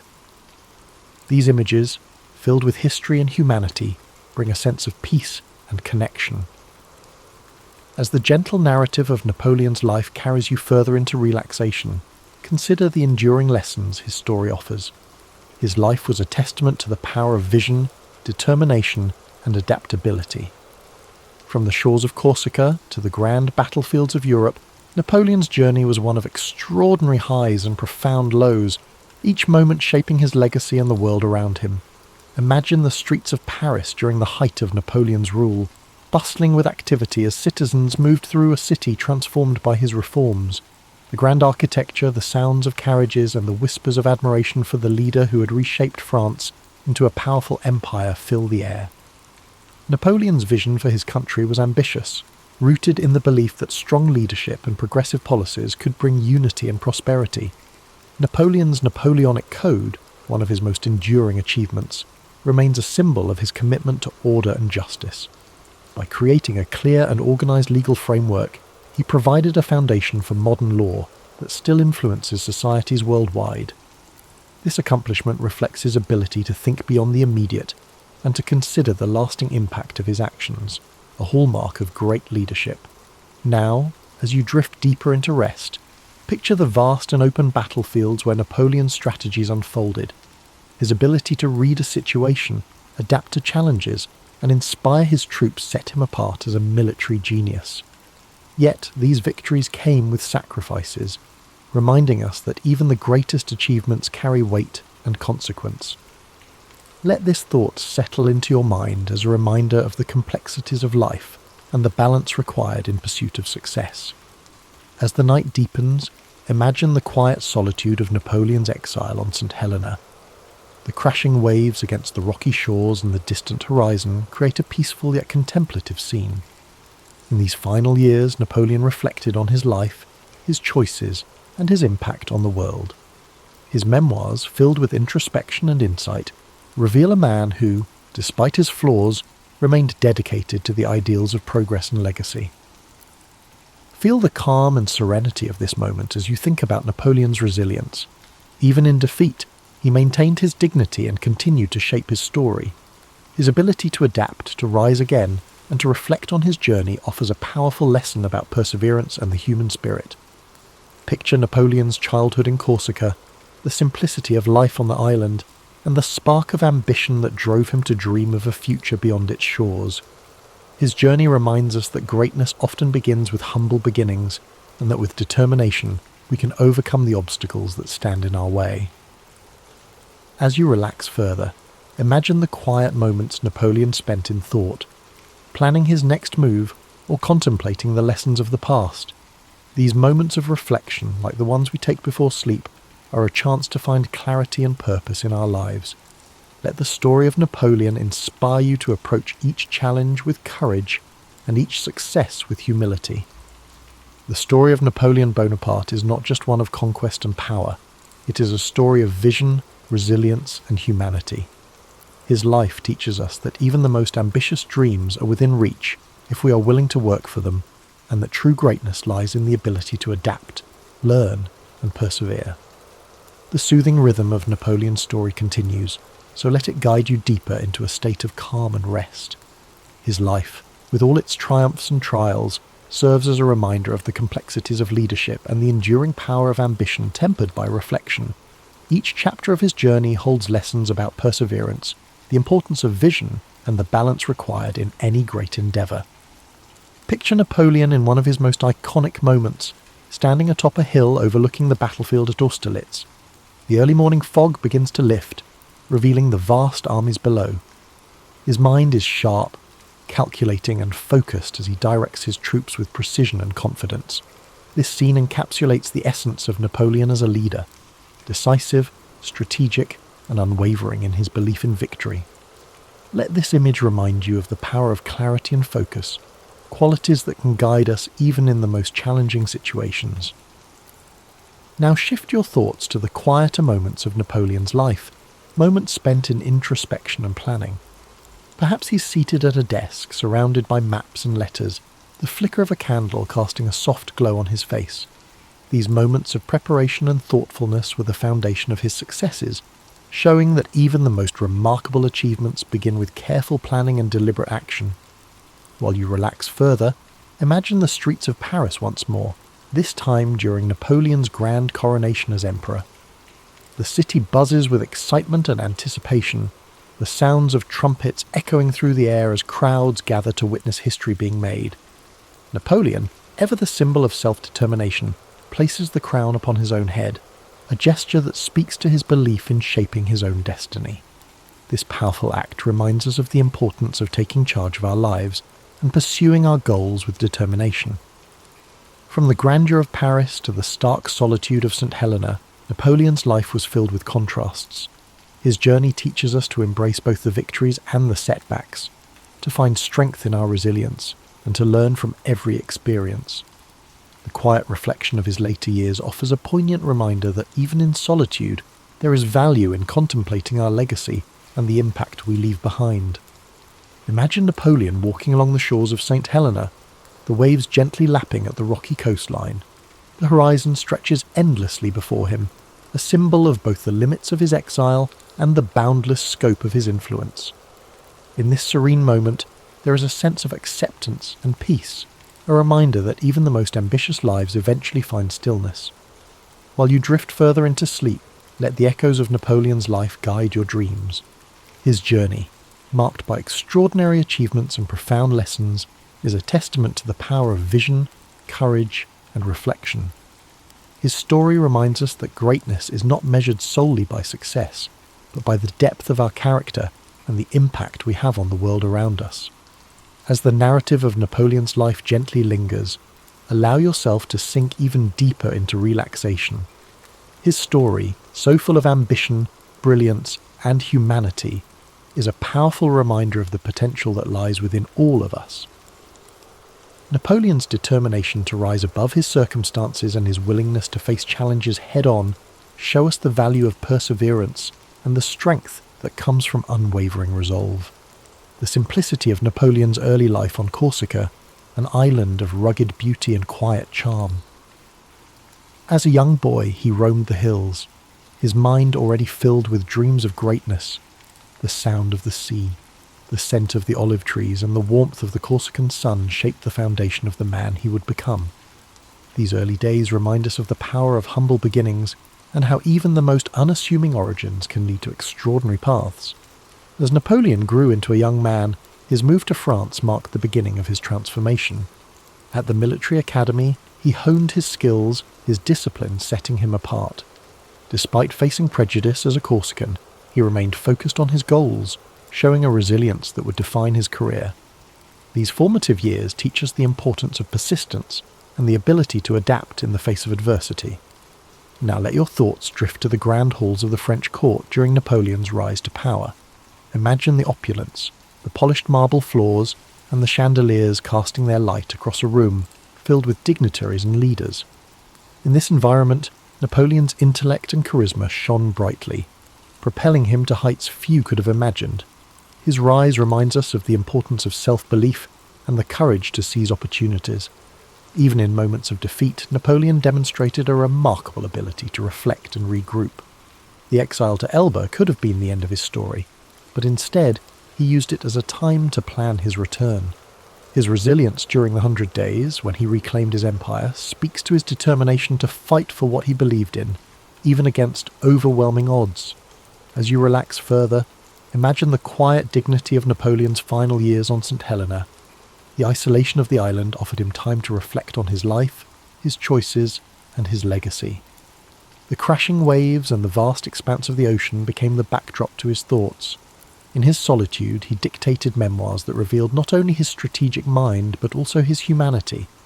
This chapter of his life reminds us of the value of introspection and the importance of finding peace within ourselves. Feel the calm and stillness of this moment as the story of Napoleon carries you into a deep, peaceful sleep. His life, marked by extraordinary achievements and profound lessons, serves as a reminder that greatness lies not just in what we accomplish, but in how we face the challenges along the way. With the night embracing us, let the echoes of Napoleon's journey fill your dreams. Imagine the vast battlefields, the